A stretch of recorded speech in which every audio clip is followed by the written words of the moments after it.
ಇದು ವೀರಶೂರರ ಒಂದು ಇದನ್ನ ಮಾಡುವಂಥದ್ದಲ್ಲ, ನಂದು ವೈಭವೀಕರಿಸುವ ಕತೆಗಳಲ್ಲ. ಯಹೂದಿಗಳ ಬಗ್ಗೆ ಬರ್ತಿದ್ದೀನಿ, ಕ್ರೈಸ್ತರ ಬಗ್ಗೆ ಬರೆದಿದ್ದೀನಿ, ಇಸ್ಲಾಂ ಬಗ್ಗೆ ಬರೆದಿದ್ದೀನಿ, ಹಿಂದೂಗಳ ಬಗ್ಗೆ ಬರೆದಿದ್ದೀನಿ. 4 ಧರ್ಮ ಹೊಡೆದಾಡಿರೋ ಧರ್ಮಗಳು ಇವೆಲ್ಲವು ಒಂದಕ್ಕೊಂದು. ನಾನು ಎಲ್ಲ ಬರೆದಿದ್ದೀನಿ. ಹೇಗೆ ಮುಸ್ಲಿಮ್ ಅಸಾಸಿನೇಷನ್ ಆಯಿತು, ಪಾಪ ಎಷ್ಟು ಜನದ್ದು ಜಿನೋಸೈಡ್ ಅದು ಅಂತ ಆಲ್ಮೋಸ್ಟ್ ಮುಸ್ಲಿಮ್ ಹಾಗೆ ಹಿಂದೂಗಳದ್ದು ಕೂಡ ಆಗಿದೆ. ಆ ಟೈಮ್ನಲ್ಲಿ ಜನರು ಧರ್ಮಕ್ಕೆ ತುಂಬ ಇಂಪಾರ್ಟೆನ್ಸ್ ಕೊಡ್ತಿದ್ರು. ಇವಾಗ ಸ್ವಲ್ಪ ಕಡಿಮೆ. ಆದರೆ ಇವಾಗ ಏನಾಗ್ಬಿಟ್ಟಿದೆ, ರಾಜಕೀಯ ವ್ಯಕ್ತಿಗಳು ಧರ್ಮ ಹಿಡ್ಕೊಂಡ್ಬಿಟ್ಟಿದ್ದಾರೆ. ನಿಮಗೆ ಆಡಳಿತ ಮಾಡುವುದಕ್ಕೆ ಅನುಕೂಲ ಆಗುತ್ತೆ ಸಂಘರ್ಷದಿಂದ. ಜನರಲ್ಲಿ ಸಂಘರ್ಷ ಹುಟ್ಟಾಕ್ಬಿಟ್ರೆ, ಜಗಳಾಡಿಸಿದ್ರೆ ನಿಮಗೆ ಒಡೆದು ಆಳುವುದು ತುಂಬ ಸುಲಭ. ಎಲ್ರಿಗೂ ನಮಸ್ಕಾರ. ಇವತ್ತಿನ ಅತಿಥಿಗಳನ್ನ ಸ್ವಾಗತಿಸುವಂಥ ಒಂದು ಸಮಯ. ಇವತ್ತು ನಮ್ಮ ಜೊತೆ ಇರುವಂಥವರು ಬಳ್ಳಾರಿಯ ಸಂಡೂರಿನಲ್ಲಿ ಜನಿಸಿ NIT ಸೂರತ್ಕಲ್ನಲ್ಲಿ ಇಂಜಿನಿಯರಿಂಗನ್ನು ಮಾಡಿ IISc ಬ್ಯಾಂಗ್ಳೂರಿನಲ್ಲಿ ಮಾಸ್ಟರ್ಸನ್ನು ಮಾಡಿ 20 ವರ್ಷ ITಯಲ್ಲಿ ಕೆಲಸ ಮಾಡಿರೋದ್ರ ಜೊತೆಗೆ ಸಾಹಿತ್ಯ ಕುರಿತು ತುಂಬ ಆಸಕ್ತಿ ಉಳ್ಳಂಥವರು. ಹಲವಾರು ಸಣ್ಣ ಕಥೆಗಳು ಮತ್ತು ಕಾದಂಬರಿಗಳನ್ನು ಕನ್ನಡದ ಜನತೆಗೆ ಅರ್ಪಿಸುವಂಥವರು. ಮತ್ತು ಇತ್ತೀಚಿನ ದಿನಗಳಲ್ಲಿ ನಾವು ಕೇಳಿದಂಥ ತೇಜೋ ತುಂಗಭದ್ರಾ ಎನ್ನುವ ಒಂದು ಅದ್ಭುತವಾದಂಥ ಕಾದಂಬರಿಯನ್ನು ಕನ್ನಡದ ಜನತೆಗೆ ಪರಿಚಯ ಮಾಡಿಕೊಟ್ಟವರು. ಅವ್ರನ್ನ ಇವತ್ತು ನಾವು ಸ್ವಾಗತ ಮಾಡೋಣ. ಬನ್ನಿ. ವಸುಧೇಂದ್ರ ಸರ್ಗೆ ನಮ್ಮ ಆತ್ಮೀಯವಾದ ಸ್ವಾಗತಗಳು. ನಮಸ್ಕಾರಪ್ಪ. ಸರ್, ಅದೇ ನಾವು ಮೇನ್ ವಿಚಾರಕ್ಕೆ ಬರೋದಾದ್ರೆ ತೇಜೋ ತುಂಗಭದ್ರಾ ಬಗ್ಗೆನೇ ಮಾತಾಡೋಣ ಅನ್ನೋದು ನನ್ನ ಮೂಲ ಉದ್ದೇಶ ಆಗಿತ್ತು. ಸೊ ತೇಜೋ ತುಂಗಭದ್ರಾ ಅಂದಾಗ ನಮಗೆ ನೆನಪಾಗೋದು ಕರೋನಾಗ್ ಮುಂಚೆ ಬಂದಂತ ಒಂದು ನಿಮ್ಮ ಕೃತಿ 2019ರಲ್ಲಿ. ಅದಾದ್ಮೇಲೆ 2 ವರ್ಷ ಕರೋನಾದಲ್ಲೇ ಹೋಯ್ತು. ಆ ಕರೋನಾ ಟೈಮ್ ಲೈನ್ ಅಲ್ಲಿ ತುಂಬಾ ಓಡಾಡದಂತ ಒಂದು ಕಾದಂಬರಿ. ಸೊ ತೇಜೋ ತುಂಗಭದ್ರಾ ಇನ್ನೊಂದಷ್ಟು ಹಲವಾರು ವಿಚಾರಗಳಿಗೆ ನಮ್ಮೊಳಗ ತುಂಬಾ ಓಡಾಡ್ತಾ ಇತ್ತು. ಇದು ಸಿನಿಮಾ ಮಾಡ್ಬೋದು, ಇಲ್ಲ ವೆಬ್ ಸೀರೀಸ್ ಮಾಡ್ಬೋದು ಅನ್ನೋದು. ಬಟ್ ನನಗೆ ಸ್ವಲ್ಪ ಸಮಯ ತಗೊಳ್ತು ಅದನ್ನು ಓದೋದಕ್ಕೆ, ಅದು ನನಗೆ ತಲುಪೋ ಹೊತ್ತಿಗೆ. ಬಟ್ ಅದು ನಾನು ಇತ್ತೀಚೆಗೆ ಓದಾಗ್ಲೂ ಕೂಡ ಎಲ್ಲೋ ಒಂದು ಕಡೆ ಈ ತರದ ಒಂದು ಕೃತಿ ಬೇರೆ ಇನ್ನೆಲ್ಲಾರ ಬಂದಿದ್ರೆ ಇನ್ನೂ ತುಂಬಾ ದೊಡ್ಡ ಮಟ್ಟಕ್ಕೆ ಸಕ್ಸಸ್ ಆಗ್ತಿತ್ತೇನೋ ಅನ್ನೋಂಥ ಒಂದು ಸಣ್ಣ ಸಾಮಾನ್ಯವಾಗಿ ಎಲ್ಲರಿಗೂ ಅನಿಸೋ ತರ ಅನ್ನಿಸ್ತು. ಅದಕ್ಕೆ ಒಂದು ಕಾರಣ, ಈಗ ನಾವು ನಮ್ಮ ರಾಜ್ಯ ಅಂತ ಬಂದಾಗ, ನಾವು ಹಿಸ್ಟ್ರಿ ಅಂತ ಮಾತಾಡುವಾಗ ನಮ್ಮಲ್ಲಿ ತುಂಬಾ ಇತಿಹಾಸ ಅಡಗಿದ್ರು. ನಮ್ಮಲ್ಲಿ ಭಾರತದ ಎಷ್ಟೋ ಇತಿಹಾಸಗಳಲ್ಲಿ ಕನ್ನಡದ್ದೇ ಆದಂಥ, ಕರ್ನಾಟಕದ್ದೇ ಆದಂಥ ಒಂದು 40% ಇತಿಹಾಸ ಇದೆ ಅಂತ ನಾವು ಹಲವಾರು ಕಡೆ ಮಾತಾಡ್ತೀವಿ. ಅದಕ್ಕೆ ವೈಭವಪೂರಿತವಾಗಿ ನಮಗೆ ಕಾಣಿಸುವಂಥದ್ದು ವಿಜಯನಗರ ಸಾಮ್ರಾಜ್ಯ. ಸೊ ಇದೇ ವಿಜಯನಗರ ಸಾಮ್ರಾಜ್ಯನೇ ಇಟ್ಕೊಂಡು ಪ್ರಪಂಚದ ಅತ್ಯುನ್ನತ ನಗರಗಳಲ್ಲಿ 15ನೇ ಶತಮಾನದಲ್ಲಿ ವಿಜಯನಗರ ಕೂಡ ಒಂದು. ರೋಮ್ನ ಬಿಟ್ರೆ ಅಂತ ನಾವು ವಿಜಯನಗರದ ಬಗ್ಗೆ ಮಾತಾಡ್ತೀವಿ. ಸೊ ವಿಜಯನಗರದ ಕಾಲಘಟ್ಟದಲ್ಲೂ ನಮ್ಗೇನು ಕೃಷ್ಣದೇವರಾಯನ ಬಗ್ಗೆ ನಾವು ಮಾತಾಡುವಂಥ ಒಂದು ಅದರದ್ದು ಉನ್ನತ ಟೈಮ್ ಲೈನಲ್ಲಿ ಕೂಡ ನಮಗೆ ಇನ್ನೂ ಪರ್ಷಿಯನ್ಸ್ ಅಂತ ನಾವೇನು ಅಂತೀವಿ, ಪೋರ್ಚುಗೀಸ್ ಅಂತ ನಾವೇನು ಹೇಳ್ತೀವಿ, ಪೋರ್ಚುಗೀಸರ ಎಂಟ್ರಿ ಇನ್ನೂ ಅಧಿಕೃತವಾಗಿ ನಮ್ಮ ಡೈನೆಸ್ಟಿ ಈ ಭಾರತಕ್ಕೆ ಅಷ್ಟಾಗಿ ಕಾಣಿಸಿರ್ಲಿಲ್ಲ ಅನ್ನೋ ರೀತಿಯಾಗಿ ನಾವು ಅದನ್ನ ನೋಡ್ತೀವಿ. ಸೊ ನೀವು ಅದೇ 15-16ನೇ ಶತಮಾನದ ಕಾಲಘಟ್ಟನೆ ತಗೊಂಡಿದ್ದೀರಾ. ಎಕ್ಸಾಕ್ಟ್ಲಿ ಹೇಗೆ ವಾಸ್ಕೋಡಿ ಗಾಮ ಬಂದು ಗೋವಾದಲ್ಲಿ ತನ್ನ ಹಡಗನ್ನ ನಿಲ್ಲಿಸಿ ಒಂದು ಕಡಲಿನ ದಾರಿಯನ್ನ ಕಂಡಿಡ್ದ ಅಂತ ನಾವೇನು ಹೇಳ್ತೀವಿ. ಆ ಟೈಮ್ ಲೈನು ಮತ್ತೆ ಅದಕ್ಕಿಂತ ಒಂದಷ್ಟು ವರ್ಷಗಳ ಕಾಲ ಹಿಂದೆ ಮತ್ತೆ ಅದರಿಂದ ಒಂದಷ್ಟು ವರ್ಷಗಳ ಕಾಲ ಮುಂದೆ ಈ ಕಾದಂಬರಿಯಲ್ಲಿ ನೀವು ಕಟ್ಕೊಟ್ಟಿದ್ದೀರಾ. ಅದರಲ್ಲೂ ನಮಗೆ ನೀವು ಒಂದಷ್ಟು ನಿಮ್ಮ ಇಂಟರ್ವ್ಯೂಗಳನ್ನ ನೋಡ್ಬೇಕಾದ್ರೆ ನನಗೆ ಅನಿಸಿದ್ದು, ಸೊ ನೀವು ಪೋರ್ಚುಗಲ್ ಮೇಲೆ ತುಂಬಾ ಅಧ್ಯಯನ ಮಾಡಿರೋದಕ್ಕೇನೆ ನಿಮ್ಮ ಅದರಲ್ಲಿ ಮೊದಲನೇ ಅಧ್ಯಾಯ ಶುರುವಾಗದೆ ಕೂಡ ಪೋರ್ಚುಗಲ್ ಇಂದ. ಹಾಗಾಗಿ ಒಂದಷ್ಟು ನಮ್ಮನ್ನ ಕಾಡದಂತಹ ಈ ತೇಜೋ ತುಂಗಭದ್ರಾ ಬಗ್ಗೆ ಮಾತಾಡೋಣ ಅಂತ ಇವತ್ತು ಬಂದಿದ್ದೀವಿ ಸರ್ ನಿಮ್ಮ ಹತ್ರ. ಹಾಗೆ ಆಗಲಿ, ಭಾಳ ಸಂತೋಷ. ಯಾಕೆಂದರೆ ಕರೋನಾದಿಂದ ಕೇವಲ ನನ್ನ ಕೃತಿ ಮಾತ್ರ ಅಲ್ಲ, ಕನ್ನಡದ ಸಾಕಷ್ಟು ಉತ್ತಮ ಕೃತಿಗಳನ್ನು ಓದುವಂತಹ ಒಂದು ಸಂಪ್ರದಾಯ ಅಥವಾ ಒಂದು ಹವ್ಯಾಸ ಕನ್ನಡಿಗರಲ್ಲಿ ಹೆಚ್ಚಾಯಿತು. ಯುವಕರು ಕೂಡ, ಯಂಗ್ಸ್ಟರ್ಸ್ ಕೂಡ ಸಿಕ್ಕಾಪಟ್ಟೆ ಓದೋದಕ್ಕೆ ಶುರು ಮಾಡಿದರು. ಸೊ ಅದು ಹೆಂಗೆ ಗೊತ್ತಾಗತ್ತಂದರೆ ನಮ್ಮ ಪುಸ್ತಕ ಮಾರಾಟಗಳಿಂದ ಗೊತ್ತಾಗತ್ತೆ. ಕರೋನಾದ ನಂತರ ಸಿಕ್ಕಾಪಟ್ಟೆ ಮಾರಾಟ ಆಗಿದೆ. ಇನ್ಫ್ಯಾಕ್ಟ್ ತೇಜೋ ತುಂಗಭದ್ರಾ ಏನಾಯಿತು, ಕರೋನಾ ಟೈಮ್ನಲ್ಲಿ ಪುಸ್ತಕದ ಅಂಗಡಿಗಳು ಇಲ್ಲದೆ ಇರೋದ್ರಿಂದ ಒಂದೇ ಪುಸ್ತಕನ 10 ಜನ 15 ಜನ ಓದಿದ್ರು, ಎಕ್ಸ್ಚೇಂಜ್ ಎಲ್ಲ ಆಯ್ತದು. ಸೊ ಒಂದು ವೇಳೆ ಏನಾದರೂ ಇದು ಇತ್ತು ಅಂತಂದರೆ ಆ ಪುಸ್ತಕ ಲಭ್ಯ ಆಗುವಂಥ ಸ್ಥಿತಿ ಇದ್ದರೆ ಇನ್ನಷ್ಟು ಮಾರಾಟ ಆಗ್ತಿತ್ತೇನೋ ಅದು. ಬಟ್ ಇಲ್ಲ, I am very happy actually. ಈಗಾಗಲೇ 20,000 ಕೃತಿಗಳು ಮಾರಾಟ ಆಗಿದೆ. ಅದು ಕನ್ನಡದಲ್ಲಿ ಒಂದು ಕಾದಂಬರಿ ಅಷ್ಟೊಂದು ಆಗೋದು ಭಾಳ ಅಪರೂಪ. ಮತ್ತು ಟೆಕ್ಸ್ಟ್ ಬುಕ್ ಆಗಿರೋದಲ್ಲ. ಟೆಕ್ಸ್ಟ್ ಬುಕ್ ಆದರೆ ಸಾಕಷ್ಟು ಮಾರಾಟ ಆಗುತ್ತೆ, ಅದು ಬೇರೆ. ಇದು ಟೆಕ್ಸ್ಟ್ ಬುಕ್ ಆಗಿಲ್ಲ, ಎಂಥದ್ದು ಇಲ್ಲ. But it's become a big hit ಅಲ್ಲ. ಓದಿ ಇಷ್ಟಪಡ್ತಾರಲ್ಲ, ಅದು ನಂಗೆ ಭಾಳ ಇಷ್ಟ ಆಗುತ್ತೆ. ಹಾಂ, ಸೊ ಒಂದು ಇದರಿಂದ ಅಂದರೆ ಹೇಳಿದಲ್ಲ, ನಾನು ಇತಿಹಾಸಕಾರನಲ್ಲ. ಸೊ ಡೆಫಿನೆಟ್ಲಿ ನಾನು ಯಾವತ್ತೂ ನಾನೊಬ್ಬ ಇತಿಹಾಸಕಾರ ಅಂತ ಕ್ಲೇಮ್ ಮಾಡ್ಕೊಳ್ಳಲ್ಲ. ನಂದು ಏನಿದ್ರೂ ಕತೆಗಾರಿಕೆ. ನಂಗೆ ಕತೆ ಹೇಳೋಕೆ ಇಷ್ಟ. ನನ್ನ ಕತೆಗೆ ಹಿನ್ನೆಲೆ ಬೇರೆ ಬೇರೆ ಬದಲಾಯಿಸ್ತಾ ಇರ್ತೀನಿ ನಾನು ಅಷ್ಟೇ. ಸೊ ನೀವು ನಿಮ್ಮ ಸಿನಿಮಾ ಭಾಷೆಯಲ್ಲಿ ಹೇಳಬೇಕಂತಂದರೆ ಒಂದು ಗ್ರೀನ್ ಸ್ಕ್ರೀನ್ ಹಾಕ್ಬಿಟ್ಟು ಹಿಂದ್ಗಡೆಗೆ ಏನೇನು ಬೇಕೋ ಅದು ಆ್ಯಕ್ಟಿಂಗ್ ಮಾಡಿಸೋದು, ಬಟ್ ಅದನ್ನು ಬೇರೆ ಬದಲಾಯಿಸ್ತಾ ಇರೋವಂಥದ್ದು ಇರುತ್ತಲ್ಲ, ನಿಮಗೆ ಈಸಿಯಾಗಿ ಬದಲಾಯಿಸ್ಬೋದಲ್ಲ ಡಿಜಿಟಲಿಂದ. ಹಾಗೆ ನಮಗೆ ಆ ಹಿನ್ನೆಲೆಯನ್ನು ಬದಲಾಯಿಸ್ತಾ ಹೋಗ್ಬೇಕು ನಾವು ಆ್ಯಕ್ಚುಲಿ ಕತೆಗಾರರು. ಸೊ ಅದು ನನಗೆ ಇತಿಹಾಸ ಒಮ್ಮೆ, ವಿಜ್ಞಾನ ನಕ್ಷತ್ರ ಒಮ್ಮೆ ಬರ್ಬೋದೇನೋ, ಅಥವಾ ನಮ್ಮ ಒಂದು ಯಾವುದೋ ಒಂದು ಜಾತಿ ಸಂಪ್ರದಾಯಗಳ ಸಂಗತಿಗಳು ಬರ್ಬೋದು. ಹಿಂಗಾಗ್ತದೆ, ಬ್ಯಾಕ್ಗ್ರೌಂಡ್ ಬರಬೇಕಾಗತ್ತೆ ನನಗೆ. ಸೊ ಆ ನಿಟ್ಟಿನಿಂದ ಅಧ್ಯಯನ ಮಾಡಬೇಕಾಯಿತು. ಬಟ್ ನನಗೆ ಅಧ್ಯಯನ ಅಂದರೆ ಒಂಥರ ವಿಪರೀತ ಇಷ್ಟ ಆ್ಯಕ್ಚುಲಿ. ಸೊ ನಾನು ಬರೀಲೇಬಾರ್ದು, ಬರೀ ಅಧ್ಯಯನ ಮಾಡ್ಕೊಂಡಿರ್ಬೇಕು ಅನಿಸುತ್ತೆ ನನಗೆ ಎಷ್ಟೋ ಸಂದರ್ಭದಲ್ಲಿ. ಅಷ್ಟೊಂದು ಇಷ್ಟ ನಂಗೆ ಅಧ್ಯಯನ ಮಾಡೋದು. ಸೊ ಅದು ಭಾಳ ಖುಷಿಪಟ್ಟೆ ನಾನು ವಿಜಯನಗರ ಅಧ್ಯಯನ ಮಾಡ್ತಾ ಮಾಡ್ತಾ. ಎಷ್ಟು ಚೆನ್ನಾಗಿದೆ ಅಲ್ಲ ಇದು, ಎಷ್ಟೆಲ್ಲ ಆಗಿದೆ ಅಲ್ಲ. ಆಮೇಲೆ ಡಾಕ್ಯುಮೆಂಟ್ ಆಗಿದೆ, ಎಷ್ಟು ಡಾಕ್ಯುಮೆಂಟೇಷನ್ ಸಿಗುತ್ತೆ ನಮಗೆ. ಪೋರ್ಚುಗೀಸ್ದಾಗಲಿ ವಿಜಯನಗರದಾಗಲಿ ಪಾಪ ಸಾಕಷ್ಟು ಜನ ಇತಿಹಾಸಕಾರರು ಕೆಲಸ ಮಾಡಿದ್ದಾರೆ. ಇವಾಗ ನಾನೇನೋ ಆ ಪ್ರಸಿದ್ಧಿ ಪಡೆದುಬಿಟ್ಟೆ, ಬಟ್ ಆ್ಯಕ್ಚುಲಿ ಫೀಲ್ಡ್ ವರ್ಕ್ ಮಾಡಿ ಇಡೀ ಜೀವನವನ್ನು ಮುಡುಪಾಗಿಟ್ಟು ಇತಿಹಾಸವನ್ನು ಬರೆದಿದ್ದಾರೆ ಪಾಪ ಎಷ್ಟು ಜನ. ಅವರಿಗೆಲ್ಲ ಇಷ್ಟು ಪ್ರಸಿದ್ಧಿಯೇ ಸಿಕ್ಕಿರಲ್ಲ ಆ್ಯಕ್ಚುಲಿ. ಪಾಪ ಅವರು ಮಾಡಿರೋ ಕೆಲಸದ ಮೇಲೆ ನಾನು ಮನೆ ಕಟ್ಕೊಂಡ್ಬಿಟ್ಟೆ ಅನಿಸುತ್ತೆ. ಅವರ ಬುನಾದಿಯ ಮೇಲೆ ನಾವು ಮನೆ ಕಟ್ಕೊಂಡ್ಬಿಟ್ವಿ ಅನಿಸ್ಬಿಡುತ್ತೆ ನನಗೆ ಎಷ್ಟೋ ಸಂದರ್ಭದಲ್ಲಿ. ಬಟ್ ಅದು ಹಾಗೆ, ಅದು ಯಾಕೆಂದರೆ ಕತೆಗಾರಿಕೆಗಿರೋ ಶಕ್ತಿ ಅಂದರೆ ಕತೆ ಹೆಚ್ಚು ಜನನ ಆಕರ್ಷಿಸುತ್ತೆ. ಹಾಗೆ ಸಿನಿಮಾ ಇನ್ನೂ ಹೆಚ್ಚು ಜನನ ಆಕರ್ಷಿಸುತ್ತೆ. ಒಂದು ಕತೆಗಿಂತಲೂ ಹೆಚ್ಚು ಜನನ ಆಕರ್ಷಿಸೋದು ಸಿನಿಮಾ ಮಾಧ್ಯಮ ಹಾಗೆ. ಬಟ್ ನಾನು ಏನಿದ್ರೂ ನಮ್ಮ ಇತಿಹಾಸಕಾರರು ಹಾಕಿಕೊಟ್ಟ ಬುನಾದಿಯ ಮೇಲೆ ನನ್ನ ಮನೆ ಕಟ್ಕೊಂಡಿದ್ದೀನಿ ಅಂತ ಹೇಳ್ಬಲ್ಲೆ.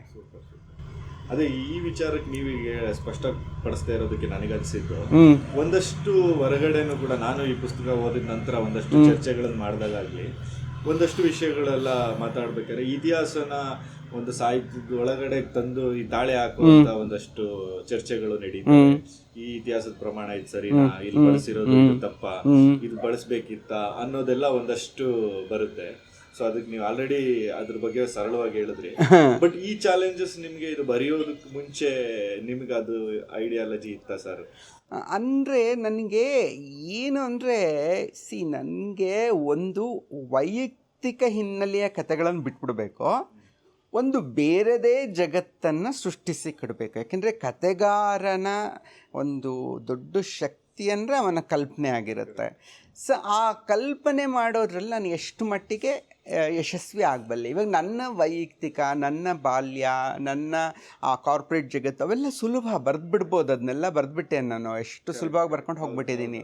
ಆದರೆ ನನಗನ್ಸು ನಿಜವಾದ ಒಂದು ಸವಾಲು ಯಾವುದಪ್ಪ ಅಂತಂದರೆ ಇದನ್ನು ಮೀರಿ ನನ್ನದಲ್ಲದ ಜಗತ್ತನ್ನು ಹಿಡಿದು ಕೊಡೋದು. ಅದನ್ನು ಸಹಜ ಅನಿಸುವಷ್ಟು ಅಷ್ಟು ಚೆನ್ನಾಗಿ ಓದಬೇಕು. ಇದನ್ನು ಮಾಡಬೇಕಂದ್ರೆ ಇತಿಹಾಸಕ್ಕೆ ಹೋಗ್ಬೇಕು ಅನಿಸ್ತು.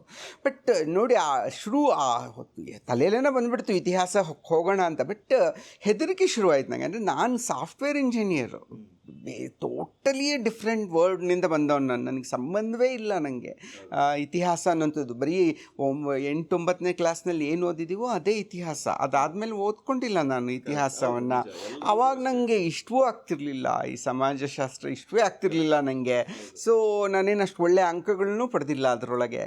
ಸೊ ಬಟ್ ಇವಾಗ ನನಗೆ ಇದಾದ ತಕ್ಷಣ ಒಂದು ಧೈರ್ಯ ಇರುತ್ತೆ, ಓದೋಣ ತಗೋ ಏನಾಗುತ್ತೆ ನೋಡೋಣ ಅಷ್ಟೇ, ಪುಸ್ತಕ ಓದೋದು ತಾನೆ, ಓದೋದಕ್ಕೆ ಓದ್ತಾ ಕೂತ್ಕೊಂಡೆ ನಾನು. ಸೊ ಓದ್ದೆ. ಬಟ್ ಒಮ್ಮೆ ಅಧ್ಯಯನದ ಶಕ್ತಿ ನಿಮಗದು ಇಂಜಿನಿಯರಿಂಗ್ನಲ್ಲೇ ಇರ್ಬೋದು, ಅಥವಾ ಮೆಡಿಸಿನ್ನಲ್ಲೇ ಇರ್ಬೋದು, ಅಥವಾ ನಿಮಗೆ ಭಾಷಾ ವಿಜ್ಞಾನದಲ್ಲೇ ಇರ್ಬೋದು. ಒಂದು ಕ್ಷೇತ್ರದಲ್ಲಿ ನಿಮಗೆ ಅಧ್ಯಯನ ಮಾಡುವ ಶಕ್ತಿ ಇತ್ತು ಅಂದರೆ ನೀವು ಇನ್ನೊಂದು ಕ್ಷೇತ್ರದಲ್ಲೂ ಅಧ್ಯಯನ ಚೆನ್ನಾಗೇ ಮಾಡ್ತೀರಿ ಅಂತ ಅರ್ಥ. ಅದರಿಂದ ನನ್ನ ಇತಿಹಾಸದ ಅಧ್ಯಯನಕ್ಕೇನು ತೊಂದರೆನೇ ಆಗಲಿಲ್ಲ. ಆರಾಮಾಗಿ ಓದಿದೆ ನಾನು. ಎಷ್ಟು 3 ವರ್ಷ ತಗೊಂಡೆ ನಾನು ಅದಕ್ಕೆ. ಓದಿದೆ. ಅದು ಹೆಂಗೆ ಅಂತಂದರೆ ಒಂಥರ ಈ ಚಾರಣ ಮಾಡ್ದಂಗೆ. ಚಾರಣದಲ್ಲಿ ನೀವು ಕಾಡಲ್ಲಿ ಹೋಗ್ತೀರಾ ಅಂದ್ಕೊಳ್ಳಿ, ಇಲ್ಲಾದ್ರೆ ಈ ರಸ್ತೆಯಲ್ಲಿ ಹೋಗೋಣ ಅನಿಸುತ್ತೆ, ಆಮೇಲೆ ಇನ್ನೊಂದು ರಸ್ತೆಗೆ ಹೋಗೋಣ ಅನಿಸುತ್ತೆ, ಇನ್ನೊಂದು ರಸ್ತೆ, ಹಾಗೆ ಅದು ಹೋಗ್ತಾ ಹೋಗ್ತಾ ಹೋಗ್ತಾ ಜಾಲ ಆಗ್ಬಿಡುತ್ತೆ. ಅದು ಎಷ್ಟು ಓದ್ಬಿಡುತ್ತೆ ಅಂದರೆ ಅಷ್ಟು ಓದ್ಕೊಂಡ್ಬಿಡ್ಬೇಕು ಅನಿಸುತ್ತದು. ಆ ಮಟ್ಟಿಗೆ ಓದ್ಕೊಂಡ ಮೇಲೆ ನಾನು ಅದೇ ಅಂದರೆ ನನಗೆ ಧೈರ್ಯ ಬರಬೇಕು. ಒಂದು ಸಬ್ಜೆಕ್ಟ್ ಬಗ್ಗೆ ಮಾತಾಡಬೇಕಂತಂದರೆ I should be very good at that subject. ಸುಮ್ಮನೆ ಶುರು ಮಾಡೋದು ಬೇಡ, ಅದೊಂದು ತಲೆಯಲ್ಲಿತ್ತು ನನಗೆ. ಆಮೇಲೆ ಅದು ಹೆಂಗಾಗ್ಬಿಡ್ತು ಅಂದರೆ ಒಂಥರ ಹುಲಿ ಸವಾರಿ ಆಗೋಗ್ಬಿಡ್ತು. ನಂಗೆ ಇಳಿಯೋಕೆ ಗೊತ್ತಾಗ್ತಾ ಇಲ್ಲ, ಯಾವಾಗ ಇಳಿಬೇಕು. ಸೊ ನೀನು ಅಧ್ಯಯನ ಮಾಡ್ತಾ ಮಾಡ್ತಾ ಮಾಡ್ತಾ ಯಾವಾಗೊಮ್ಮೆ ಇಳಿದು ಬರೆಯೋಕ್ಕೆ ಶುರು ಮಾಡಬೇಕಲ್ಲ. ನಂಗೆ ಅದನ್ನು ಇಳಿಯೋಕ್ಕೆ ಧೈರ್ಯ ಬರ್ತಾ ಇಲ್ಲ. ಆಮೇಲೆ ಯಾರೋ ಒಬ್ಬರು ಹಿರಿಯರನ್ನ ವಿಮರ್ಶಕರ ಹತ್ರ ಹೋಗಿ ಮಾತಾಡಿ ಕೇಳಿದೆ ನಾನು, ಹಿಂಗಾಗ್ತಿದೆ ಸರ್, 3 ವರ್ಷ ಓದಿದ್ದೀನಿ, ನೀವೇ ಶುರು ಮಾಡಲೋ ಬೇಡೋ ಗೊತ್ತಾಗ್ತಿಲ್ಲ ಅಂದರೆ, ಇಲ್ಲ ನೀನು ಕತೆಗಾರ, ಅದಕ್ಕೂ ಹೆಚ್ಚು ಅಧ್ಯಯನ ಬೇಕಿಲ್ಲ, ಮತ್ತು ಇತಿಹಾಸಕಾರ ಆಗ್ಬಿಡ್ತೀಯ ನೀನಷ್ಟೇ. ಸೊ ಕತೆಗಾರಿಕೆಗೆ ಅಷ್ಟು ಮಟ್ಟಿಗೆ ಹಿನ್ನೆಲೆ ಸಾಕು, ಇನ್ನು ಶುರು ಮಾಡಿ, ನೀವು ಬರೆಯೋಕ್ಕೆ ಶುರು ಮಾಡಿ ಅಂತಂದರು. ಸೊ ಬರೆಯೋಕ್ಕೆ ಶುರು ಮಾಡಿದೆ. ಆ ಒಂದು ಚೂರು ನಿಲ್ಲಲ್ಲ, ಅಂದರೆ ಬರವಣಿಗೆ ನಿಂತಿಲ್ಲ. ಅದು ಹಾಗೆ ನಿರಂತರ ಬರ್ಕೊಂಡು ಹೋಗೋಕ್ಕೆ ಬಂತು ನನಗೆ. ಅದು ಅಂದರೆ ಆ ಅಧ್ಯಯನದ ಹಿನ್ನೆಲೆಯಿಂದ ಅದು ಸಾಧ್ಯ ಆಯಿತು ಅಂತ. ಸೊ ಇವಾಗ ಧೈರ್ಯ ಬಂದಿದೆ. ಸೊ ಯಾವುದೇ ಒಂದು ಕಾದಂಬರಿ ಬರೆಯೋಕ್ಕೆ ಯಾವುದನ್ನು ಒಂದು ವಸ್ತು ತೊಗೊಂಡ್ರೆ ಆ ವಸ್ತುವನ್ನು ಅಧ್ಯಯನ ಮಾಡಿದರೆ ನಮಗೆ ಆ ಬರವಣಿಗೆಯಲ್ಲಿ ತುಂಬ ಚೆಂದ ಬರುತ್ತೆ. ನಾವು ಆರಾಮಾಗಿ ಇದನ್ನು ಬಳಸ್ತಾ ಹೋಗ್ಬೋದು. ನಮ್ಮ ಕ್ರಿಯೇಟಿವಿಟಿ, ಸೃಜನಶೀಲತೆ ಅಂತ ಏನಿದೆಯೋ ಅದನ್ನು ಬಳಸ್ಕೊತ ಹೋದರೆ ಕತೆಗಾರಿಕೆ ಆಗುತ್ತೆ ಅನ್ನೋದು ಗೊತ್ತಾಗಿದೆ ಇವಾಗ. ಸೊ ಒಂದು ನಮಗೆ ಜನರಲ್ ಆಗಿ ಅನಿಸೋದು ಕೂಡ ಸಾಹಿತ್ಯದೊಳಗೆ ತುಂಬಾ ಇತಿಹಾಸನ ಒಳ ಹೊಕ್ಕು ನೋಡುವ ಅವಶ್ಯಕತೆ ಇಲ್ಲ ಅನ್ನೋದು. ಹಾಗಾಗಿ ನೀವು ಕೂಡ ನೀವು ಹೇಳಿದಾಗೆ ವಿಜಯನಗರ ಎಂಪೈರ್ ಬಗ್ಗೆ ರಾಬರ್ಟ್ ಸಿವೆಲ್ ಬರೆದಿರೋದ್ರಿಂದ ಸಾಲತ್ತೋರೆ ಅವರು ಕೊಟ್ಟಿರುವಂತ ಸಾಂಸ್ಕೃತಿಕ ರಾಜಕೀಯ ಇತಿಹಾಸ ಎಲ್ಲವನ್ನೂ ಓದಿದ್ದೀನಿ, ಅಧ್ಯಯನ ಮಾಡಿದ್ದೀನಿ ಅಂತ ಅಂದ್ರೆ. ಹೌದು, ಅದು ಒಂದೊಂದು ಸಲ ಅಲ್ಲ. ನನಗೆ ಯಾವಾಗಲೂ ಏನಂದರೆ ನಂದೊಂದು ವಿಶೇಷ ಏನಂದರೆ, ನಾನು ಏನು ಓದಿದ್ರು ಬರೆದಿಟ್ಕೊಳ್ಳಲ್ಲ. ನಂಗೆ ಅದು ಮನಸ್ಸಿನಲ್ಲೇ ಇರಬೇಕು ಅಂತ. ನೀವು ಬರೆದಿಟ್ಕೊಳ್ಳೋಕೆ ಶುರು ಮಾಡಿಬಿಟ್ರೆ ಅದೊಂಥರ ಡೇಟಾ ಆಗಿಬಿಡುತ್ತೆ.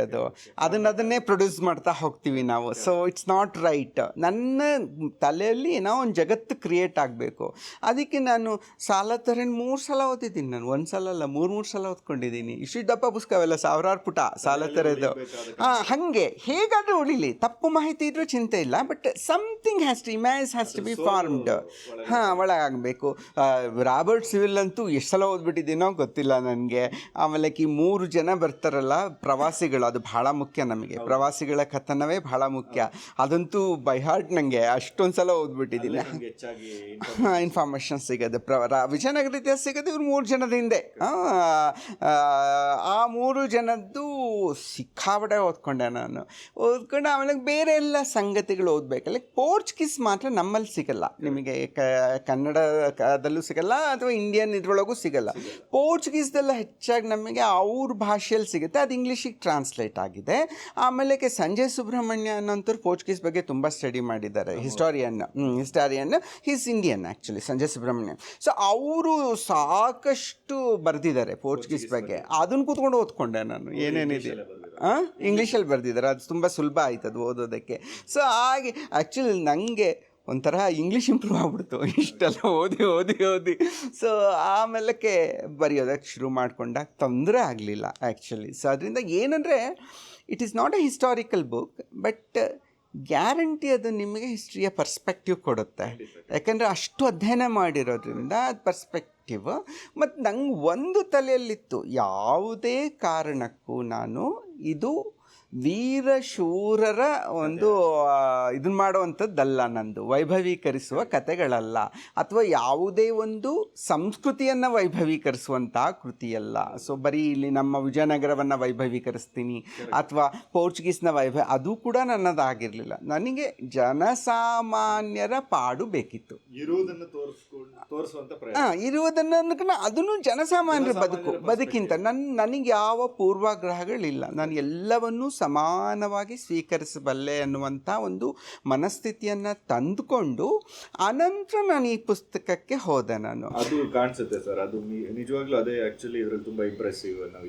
ಇಲ್ಲಾಂದರೆ ನೋಡಿ, ನಾನು 4 ಧರ್ಮದ ಬಗ್ಗೆ ಬರೆದಿದ್ದೀನಿ, ಯಹೂದಿಗಳ ಬಗ್ಗೆ ಬರೆದಿದ್ದೀನಿ, ಕ್ರೈಸ್ತರ ಬಗ್ಗೆ ಬರೆದಿದ್ದೀನಿ, ಇಸ್ಲಾಂ ಬಗ್ಗೆ ಬರೆದಿದ್ದೀನಿ, ಹಿಂದೂಗಳ ಬಗ್ಗೆ ಬರೆದಿದ್ದೀನಿ. 4 ಧರ್ಮ ಹೊಡೆದಾಡಿರೋ ಧರ್ಮಗಳು ಇವೆಲ್ಲವೂ ಒಂದಕ್ಕೊಂದು. ಆದರೆ ಒಂದೇ ಒಂದು ಅಪಸ್ವರ ಬರಲಿಲ್ಲ ಇಡೀ ಕಾದಂಬರಿಯನ್ನು ಓದಿದ ಮೇಲೆ. ಒಂದೇ ಒಂದು, ಯಾಕೆಂದರೆ ನನಗೆ ಅಂಥ ಉದ್ದೇಶವೇ ಇರಲಿಲ್ಲ. ನಿಮ್ಗೆ ಅಧ್ಯಯನಗಳಲ್ಲಿ ತುಂಬ ಹೆಲ್ಪ್ ಆಯ್ತದು.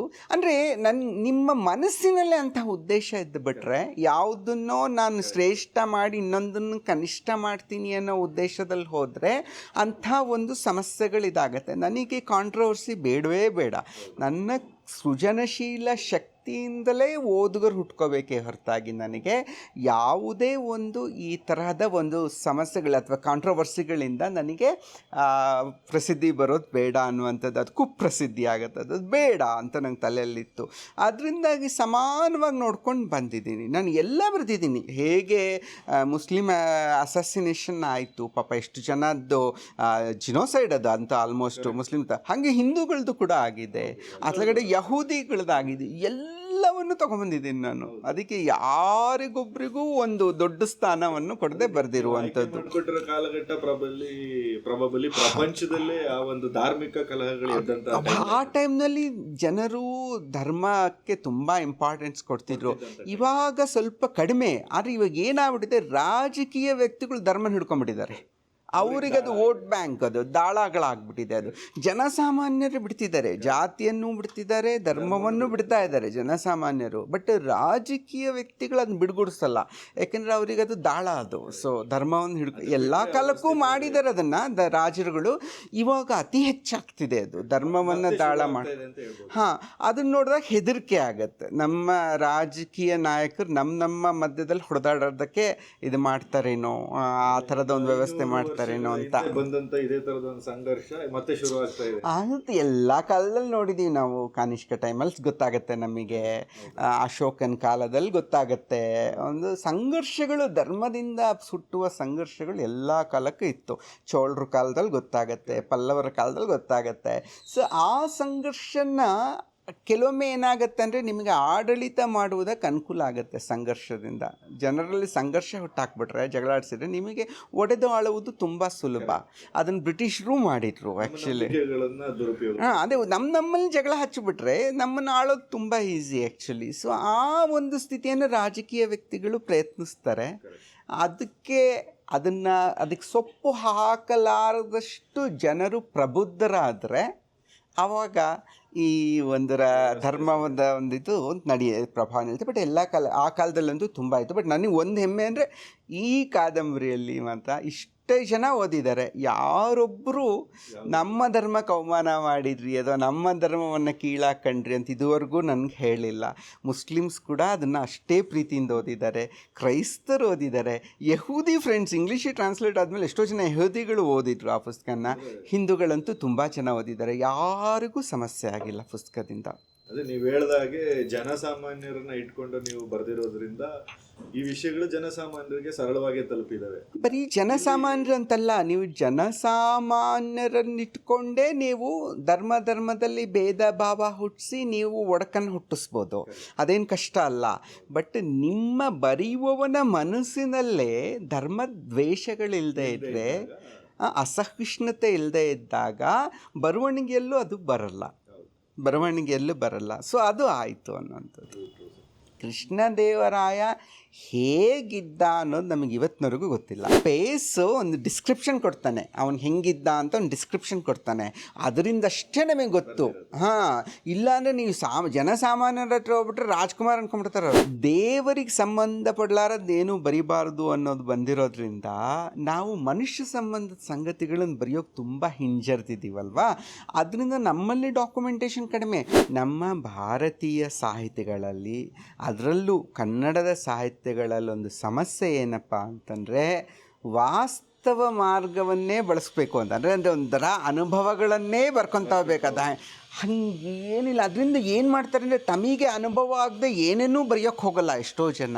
ಅದರಿಂದ ಮೊದಲು ಏನು ಮಾಡಬೇಕಂದ್ರೆ ನನಗೆ ಗೊತ್ತಿದ್ದನ್ನೇ ನಾ ಬರಿತೀನಿ ಅನ್ನೋದ್ರಿಂದ ಹೊರಗೆ ಬರಬೇಕು. ಸರ್, ಇವಾಗ ನಮ್ಮ ಕನ್ನಡ ಸಾಲತೆ ಅವ್ರು ಬರ್ದಿರೋದು ಮತ್ತೆ ಒಂದಷ್ಟು ರೆಫರೆನ್ಸ್ ಹಂಪಿ ಬಗ್ಗೆ ನಾವು ಎಲ್ಲಿ ರೆಫರೆನ್ಸಸ್ಗಳಾಗಲಿ ಕೆಲವು ವಿಚಾರಗಳು ಶಾಸನಗಳನ್ನ ಎಕ್ಸಾಂಪಲ್ ಕೊಟ್ರಿ, ತುಂಬಾ ಇಂಪಾರ್ಟೆಂಟ್ ಆಕ್ಚುಲಿ ಅದು. ಇವಾಗ ಓದೋರ್ಗು ಕೂಡ ಅದನ್ನ ನೋಡಿದಾಗ ಇನ್ನೊಂದು ಬೇರೆ ಪರ್ಸ್ಪೆಕ್ಟಿವ್ ಬರುತ್ತೆ. ಸೊ ಇದೇ ರೀತಿ ಈಗ ನಿಮ್ಗೆ ಪೋರ್ಚುಗಲ್ ವಿಚಾರಕ್ಕೆ ಬಂದಾಗ ಲಿಸ್ಬನ್ ಇದನ್ನೆಲ್ಲ ನೀವು ತಗೊಂಡಿರೋದಾಗ್ಲಿ, ಇಲ್ಲಿಗೆ ತೇಜೋ ತುಂಗಭದ್ರನ ಹೆಂಗ್ ತಗೊಂಡಿದ್ರು ಅಲ್ಲಿ ಒಂದು ನದಿನ ತಗೊಂಡಿದ್ರೆ, ಯಾಕೆ ನಾವು ಯಾವುದೇ ಸಾಮ್ರಾಜ್ಯಗಳು ಎಲ್ಲವೂ ನಮ್ಗೆ ನದಿ ತೀರದಲ್ಲೇ ಕಾಣಿಸುತ್ತೆ ಅನ್ನೋ ರೀತಿ ನೋಡ್ತೀವಲ್ಲ. ಅಲ್ಲಿ ಏನಂದ್ರೆ ಆ ಕಥೆಯನ್ನು ನೋಡಿದಂಥ ಸಾಕ್ಷಿಗಳು ಯಾರು ಅಂತ ಬೇಕಾಗತ್ತೆ ನಮಗೆ. ಒಂಥರ ಸಾಕ್ಷಿ ಬೇಕಲ್ಲ. ಸೊ ಇಲ್ಲ ಪರ್ವತಗಳಿರಬೇಕು, ಇಲ್ಲ ನದಿಗಳಿರಬೇಕು, ನಿರಂತರದ. ನನಗೇನು ಅನಿಸಿತು ಅಂದರೆ ಹಂಪಿಯ ಕಲ್ಲುಗಳನ್ನು ತಗೊಳ್ಳೋಣ ಅಂದ್ಕೊಂಡಿದ್ದೆ ಶಿರೂನಲ್ಲಿ. ಬೇರೆ ಬೇರೆ ಕಲ್ಲುಗಳು ಒಂದೊಂದೇ ಕತೆ ಹೇಳುತ್ತೆ ಅಂತ ನನ್ನ ತಲೆಯಲ್ಲಿತ್ತು. ಯಾಕೆಂದರೆ ಆ ಕಲ್ಲು ಕೃಷ್ಣದೇವರಾಯ ನೋಡಿದ ಕಲ್ಲೇ ನಾನು ಇವತ್ತು ನೋಡ್ತಾ ಇರಬೇಕು. ಅಷ್ಟು ವ್ಯತ್ಯಾಸ ಆಗಿರಲಿಕ್ಕಿಲ್ಲ. ಕಲ್ಲುಗಳು ಒಂದು 500 ವರ್ಷದಲ್ಲಿ ಬದಲಾಗಲ್ಲ. ಸೊ ಆಗ್ತವವು ಕ್ರಮೇಣ, ಬಟ್ 500 ವರ್ಷದಲ್ಲಿ ಆಗಲ್ಲ, ಕಲ್ಲುಗಳು ಬದಲಾಗಲ್ಲ.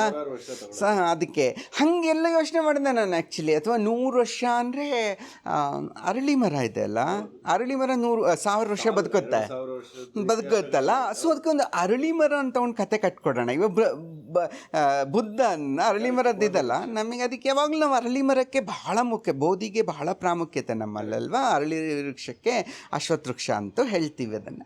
ಸೊ ಅದನ್ನು ನಾವು ತೊಗೊಳ್ಳೋಣ ಅಂದ್ಕೊಂಡಿದ್ದೇನೆ. ಆಮೇಲೆ ಕಡೆಗೆ ನದಿಗಳಿಗೆ ಇಟ್ಕೊಂಡೆ ನಾನು. ಬಟ್ ಪೋರ್ಚುಗೀಸ್ನವ್ರದ್ದು ಏನಾಗುತ್ತೆ ಅಂದರೆ, ಅವರು ವೆಸ್ಟರ್ನರ್ಸು ನಮಗಿಂತ ಬೆಟರ್. ಅವರು ಎಲ್ಲ ಡಾಕ್ಯುಮೆಂಟ್ ಮಾಡಿ ಇಟ್ಟಿದ್ದಾರೆ. ಅವರು ನಮ್ಮ ಥರ ಒದ್ದಾಡಿಲ್ಲ ಅವರು. ಅಂದರೆ ನಮ್ಮಲ್ಲಿ ನಿಮಗೆ ಕೃಷ್ಣದೇವರಾಯ ಹೇಗಿದ್ದ ಅನ್ನೋದು ನಮಗೆ ಇವತ್ತಿನವರೆಗೂ ಗೊತ್ತಿಲ್ಲ.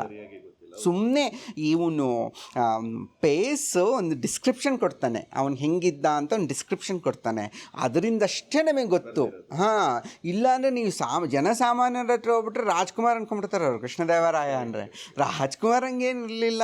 ಅವನು ಕುಳ್ಳ, ಸ್ವಲ್ಪ ಸ್ಥೂಲ ದೇಹ, ಒಂದು ಮುಖದಲ್ಲಿ ಇದು ಕಲೆ, ಸಿಡುಬಿನ ಕಲೆ ಅಂತ ಹೇಳ್ತಾರೆ ಅದನ್ನು. ಸಿಡುಬು ಬಂದಿತ್ತು ಅನಿಸುತ್ತೆ, ಅದರದ್ದು ಕಲೆ ದೇವಿ ಬರೋದು ಅಂತ ಹೇಳ್ತಾರಲ್ಲ ಚಿಕ್ಕನ್ನಲ್ಲಿ. ಆ ಥರದ್ದೇನೋ ಬಂದೇನೋ ಆಗಿರ್ಬೇಕದು. ಆ ಥರದ್ದು ಬಂದು ಕಲೆಗಳಾಗಿದೆ ಅದು ಸಿಕ್ಕಾಪಟ್ಟೆ ಅವನಿಗೆ. ಬಟ್ ನೋಡೋಕೆ ಚೆಂದ ಇದ್ದ, ಅವ್ನು ನೋಡೋಕ್ಕೆ ಗೌರವಯುತವಾಗಿದ್ದ. ಆಮೇಲೆ ಅವ್ನು ಕಪ್ಪು, ಇದಲ್ಲ ಬಿಳಿಯ, ರಾಜ್ಕುಮಾರ್ ಬಿಳಿಯ ಬಣ್ಣವೂ ಅಲ್ಲ. ಬಟ್ ದೋಸ್ ಆಲ್ ದ ವಿವರಗಳು ನಾವು ಇಷ್ಟು ಇಂಡೈರೆಕ್ಟಾಗಿ ತಗೊಳ್ತಾ ಇದ್ದೀವಿ. ಬಟ್ ಅದೇ ಪೀರಿಯಡ್ದು ವಾಸ್ಕೋಡಿ ಗಾಮ ಹೇಗಿದ್ದ ಅಂತ ಅವರು ರೇಖಾಚಿತ್ರ ಬರೆದಿಟ್ಟಿದ್ದಾರೆ. ಅವರು ಹುಟ್ಟಿದ್ರಿಂದ ಸಾಯೋವರೆಗೂ ಸ್ಟೋರಿ ಇರುತ್ತೆ ಅನ್ಸುತ್ತೆ. ಅವರಿಗೆ ಹಿಸ್ಟ್ರಿ ಬಹಳ ಇಂಪಾರ್ಟೆಂಟ್ ಆಗಿತ್ತು. ಇದು ಏನಾಗ್ಬಿಟ್ಟಿದೆ ಅಂದರೆ, ನಮ್ಮ ಭಾರತದಲ್ಲಿ ಎಸ್ಪೆಷಲಿ ದೇವರಿಗೆ ಸಂಬಂಧಪಡಲಾರದ್ದೇನು ಬರಿಬಾರ್ದು ಅನ್ನೋದು ಬಂದಿರೋದ್ರಿಂದ ನಾವು ಮನುಷ್ಯ ಸಂಬಂಧದ ಸಂಗತಿಗಳನ್ನು ಬರೆಯೋಕೆ ತುಂಬ ಹಿಂಜರ್ತಿದ್ದೀವಲ್ವ. ಅದರಿಂದ ನಮ್ಮಲ್ಲಿ ಡಾಕ್ಯುಮೆಂಟೇಷನ್ ಕಡಿಮೆ. ಅಲ್ಲಿ ನೀಟಾಗಿ ಬರೆದಿಟ್ಟಿದ್ದಾರೆ. ಹೆಂಗಿದ್ದ ವಾಸ್ಕೋಡಿಗಾಮ ಚಿತ್ರಗಳು ಸಿಗುತ್ತೆ ನಮಗೆ ಇವತ್ತಿಗೂ. ಅಂದರೆ ಒಬ್ಬರು ಬರೆದಿರ್ತಾರೆ, ಅಷ್ಟು ವರ್ಷ ಇಟ್ಕೊಳ್ಳೋಕ್ಕಾಗಲ್ಲ ನಮಗೆ, 500 ವರ್ಷಗಳು ಇಟ್ಕೊಳ್ಳೋಕ್ಕಾಗಲ್ಲ. ಬಟ್ ರೀಪ್ಲಿಕೇಟ್ ಆಗ್ತಾ ಬಂದಿರುತ್ತೆ. ಬೇರೆ ಬೇರೆ ಇನ್ನೊಂದು ಅದನ್ನು ರೀಪ್ಲೇ ಮಾಡಿರ್ತಾರೆ, ಮತ್ತೊಂದು ಮಾಡಿರ್ತಾರೆ. ಹಾಗೆ ಕಾಪಾಡ್ಕೊಂಡು ಬಂದಿದ್ದಾರೆ ಅವರೆಲ್ಲ. ಬಂದಿರುತ್ತೆ, ಅವರೆಲ್ಲ ಅಷ್ಟು ಚೆಂದ ಮಾಡ್ಕೊಂಡು ಬಂದಿದ್ದಾರೆ ಅವರೆಲ್ಲರೂ. ಸೊ ಅದರಿಂದ ನನಗೆ ಅದ್ರದ್ದು ಏನೂ ಕಷ್ಟವೇ ಆಗಲಿಲ್ಲ. ನಾನೇನು ಅಂದ್ಕೊಂಡೆ, ಪೋರ್ಚುಗೀಸ್ ಕಷ್ಟ ಆಗುತ್ತೆ ನಂಗೆ ಬರೆಯೋದಕ್ಕೆ ಅಂದ್ಕೊಂಡೆ. ಪೋರ್ಚುಗೀಸ್ ಕಷ್ಟವೇ ಆಗಲಿಲ್ಲ, ಯಾಕಂದ್ರೆ ಎಲ್ಲ ಡಾಕ್ಯುಮೆಂಟೇಷನ್ ಇದೆ. ನಾನು ಈವನ್ ಇದೆಯಲ್ಲ, ಅವನು ಬೆಲ್ಲನ ಅಪ್ಪ ಅದು ನೋಡ್ಬಿಟ್ಟು ಇದು ಮಾಡ್ತಾನಲ್ಲ, ಎಲ್ಲಿ ಒಂದು ಬಿಸಿಲಿನ ಕೋಲು ಬೀಳುತ್ತಲ್ಲಿ ಚರ್ಚ್ ಒಳಗೆ. ಇವರೆಲ್ಲ ಕ್ಯಾಥಲಿಕ್ಸ್ ಎಲ್ಲ ಒಂದು ವೈಭವ, ದೇವರು ಇದಾಗ್ಬಿಟ್ರು ಅಂತ ಎಷ್ಟು ಇದು ಮಾಡಿಬಿಟ್ಟು ಆ ದೇವ್ರ ಪ್ರದರ್ಶ ಆಗ್ಬಿಟ್ಟು ಇವನು ಅದ್ರ ಬಗ್ಗೆ ಇದು ಮಾಡ್ತಾನೆ, ಕಾಮೆಂಟ್ ಮಾಡ್ತಾನೆ. ಆ ಸೂರ್ಯ ಆಗೋದ್ರ ಬದಲು ಹೋಗ್ಬಿಟ್ಟು ಇದು ಪ್ಲೇಗ್ ನಿಲ್ಲಿಸ್ಬೋದಲ್ಲ ನಿಮ್ಮ ದೇವರು ಅಂತಾನೆ. ಸೊ ಅದು ನನಗೆ ತುಂಬ ಅಂದರೆ ಅದು ದಾಖಲಾಗಿದೆ ಅಲ್ಲಿ. ಅಂದರೆ ಯಾರು ಅಂತ ದಾಖಲಾಗಲ್ಲ, ಯಾರೋ ಒಬ್ಬ ಹಂಗೆ ಅಂದಿದ್ದಕ್ಕೆ ಅವರು ಆ ಮೊಂಬತ್ತಿಗಳನ್ನು ಇಡುವ ಸ್ಟ್ಯಾಂಡ್ ಇದೆಯಲ್ಲ ಅದರಿಂದ ಕೊಂದರು ಅವನ್ನ ಅಂತ ಬರುತ್ತೆ. ಅದರಿಂದನೇ ಶುರುವಾಗಿದ್ದು ರಕ್ತಪಾತ ಶುರುವಾಗಿದ್ದು. ನನಗೆ ಆ ಪಾತ್ರ ಬೆಲ್ಲನಪ್ಪ ಅನಿಸ್ತು. ನನಗೆ ಇವನು ಬರಬೇಕು, ಇವನು ಬೆಲ್ಲನಪ್ಪನಾಗಬೇಕು ಇವನು ಅಂತ. ಸೊ ಹೀಗೆ ಓದ್ತಾ ಓದ್ತಾ ಎಲ್ಲೆಲ್ಲೋ ದಕ್ಬಿಡ್ತವೆ ಪಾತ್ರಗಳು ನನಗೆ. ಅಂದ್ರೆ ನಮ್ಗೆ ನಾನೇನು ಕೇಳಿದ್ರೆ ಜನರಲ್ ಆಗಿ ನಮ್ಮಲ್ಲಾದ್ರೆ ಸುತ್ತಮುತ್ತ ಹರಿದಾಡೋ ವಿಚಾರಗಳು, ಮತ್ತೆ ನೀವು ಕೂಡ ವಿಜಯನಗರ ಇವತ್ತಿಗೆ ಅದು ನೀವು ಬಳ್ಳಾರಿ ಅಂತ ನಾವೇನ್ ಹೇಳ್ತೀವಿ ಸಂಡೂರು, ನೀವು ಬಾಲ್ಯದಿಂದಲೂ ಒಂದಷ್ಟು ಜಾನಪದನೋ ಅಲ್ಲಿಯ ಕಥೆಗಳನ್ನ ಒಂದಷ್ಟು ಕೇಳ್ಕೊಂಡು ವಿಜಯನಗರ ನಿಮ್ಗೆ ಒಂದಷ್ಟು ಆಪ್ತ ಆಗಿರುತ್ತೆ. ಬಟ್ ಪೋರ್ಚುಗೀಸ್ನ ನೀವು ಹೇಳಿದ್ದು ತುಂಬಾ ಖುಷಿಯಾಗಿದ್ದ ವಿಚಾರ. ನಮ್ ಜನರಲ್ ಆಗು ಎಲ್ಲಾ ಕಡೆ ಹೇಳ್ಕೊತೀವಿ ಅವ್ರಿಗಿರುವಷ್ಟು ಇತಿಹಾಸದ ಮೇಲೆ ಇರೋ ಒಲವು ನಮ್ಮಲ್ಲಿಲ್ಲ ಅಂತ. ಸೊ ಅಲ್ಲಿದಾಗಾದ್ರೆ ನಿಮ್ಗೆ ಎಲ್ಲಾ ಪುಸ್ತಕಗಳು ನೀವೀಗ ಇಲ್ಲೇನ್ ಚಿತ್ರಿಸಿದ್ರೆ ಅದೆಲ್ಲ ಇನ್ನೂ ಎವಿಡೆಂಟ್ ಆಗಿರುವಂತ ವಿಷಯಗಳೇ, ಅಲ್ಲಿ ಇನ್ನೂ ಚೆನ್ನಾಗೇ ಇದೆ. ಬಟ್ ಒಂದೇನು ಗೊತ್ತಾ, ನಮ್ಮ ಭಾರತೀಯ ಸಾಹಿತ್ಯಗಳಲ್ಲಿ ಅದರಲ್ಲೂ ಕನ್ನಡದ ಸಾಹಿತ್ಯಗಳಲ್ಲಿ ಒಂದು ಸಮಸ್ಯೆ ಏನಪ್ಪ ಅಂತಂದರೆ ವಾಸ್ತವ ಮಾರ್ಗವನ್ನೇ ಬಳಸಬೇಕು ಅಂತ. ಅಂದರೆ ಒಂಥರ ಅನುಭವಗಳನ್ನೇ ಬರ್ಕೊತಾ ಹೋಗ್ಬೇಕಾದ ಹಂಗೇನಿಲ್ಲ. ಅದರಿಂದ ಏನು ಮಾಡ್ತಾರೆ ಅಂದರೆ ತಮಗೆ ಅನುಭವ ಆಗದೆ ಏನೇನೂ ಬರೆಯೋಕ್ಕೆ ಹೋಗಲ್ಲ ಎಷ್ಟೋ ಜನ. ಅದು ಮಹಾ ಸುಳ್ಳು. ನಿಮಗೆ ನಮ್ಮ ಕಲ್ಪನೆ ಎಷ್ಟು ದೊಡ್ಡದಾಗಿರುತ್ತೆ ಅಂತಂದರೆ ನಾವು ಏನೆಲ್ಲ ಸೃಷ್ಟಿಸ್ಬೋದು, ಮನುಷ್ಯ ಏನೆಲ್ಲ ಸೃಷ್ಟಿಸ್ಬೋದು ನನ್ನ ಪ್ರಕಾರ. ಅದರಿಂದ ಮೊದಲು ಏನು ಮಾಡಬೇಕಂದ್ರೆ ನನಗೆ ಗೊತ್ತಿದ್ದನ್ನೇ ನಾನು ಬರಿತೀನಿ ಅನ್ನೋದ್ರಿಂದ ಹೊರಗೆ ಬರಬೇಕು. ಅದು ನಿಜವಾದ ಸೃಜನಶೀಲ ಲೇಖಕ ಮಾಡಬೇಕಾದಂಥ ಮೊದಲನೇ ಕೆಲಸ. ನನಗೆ ಗೊತ್ತಿದ್ದನ್ನು ನಾನು ಬರಿತೀನಿ ಅನ್ನೋರು ಅವರು ಅಂಕಣಕಾರರು ಅಥವಾ ನಾನ್ ಫಿಕ್ಷನ್ ರೈಟರ್ಸ್ ಅವರೆಲ್ಲರೂ. ಫಿಕ್ಷನ್ ರೈಟರ್ ನಾನು ಏನು ಬೇಕಾದ್ರೂ ಸೃಷ್ಟಿಸ್ಬೇಲಿ. ಕುಮಾರವ್ಯಾಸ ಬರಿತಾನಲ್ಲ, ಹಿಮಾಲಯದ ಬಗ್ಗೆ ಬರಿಬೇಕಂದ್ರೆ ಅವನಿಗೆ ಯಾವ ಸಂಕೋಚವೂ ಇಲ್ಲ. ಅವನು ಕುಮಾರವ್ಯಾಸ ಏನು ಮಾಡ್ತಾನೆ, ಹಿಮಾಲಯದ ವರ್ಣನಲ್ಲಿ ಹಿಮಾಲಯದಲ್ಲಿ ಸಾಕಷ್ಟು ತೆಂಗಿನ ಮರಗಳಿದ್ವು, ಸಾಕಷ್ಟು ಹಲಸಿನ ಮರಗಳಿದ್ವು, ಸಾಕಷ್ಟು ಅಡಿಕೆ ಮರಗಳಿದ್ವು. ಆ ಕಾಂಡವನದ ಮೇಲೆ ಅವೆಲ್ಲ ಸುಟ್ಟೋಗ್ತವೆ. ಆ್ಯಕ್ಚುಲಿ ಅಡಿಕೆ ಮರ ಸುಟ್ಟೋಗುತ್ತೆ. ಅಂದರೆ ಅವನು ತನ್ನದೇ ಆದ ಕಲ್ಪನೆಯ ಕಾಡನ್ನು ಕಟ್ಟಿಕೊಡ್ತಾ ಇದ್ದಾನೆ. ಅವನು ನೋಡಿರೋದೇನಪ್ಪ, ಅವನು ನೋಡಿರೋದು ಹಂಪಿ ಸುತ್ತಮುತ್ತ ಇವೆಲ್ಲ ತುಂಬ ಇದ್ವು ಆವಾಗ. ಇವಾಗ ಅಡಿಕೆ ಇಲ್ಲ ಆ್ಯಕ್ಚುಲಿ ಹಂಪಿಯ ಸುತ್ತಮುತ್ತ. ಆವಾಗ ವಿಪರೀತ ಅಡಿಕೆ ಬೆಳೆದಿದ್ದಾರೆ ಹಂಪಿಯ ಸುತ್ತಮುತ್ತ. ಅಡಿಕೆ, ಹಲಸು, ಬಾಳೆ ಇವೆಲ್ಲ ನಮ್ಮ ಬೆಳೆಗಳವೆಲ್ಲ ಅಲ್ಲಿ ಹಂಪಿಯ ಸುತ್ತಮುತ್ತ ಇದ್ದ. ಆ ಗಿಡಗಳೆಲ್ಲ ಸುಟ್ಟೋದು ಒಂದು ಬರಿತಾನೆ ಪಾಪ ಕುಮಾರವ್ಯಾಸ. ಯಾಕೆಂದರೆ ಅವನಿಗೆ ಗೊತ್ತಿಲ್ಲ ಹಿಮಾಲಯ ಹೇಗಿದೆ ಅಂತ ಗೊತ್ತಿಲ್ಲ. ಅದು ತಪ್ಪಿಲ್ಲ ಅಂತ ಹೇಳ್ತೀನಿ ನಾನು. ಸೊ ಆ ಮಟ್ಟದಲ್ಲಿ ಧೈರ್ಯ ಬೇಕು ನನಗೆ. ನಾನು ಏನಾದರೂ ನನ್ನ ಕಲ್ಪನೆಯಲ್ಲಿ ಕಟ್ಟಿಕೊಡ್ತೀನಿ ನಿಮಗೆ. ನನಗೆಲ್ಲ ನಾನೇ ಸ್ವಂತ ಹೋಗಿ ಕಣ್ಣಿಂದ ನೋಡುವ ಅವಶ್ಯಕತೆ ಇಲ್ಲ. ಗೊತ್ತಿಲ್ಲದನ್ನು ನಾನು ಊಹೆ ಮಾಡಬಲ್ಲೆ. ಅದು ನಿಜವಾದ ಕತೆಗಾರಿಕೆ. ಸುಮ್ಮನೆ ನನ್ನ ಅನುಭವಗಳನ್ನೇ ಕ್ರೋಢೀಕರಿಸಿ ಬರಿತೀನಿ ಅನ್ನುವಂಥದ್ದು ಸ್ವಲ್ಪ ಕೆಳಮಟ್ಟದ ಕತೆಗಾರಿಕೆ ಅನಿಸುತ್ತೆ ನನಗೆ.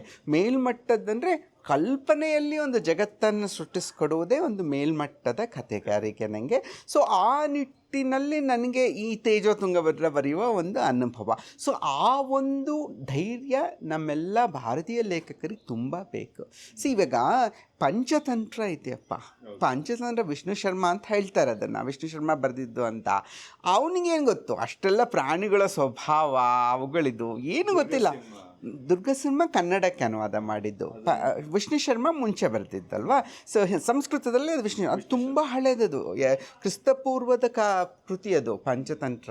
ಯಾಕಂದರೆ ನಮಗೆ ಸಿಲ್ಕ್ ರೂಟ್ 1ನೇ ಶತಮಾನ 2ನೇ ಶತಮಾನದಲ್ಲೆಲ್ಲ ಬರೀ ಪಂಚತಂತ್ರಗಳು ಕಾಣುತ್ತೆ. ಜನರು ಪಂಚತಂತ್ರ ಮಾತಾಡೋದು, ಪಂಚತಂತ್ರ ಕಥೆಗಳನ್ನ ಹೇಳ್ಕೊಂಡಿರೋದು ಗೊತ್ತಾಗುತ್ತೆ ನಮಗೆ. It's a very old book. ಪಂಚತಂತ್ರದಿಂದಲೇ ಅರೇಬಿಯನ್ ನೈಟ್ಸ್ ಉಟ್ಕೊಂಡಿರೋದು. ಅರೇಬಿಯನ್ ನೈಟ್ಸ್ಗೆ ಮೂಲ ಪಂಚತಂತ್ರವೇ. ಅದೆಲ್ಲ ಇದ್ರ ಮೂಲದಿಂದ ಅದು ಹುಟ್ಕೊಂಡಿದೆ ಅದು ಆ ಕಥೆಗಳು. ಇವ್ರು ಹಾಗೆಲ್ಲ ಪಂಚತಂತ್ರದಲ್ಲಿ ಮಾಡ್ಕೊತ ಒಂದರಿಂದ ಒಂದು ಕಥೆಗಳು ಸರಪಣೆ ಮಾಡ್ಕೊತ ಹೋಗ್ತಾನೆ ವಿಷ್ಣು ಶರ್ಮಾ ಅಲ್ವಾ. ವಿಷ್ಣು ಶರ್ಮಾಗೆ ಭಯನೇ ಇರಲಿಲ್ಲ. ಎಲ್ಲರ ಜೊತೆಲೆ ಮಾತಾಡಿಸ್ದ, ಹುಲಿ ಜೊತೆಲಿ ಮಾತಾಡಿಸ್ದ, ಸಿಂಹ ಜೊತೆಲಿ ಮಾತಾಡಿಸ್ದ, ಎಲ್ಲ ಮನುಷ್ಯ ಸ್ವಭಾವ ಮತ್ತು ಪ್ರಾಣಿಗಳ ಸ್ವಭಾವ ಎಲ್ಲವನ್ನೂ ಸೇರಿಸಿ ಒಂದು ಕತೆ ಮಾಡಿದ್ನಲ್ಲ. ಸೊ ಅವನೇನಾದರೂ ಒಂದು ವಾಸ್ತವದಲ್ಲಿ ಬರೆಯೋಕ್ಕೆ ಹೋದ್ನ ಅವನು? ಇಲ್ಲ. ಆ ಒಂದು ಶಕ್ತಿ ನಮಗೆಲ್ಲರಿಗೂ ಬೇಕು ಅಂತ ನಾ ಹೇಳೋದು. ಸೊ ಆ ಪ್ರಯತ್ನವನ್ನು ನಮ್ಮ ಲೇಖಕರು ಎಸ್ಪೆಷಲಿ ಕಥೆಗಾರರು ಮಾಡಬೇಕು. ಮೇಲಕ್ಕೆ ಹೋಗಿ ಸ್ವಲ್ಪ ಅಲ್ಲೇ ಉಳ್ಕೊಂಬಿಡ್ಬೇಡಿ ಅಂತ. ಬಟ್ ಆದ್ರೂ ಯಾವುದೇ ಕಾರಣಕ್ಕೂ ಕತೆಗಾರರೊಬ್ರಿಗೆ ಹಿಂಗೆ ಬರೀರಿ ಅಂತ ಹೇಳೋದೇ ತಪ್ಪು. ಕರೆಕ್ಟ್. ಅವ್ರಿಗೆ ಹೆಂಗೆ ಬೇಕೋ ಹಂಗೆ ಬರಿಬೋದು. ಸೊ ನನ್ನ ನಿಟ್ಟಿನಲ್ಲಿ ಕಲ್ಪನೆ ಬಹಳ ಮುಖ್ಯ ಅಂತ ಅನ್ಸುತ್ತೆ ನನಗೆ. I tried my level best. ಒಂದು ಕಲೆ ಅಂತ ತಗೊಂಡಾಗ್ಲೇನೆ ಇದನ್ನೇ ಬರಿತೀನಿ ಅಂತ ಕುತ್ಕೊಂಡ್ಬಿಟ್ರೆ ಹಾ. ಅದು ಪ್ರಾಡಕ್ಟ್ ಆಗುತ್ತೆ, ನಾನು ಆರ್ಡರ್ ತಗೊಂಡಂಗೆ ಆಗ್ಬಿಡುತ್ತೆ. ಅಲ್ಲ, ನನಗೆ ಗೊತ್ತಿರೋದನ್ನೇ ಬರಿತೀನಿ ಅನ್ನೋದು ಸಮಸ್ಯೆ ಅಂತ ನಾನು ಹೇಳ್ತಿರೋದು. ಗೊತ್ತಿರೋದನ್ನೇ ಅಂತ. ಸೃಜನಶೀಲಾತ್ಮಕತೆ ಅಲ್ಲ, ಎಲ್ಲೋ ಮೇಲಕ್ಕೆ ಹೋಗಲೇಬೇಕು, ಇನ್ಫಾರ್ಮೇಟಿವ್ ಆಗುತ್ತೆ. ಆಗ ಅದು ಆತ್ಮಕಥಾನಕ ಆಗುತ್ತೆ. ಸೃಜನಶೀಲತೆ ಇರುತ್ತೆ, ಇಲ್ಲ ಅಂತಲ್ಲ, ಸೃಜನಶೀಲತೆ ಒಂದೇ ಬರುತ್ತೆ, ಕ್ರಿಯೇಟಿವಿಟಿ ಬರುತ್ತೆ. ಬಟ್ ಆತ್ಮಕಥಾನಕದ ಬೇರೆ ಬೇರೆ ಮುಖಗಳು ಕಾಣಿಸ್ತಾ ಹೋಗ್ಬಿಡುತ್ತೆ. ಅದನ್ನು ಮೀರಬೇಕು ಅನ್ನುವಂಥದ್ದು ನಾವು ಹೇಳ್ತಾ ಇರೋದು. ಸೊ ಅದು ಬರುತ್ತೆ, ಅಂದರೆ ಆರಂಭದಲ್ಲೇ ಬರಲ್ಲ ಯಾರಿಗೂ, ಕತೆಗಾರಿಗೂ ಆರಂಭದಲ್ಲೇ ಆ ಧೈರ್ಯ ಬರಲ್ಲ. ಸ್ವಲ್ಪ ಬೆಳೀತಾ ಬೆಳೀತಾ ಬೆಳೀತಾ ನಮಗೆ ಕತೆಗಾರಿಕೆ ಒಲ್ದಾಗ ಅದು ಸಿಗುತ್ತೆ. ನಮಗೆ ಆ ಮಟ್ಟಿನ ಒಂದು ಕತೆಗಾರಿಕೆ ಮಾಡ್ಬೋದು ಅಂತ ಅನ್ಸುತ್ತೆ. ಇವಾಗ ಭೈರಪ್ಪನವ್ರ ಪರ್ವ ನೋಡಿಕೊಂಡ್ರೆ ಆ ಪರ್ವನ ವಿಜುವಲೈಸೇಷನ್ ಇದೆಯಲ್ಲ, ಯಾವ ಮಟ್ಟದಲ್ಲಿ ವಿಜುವಲೈಸೇಷನ್ ಮಾಡಿದ್ದು. ಪರ್ವ ಇಸ್ ಒಂಥರ ನನಗನ್ಸೋ ಮಟ್ಟಿಗೆ ಗದ್ಯ ರೂಪದಲ್ಲಿ ಭಾರತದಲ್ಲಿ ಬಂದಂತಹ ಎಲ್ಲ ಮಹಾಭಾರತದ ಕಥನಗಳಲ್ಲೇ ಅತ್ಯಂತ ಶ್ರೇಷ್ಠವಾದದ್ದು ಪರ್ವ. ಆ ಮಟ್ಟದಲ್ಲಿ ಯಾರೂ ಬರೆದಿಲ್ಲ. ನಾವೆಲ್ಲ ಓದಿದ್ದೀನಿ, ಮಲಯಾಳಂನಲ್ಲಿ ಬಂದಿದೆ, ತಮಿಳ್ನಲ್ಲಿ ಬಂದಿದೆ, ತೆಲುಗುನಲ್ಲಿ ಎಲ್ಲ ಓದಿದ್ದೀನಿ ನಾನು. ಏನೇನು ಬರೆದಿದ್ದಾರೆ ಅಂತೆಲ್ಲ ಓದಿ, ಹಿಂದಿ ಇಂಗ್ಲೀಷ್ ಎಲ್ಲ ಓದ್ಕೊಂಡಿದ್ದೀನಿ ನಾನು, ಅಂದರೆ ಟ್ರಾನ್ಸ್ಲೇಟೆಡಲ್ಲಿ ಓದಿದ್ದೀನಿ. ಯಾರೂ ಭೈರಪ್ಪನ ಮಟ್ಟದಲ್ಲಿ ಅದು ಸೃಜನಶೀಲವಾಗಿ ಆ ಜಗತ್ತನ್ನು ಕಲ್ಪಿಸ್ಕೊಳ್ಳೋಕೆ ಸಾಧ್ಯ ಆಗಿಲ್ಲ. It's one of the most powerful books of India actually. ಅದು ಆ ಕಾಲದಲ್ಲಿ ತುಂಬ ಹಿಂದೆ ಬರೆದಿರೋದು, ಎಷ್ಟು ಹಿಂದೆ ಬರೆದಿರೋದು ಪುಸ್ತಕ. ಇವಾಗಲೇ 50 ವರ್ಷದ ಆಯಿತು ಅನಿಸುತ್ತೆ ಭೈರಪ್ಪ ಪರ್ವ ಬರೆದು. ಅದು ಹಿಂಗೆ ಯೋಚನೆ ಮಾಡಿದ್ರಪ್ಪ ಆ ಥರದ್ದು ಬರವಣಿಗೆ ಅಂತ ನಂಗೆ ಆಶ್ಚರ್ಯ ಆಗುತ್ತೆ. So that is required. ಅವರು ಸ್ಟ್ರಗಲ್ ಮಾಡ್ತಾರೆ. ಅವರು ಕೃಷ್ಣನ್ ಬರಿಬೇಕಲ್ಲಕ್ಕೆ ನನಗೆ ದ್ವಾರಕೆಯ ಬಗ್ಗೆ ಬರೆಯೋದಕ್ಕೆ ಆಗ್ತಿರ್ಲಿಲ್ಲ. 1-2 ಸಾಲು ಬರೋಷ್ಟೊತ್ತಿಗೆ ನನಗೆ ಸುಸ್ತಾಗ್ತಿತ್ತು. ಅದಕ್ಕೆ ನಾನು ಪ್ರವಾಸ ಮಾಡಿದೆ ಅಂತ ಹೇಳ್ತಾರೆ. ಎಲ್ಲ ಪ್ರವಾಸ ಮಾಡಿ ಮಾಡಿ ಧೈರ್ಯ ತೊಗೊಂಡೆ ನಾನು. ಆ ಸಮುದ್ರದ ತುದಿಯ ಮೇಲೆ ಕೂತ್ಕೊಂಡಾಗ ಒಂದು ಸಲ ಅನಿಸುತ್ತವ್ರಿಗೆ, ನಾನು ಇವಾಗ ದ್ವಾರಕೆಯ ಪ್ರವೇಶವನ್ನು ಮಾಡಬಲ್ಲೆ, ನಾನಿವಾಗ ಮಾಡ್ಬೋದು ನಾನು ದ್ವಾರಕೆಯ ಪ್ರವೇಶ ಅಂತಂದ್ಬಿಟ್ಟು ಬರೀತಾರೆ. ಆಮೇಲೆ ಸುಲಭವಾಗಿ ಬರ್ಕೊಂಡು ಹೋಗ್ಬಿಟ್ಟೆ ಅಂತ ಹೇಳ್ತಾರೆ. ಆರಂಭದಲ್ಲಿ ಕಷ್ಟಪಟ್ಟೆ, ಆಮೇಲೆ ನಿಜಾನಕ್ಕೆ ಅದ್ರ ವೇಗ ಬಂತು ಅಂತ. ಆ ಮಟ್ಟದಲ್ಲಿ ನನ್ನ ಗೊತ್ತಿಲ್ಲ ಜಗತ್ತನ್ನು ನಾನು ಕಟ್ಕೊಡ್ತೀನಿ ಅನ್ನುವಂಥ ಒಂದು ಆತ್ಮವಿಶ್ವಾಸ ಕತೆಗಾರನಿಗೆ ಬೇಕು. ಅದು ಸಿಗಲಿಲ್ಲ, ಅದು ಆಗಲಿಲ್ಲ ಅಂದರೆ ಬಹಳ ಸೀಮಿತದಲ್ಲಿ ಬರಿತೀವಿ ನಾವೆಲ್ಲರೂ ಅಂತ. ಹೌದು, ಆ್ಯಕ್ಚುಲಿ ನೀವು ಹೇಳಿದಾಗೆ ಸಾರ್ಥನೂ ಅಷ್ಟೇ. ಎರಡು ಐತಿಹಾಸಿಕ ಅಂತ ತೊಗೊಂಡ್ರೆ, ಅಂದರೆ ಆವರಣನೂ ಮುಂದೆ ಐತಿಹಾಸ ಬರೆದ್ರು, ಇದು ಪುರಾಣ ಅಂತ ತೊಗೊಂಡ್ರೆ ಇದನ್ನು. ಬಟ್ ಅದಕ್ಕಿಂತ ಮೀರಿದ್ದೇನಂತಂದರೆ, ಇದು ಸಾರ್ಥಕ್ಕೆ 8ನೇ ಶತಮಾನ ಇಟ್ಕೊಳ್ತಾರೆ, ಬೇಸ್ ಮಾಡ್ಕೊಳ್ತಾರೆ. ಆಮೇಲೆ ಇದಕ್ಕೆ ಬರೋಷ್ಟೊತ್ತಿಗೆ, ಆವರಣ ಬರೋಷ್ಟೊತ್ತಿಗೆ ಮುಂದಿನ ಶತಮಾನಗಳಿಗೆ ಬರ್ತಾರೆ ಅವರು ಎಲ್ಲ. ಇಸ್ಲಾಂ ಬಂದ ಮೇಲೆ ಭಾರತಕ್ಕೆ ಬರುವಂಥದ್ದು ಬಂದಿರ್ತಾರೆ. But it's important. ನಾವೇ ಫಸ್ಟು ಅಂತ ಹೇಳ್ಕೊಳ್ಳೋದೇ ತಪ್ಪು. ನಾವು ಮತ್ತೆ ರಿಪೀಟ್ ಮಾಡ್ತಿರ್ತೀವಿ ಅವೇ ಸಾಧನೆಗಳನ್ನು, ಮತ್ತೆ ರಿಪೀಟ್ ಮಾಡ್ತೀವಿ ಅಂದ್ಕೊಳ್ಳೋದೇ ಒಳ್ಳೆಯ ಸ್ವಭಾವ.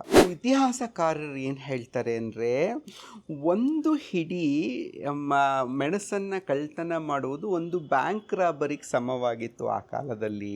ನೀನು ಮುತ್ತಿಗೆಯಿಂದ ಬಿಟ್ಟೋಗು, ನಿಂಗೆ ಏನು ಬೇಕೋ ಅದು ಕೊಡ್ತೀನಿ ಅಂತಾನೆ. ಅವನೇನು ಹೇಳ್ತಾನೆ, ಏನು ಡಿಮ್ಯಾಂಡ್ ಮಾಡ್ತಾನಂದ್ರೆ, ಈ ಮುತ್ತಿಗೆ ಹಾಕಿದ ರಾಜ 2 ಚೀಲ ಮೆಣಸು ಕೊಡು ಅಂತ ಕೇಳ್ತಾನೆ.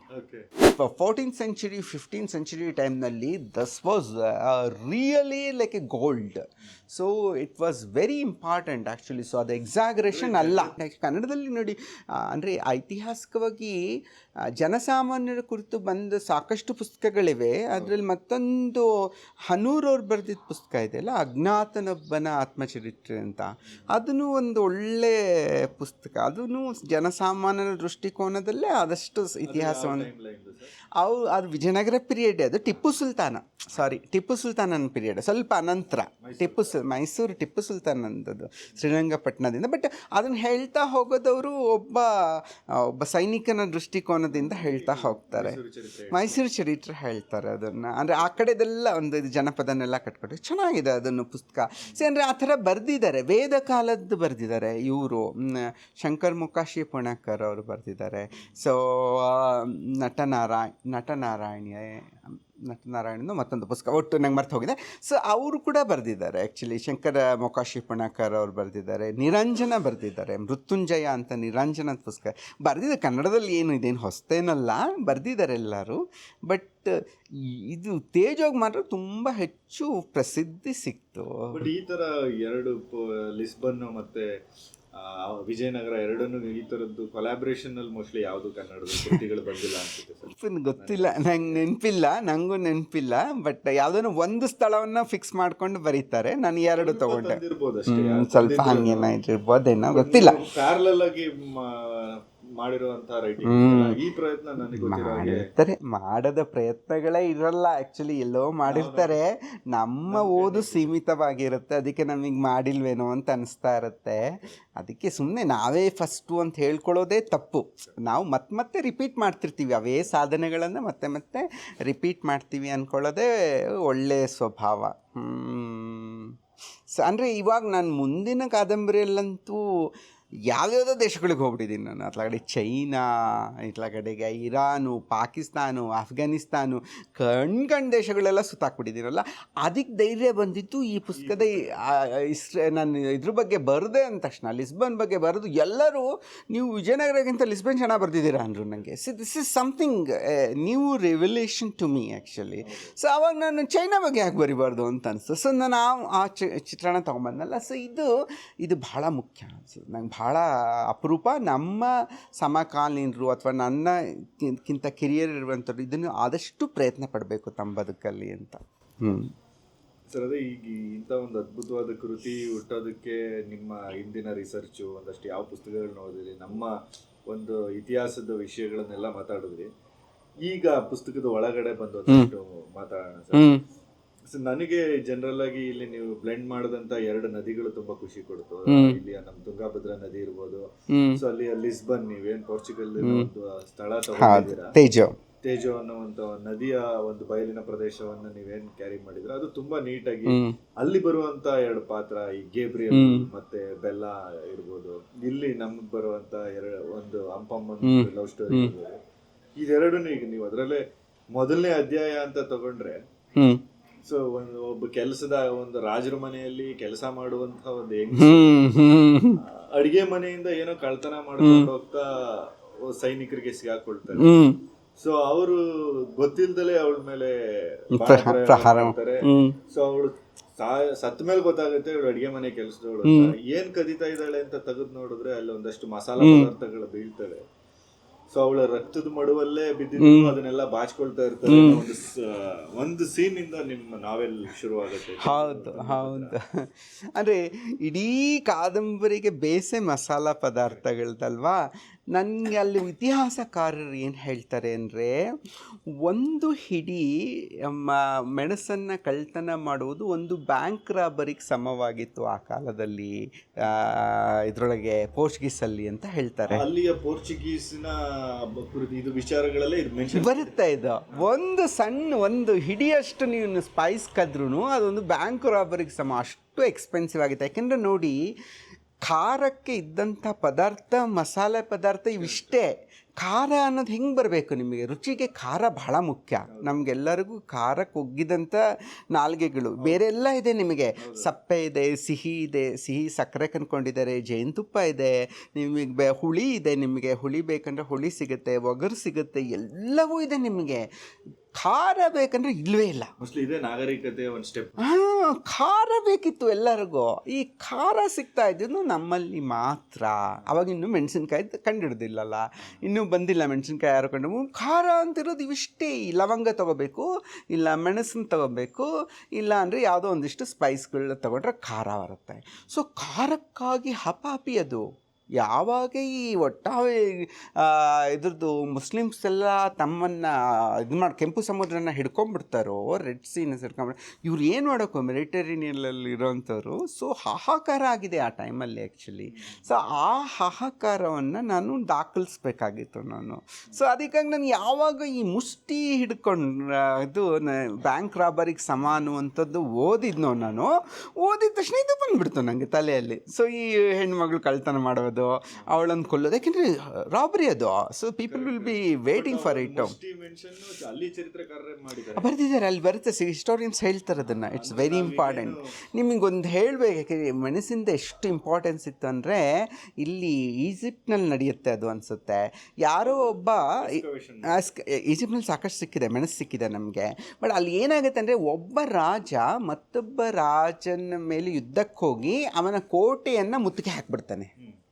ಇಡೀ ಕೋಟೆ ಮುತ್ತಿಗೆ ಹಾಕಿಬಿಡ್ತಾನೆ. ಕೋಟೆ ಮುತ್ತಿಗೆ ಹಾಕಿದ ತಕ್ಷಣ ಅವಾಗ ಆ ರಾಜ ಏನಂತಾನೆ, ನೀ ಶರಣಾಗತನಾಗು ಅಂತ ಹೇಳ್ತಾನೆ. ಹೇಳಿದ್ರೆ ಅವನು ಆಗ್ತೀನಿ, ನಿನಗೆ ನಾನು ಬಿಟ್ಟು ಹೋಗು, ನೀನು ಮುತ್ತಿಗೆಯಿಂದ ಬಿಟ್ಟು ಹೋಗು, ನಿಂಗೆ ಏನು ಬೇಕೋ ಅದು ಕೊಡ್ತೀನಿ ಅಂತಾನೆ. ಅವನೇನು ಹೇಳ್ತಾನೆ, ಏನು ಡಿಮ್ಯಾಂಡ್ ಮಾಡ್ತಾನೆ ಅಂದರೆ, ಈ ಮುತ್ತಿಗೆ ಹಾಕಿದ ರಾಜ 2 ಚೀಲ ಮೆಣಸು ಕೊಡು ಅಂತ ಕೇಳ್ತಾನೆ. 2 ಚೀಲ ಮೆಣಸು ಕೊಡ್ತಾನೆ ಅವನು. 2 ಚೀಲ ಮೆಣಸು ಕೊಟ್ಟಿದ್ದಕ್ಕೆ ಅವ್ನು ವಾಪಸ್ ಸೈನ್ಯ ತೊಗೊಂಡು ಹೋಗ್ತಾನೆ. ಒಂದು ಕೊಪ್ಪರಿಗೆ ಚಿನ್ನ ಕೊಟ್ಟಂಗೆ. ಹಾಗೆ ಅಂದರೆ ಲೆಕ್ಕ ಹಾಕಿ ನೀವು, ಮೆಣಸಿಗೆ 2 ಚೀಲ ಮೆಣಸಿಗೆ ಮುತ್ತಿಗೆ ಹಾಕಿದ್ದನ್ನು ಬಿಟ್ಟು ಹೋಗ್ತಾನೆ ಅಂತಂದರೆ ಅವನು, ಇಟ್ ಇಸ್ ಡಾಕ್ಯುಮೆಂಟೆಡ್. ಜನರಲ್ ಆಗಾದ್ರೆ ರಾಣಿ ಕೊಡಬೇಕಿತ್ತು. ಹಾಂ, ಅದೇ ಕರಿಮೆಣಸು ಮಾಡಿ ಸ್ಟೋರ್ ಮಾಡಿದಾರಲ್ಲ ಅವರು. ಸೊ ಕೆಲವರಿಗೆಲ್ಲ ಎಕ್ಸಾಗ್ರೇಷನ್ ಅನ್ಸುತ್ತೆ ನಾನು ಬರೆದಿರೋದು. ಆ್ಯಕ್ಚುಲಿ ಎಷ್ಟೊಂದು ಜನ ಅಂದರು ಇದು ಎಕ್ಸಾಗ್ರೇಷನ್ ಆಯಿತು ಅಂತ. ಇಲ್ಲ, ಅದು ಹಾಗೆ ಇತ್ತದು. 2 ಇದು ದಾಖಲಾಗಿದೆ. ಇದು ನೀವು ಹೇಳಿದ್ದಕ್ಕೇನೆ ನನಗೂ ಅದು ಎಕ್ಸಾಜರೇಷನ್ ಅಂತ ಅನ್ನಿಸ್ತು. ಬಟ್ ಆದ್ರೆ ನಾವು ಹಿಸ್ಟ್ರಿ ಅಂತ ತೆಗೆದಾಗ್ಲೆಲ್ಲ ಈ ಪೆಪ್ಪರು ಕರಿಮೆಣಸು ತುಂಬಾ ಇಲ್ಲ ಬಂದಿದೆಪ್ಪ, ಬಂದಿದೆ. ಆಮೇಲೆ ಹೋಗ್ಬಿಡ್ತು ನೋಡಿ. ಇವ್ರು ಬರೋಷ್ಟೊತ್ತಿಗೆ 100 ವರ್ಷದ ನಂತರ ಇಂಗ್ಲೀಷರು ಬಂದರು. 100 ವರ್ಷದ ಹಿಂದೆ ಪೋರ್ಚುಗೀಸರು, 1498 ಪೋರ್ಚುಗೀಸು, 1598-99 ಅಷ್ಟೊತ್ತಿಗೆ ಇಂಗ್ಲೀಷರು ಬಂದರು. ಸೊ 100 ವರ್ಷದಲ್ಲಿ ಅವರಿಗೆ ಗೊತ್ತಾಗ್ಬಿಡುತ್ತೆ ಇಂಗ್ಲೀಷರಿಗೆ, there is no point in spice trading ಅಂತ.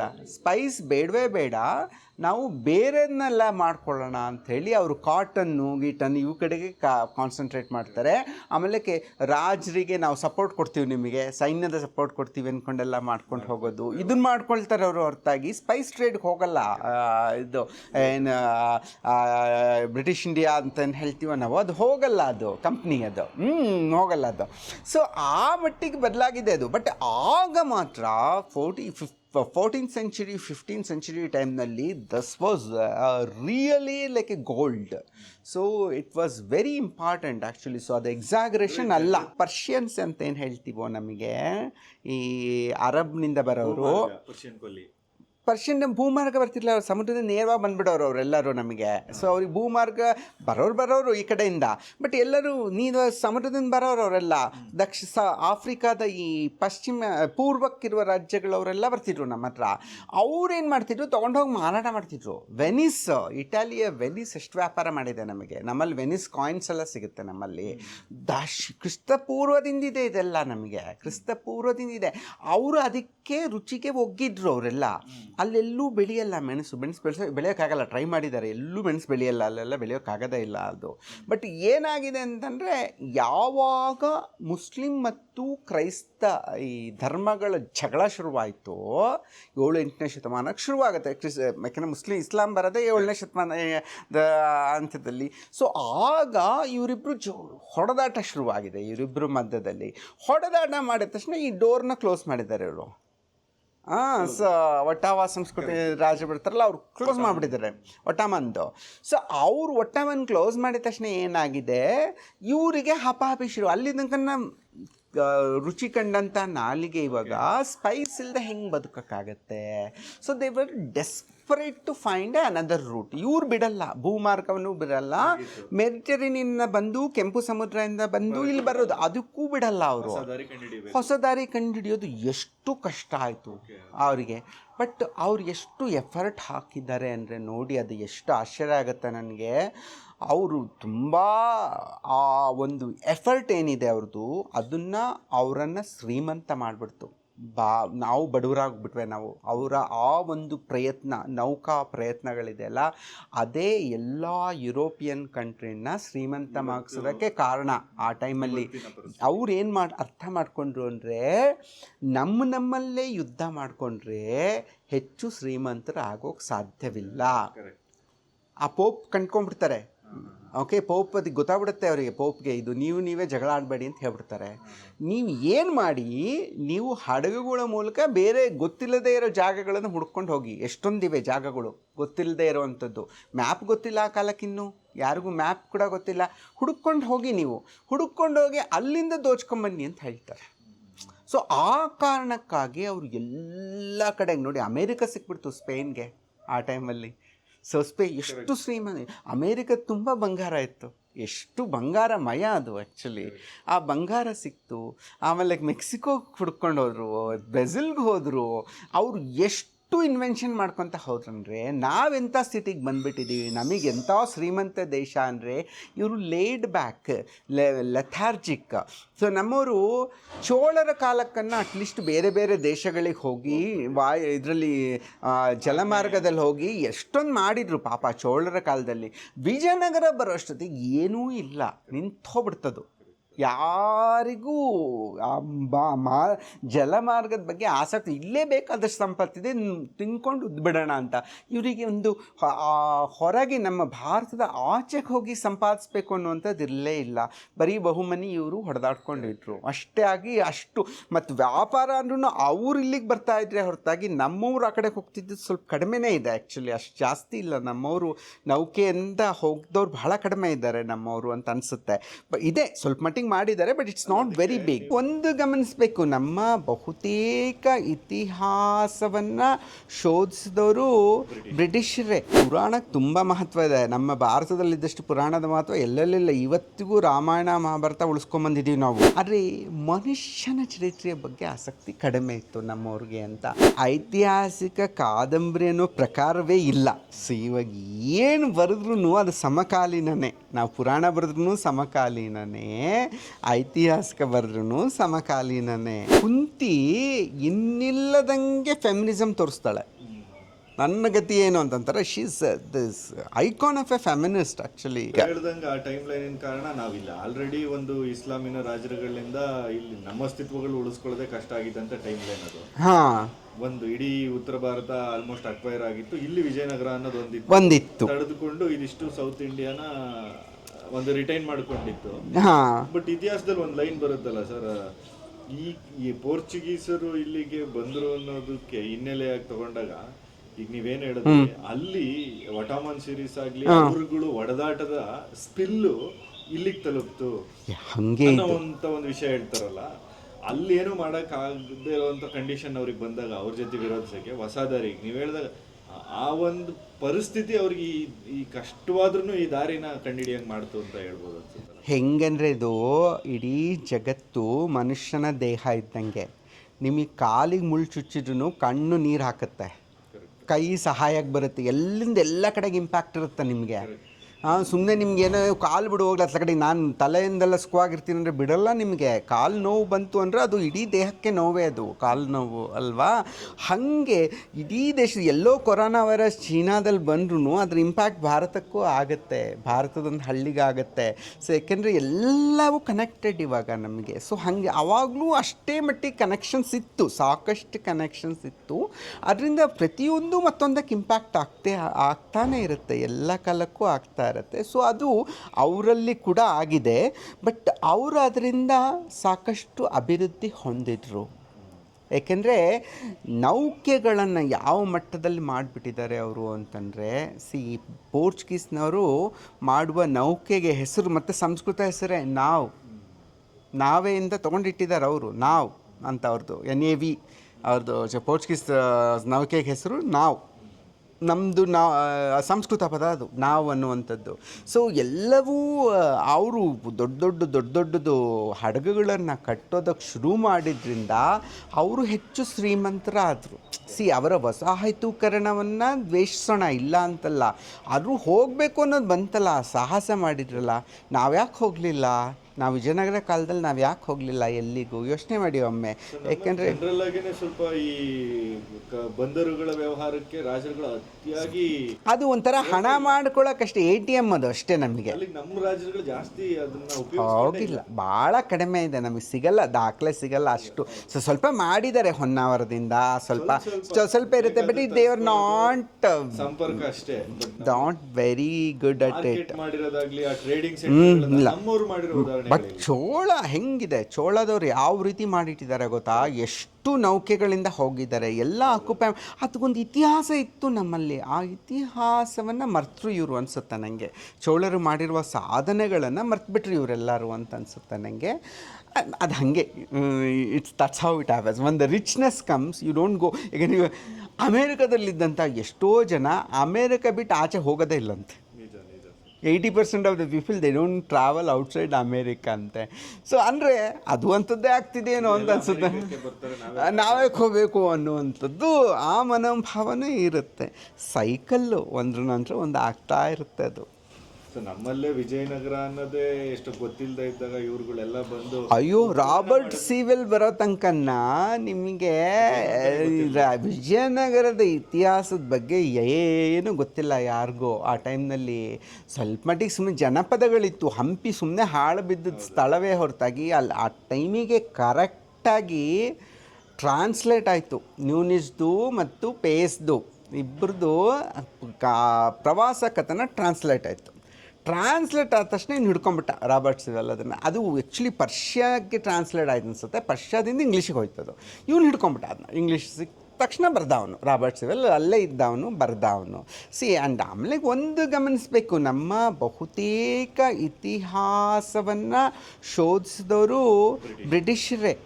ನಾವು ಹೆಚ್ಚು ಇದು ಮಾಡಿಲ್ಲ.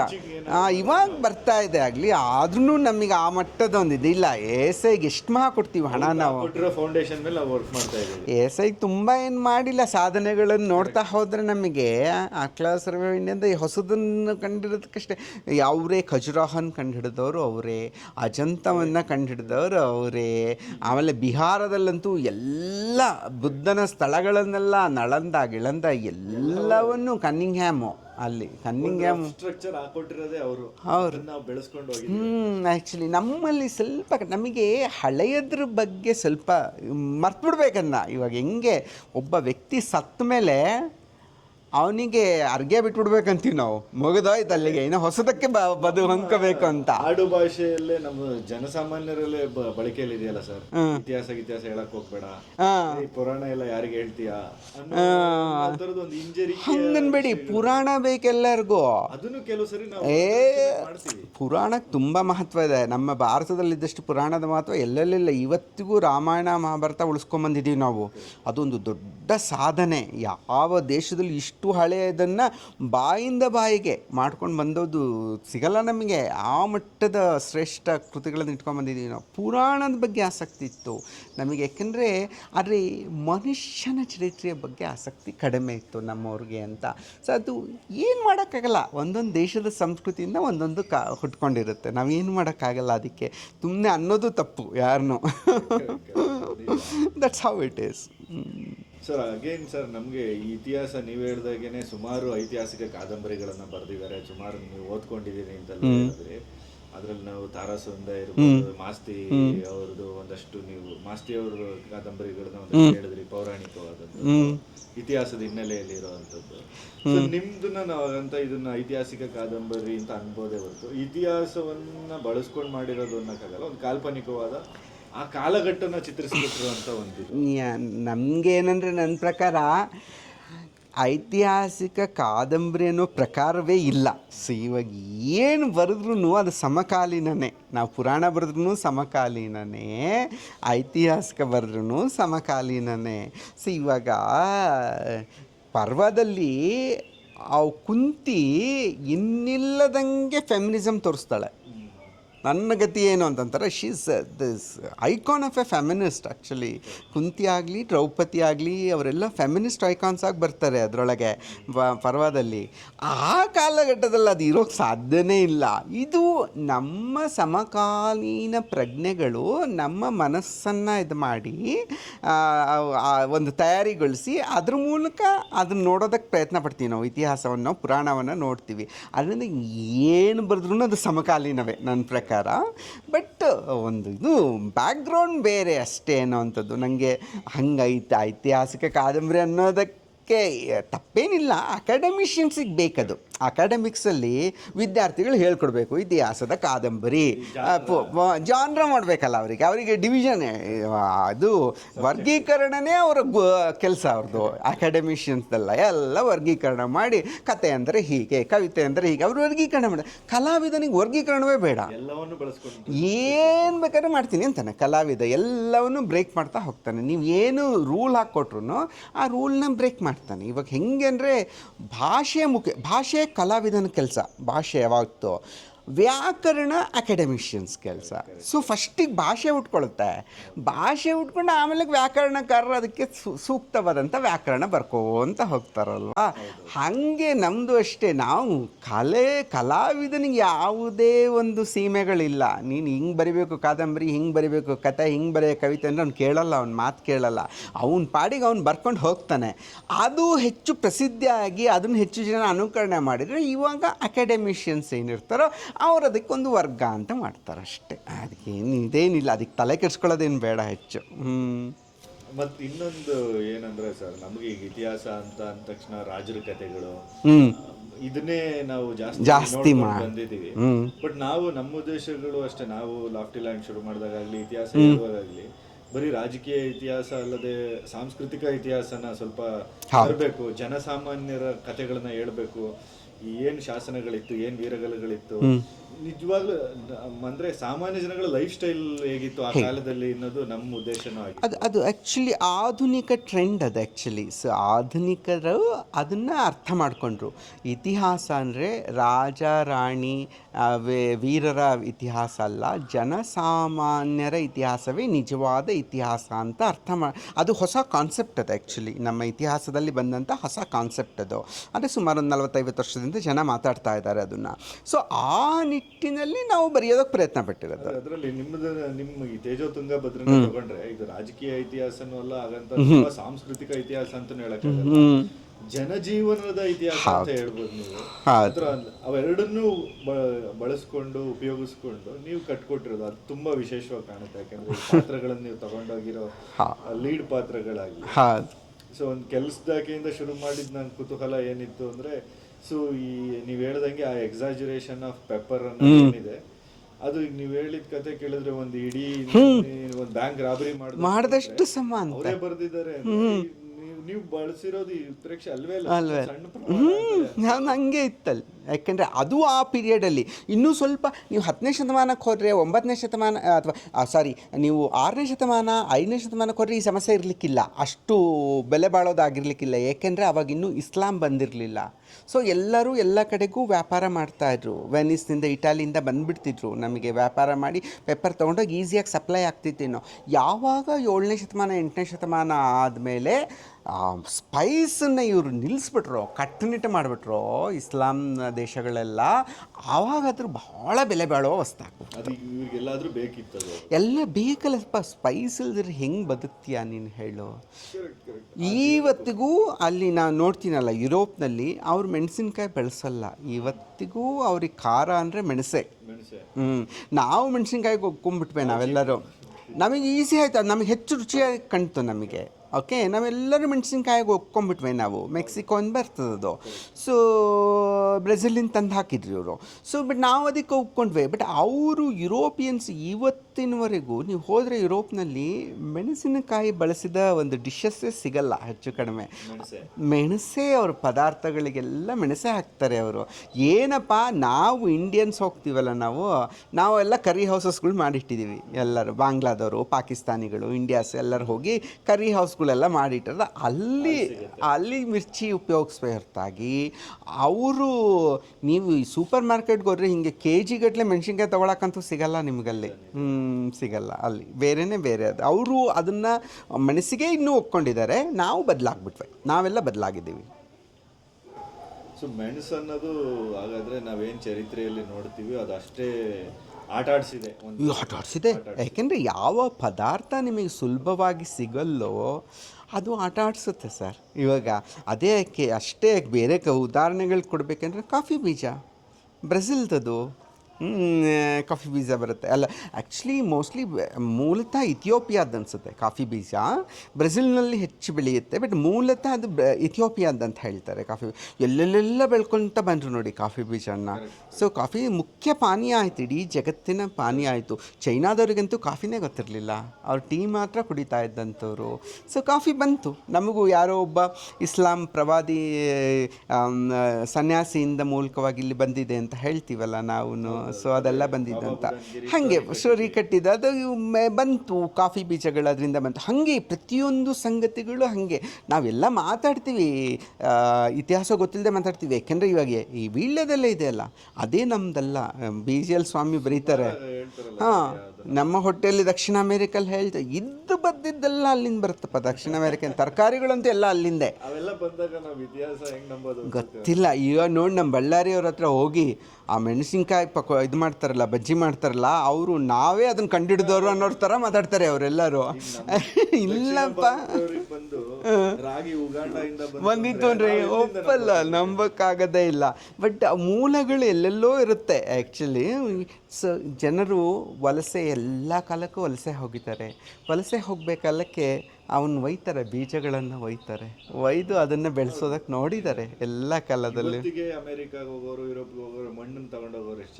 ಇರ್ತಾರೆ. ಇವಾಗ ಬಿಡಲ್ಲಪ್ಪ, ಸರ್ಚ್ ಮಾಡ್ತಾರೆ, ಬೀಜ ಒಯ್ತಿದ್ರು ಅಂದ್ರೆ ಇವಾಗ you are not suppose to bring any ಇದು ಅಂತ ಹೇಳ್ತಾರೆ ಭಾಳ. ಇವಾಗ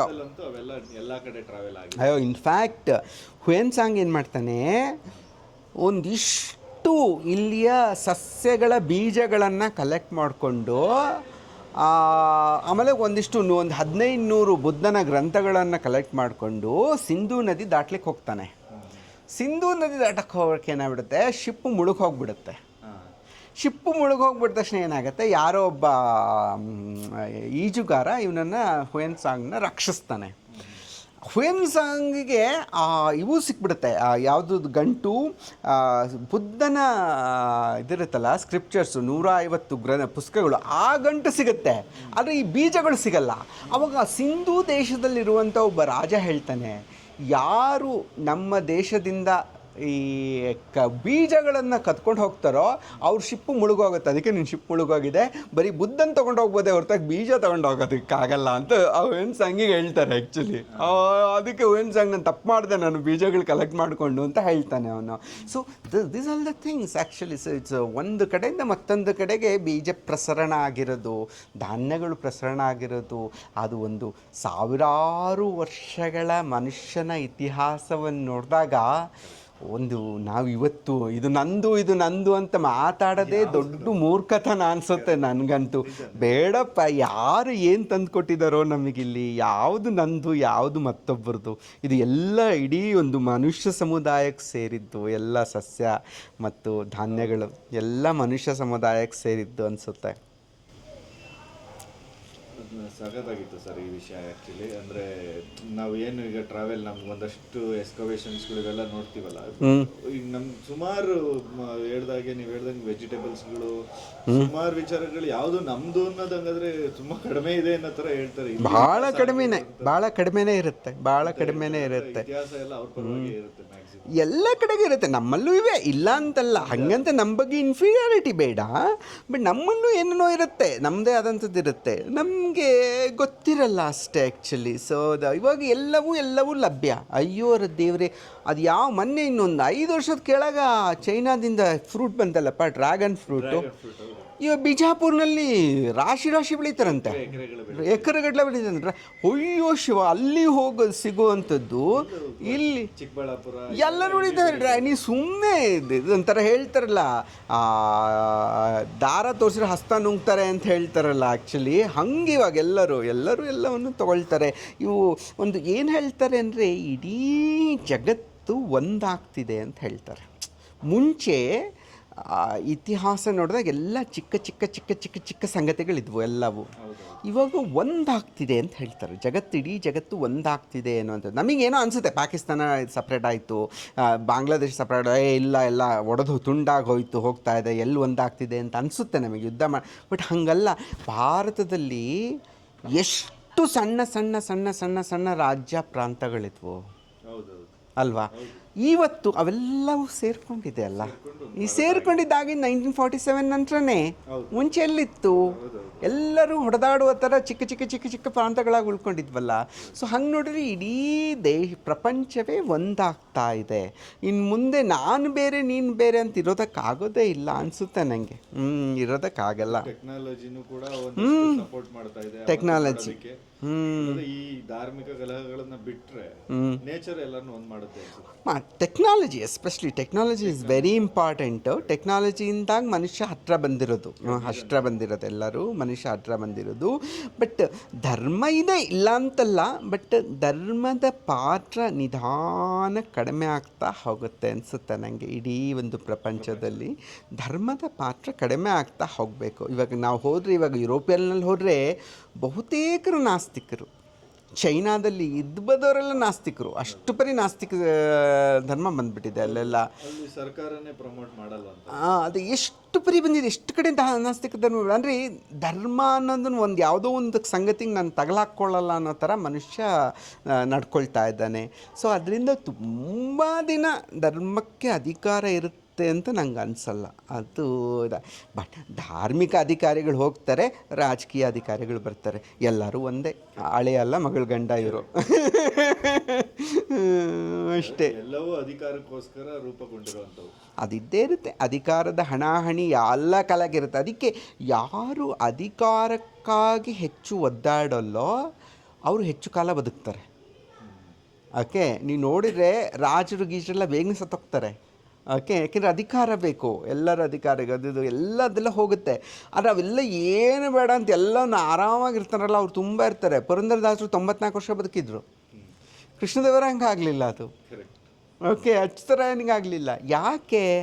ಏನು ಬೇಡ, ನನಗೇನು ವೈರಾಗ್ಯನೇ ಸಾಕು, ನನ್ನ ಪಾಡಿಗೆ ನಾನು ಇರ್ತೀನಿ. ಅವ್ರ ತಂಟೆಗೆ ಯಾರೂ ಹೋಗೋದೇ ಇಲ್ಲ, ಅವ್ರು ಆರಾಮಾಗಿರ್ತಾರೆ, ಬದುಕಿರ್ತಾರೆ ಅನ್ನೋ ಹಂಗೆ ಕಲ್ತ್ಕೋಬೇಕದು ನಾವು ಆ್ಯಕ್ಚುಲಿ. ಎಲ್ಲರಿಗೂ ಯಹೂದಿನೇ ಮೂಲ, ಕ್ರಿಶ್ಚಿಯನ್ಸ್ಗೆ, ಮುಸ್ಲಿಮ್ಸ್ಗೆ ಎಲ್ಲರಿಗೂ ಯಹೂದಿನೇ ಮೂಲ. ಏಸು ಕ್ರಿಸ್ತ ಬಂದ ಮೇಲೆ ಅದು ಡಿವಿಯೇಟ್ ಆಗುತ್ತೆ, ಕ್ರೈಸ್ತ ಹೊಟ್ಕೊಳ್ಳುತ್ತೆ. ಕ್ರೈಸ್ತ ಧರ್ಮಕ್ಕೆ ಹೋದ್ಮೇಲೆ ಅವರು ಯಹೂದಿಗಳನ್ನು ಹೇಟ್ ಮಾಡೋಕ್ಕೆ ಶುರು ಮಾಡ್ತಾರೆ. ಎಲ್ಲ ಧರ್ಮಗಳು ಹುಟ್ಕೊಂಡಿರೋದು ಏಷ್ಯಾ ಖಂಡದಲ್ಲಿ. ಓಕೆ, ಏಷ್ಯಾ ಬಿಟ್ಟು ಹೊರಗಡೆ ಧರ್ಮಗಳು ಹುಟ್ಟಿಲ್ಲ. ಈ ಧರ್ಮವನ್ನು ಸ್ಥಾಪನೆ ಮಾಡಿದವ್ರದ್ದು ನೋಡಿದರೆ, ಅವರ ಮನೋಧರ್ಮಗಳನ್ನು ನೋಡಿದರೆ, ಅವರಿಗೆ ಯಾರನ್ನೂ ಜಗಳಾಡಿಸುವ ಆಸಕ್ತಿನೇ ಇರಲಿಲ್ಲ. ಅವರು ಒಂದು ವೇ ಆಫ್ ಲೈಫ್ನ ಯೋಚನೆ ಮಾಡಿದರು. ಜಗಳಾಡೋದಕ್ಕೆ ಏನೋ ಒಂದು ನೆಪ ಬೇಕು. ಈ ಜಗಳಾಡೋದಕ್ಕೆ ನೆಪ ಇಲ್ಲ ಹಣ ಬರುತ್ತೆ, ಇಲ್ಲ ಧರ್ಮ ಬರುತ್ತೆ, ಇಲ್ಲ ಭಾಷೆ ಬರುತ್ತೆ, ಏನೋ ಒಂದು ನೆಪ. ಸರ್, ಅಗೇನ್ ನೀವು ಹೇಳ್ದಂಗೆ ನಮ್ಮಲ್ಲೇ ಈಗ ಹಿಂದುತ್ವ ಅಂತ ಬಂದ್ರೇನೆ ಅಲ್ಲ, ಅದ್ರ ಹಿಂದೆ ಶೈವ, ವೈಷ್ಣವ ಈ ಥರದ್ದೆಲ್ಲ ಏನೇನೋ ಇದೆ.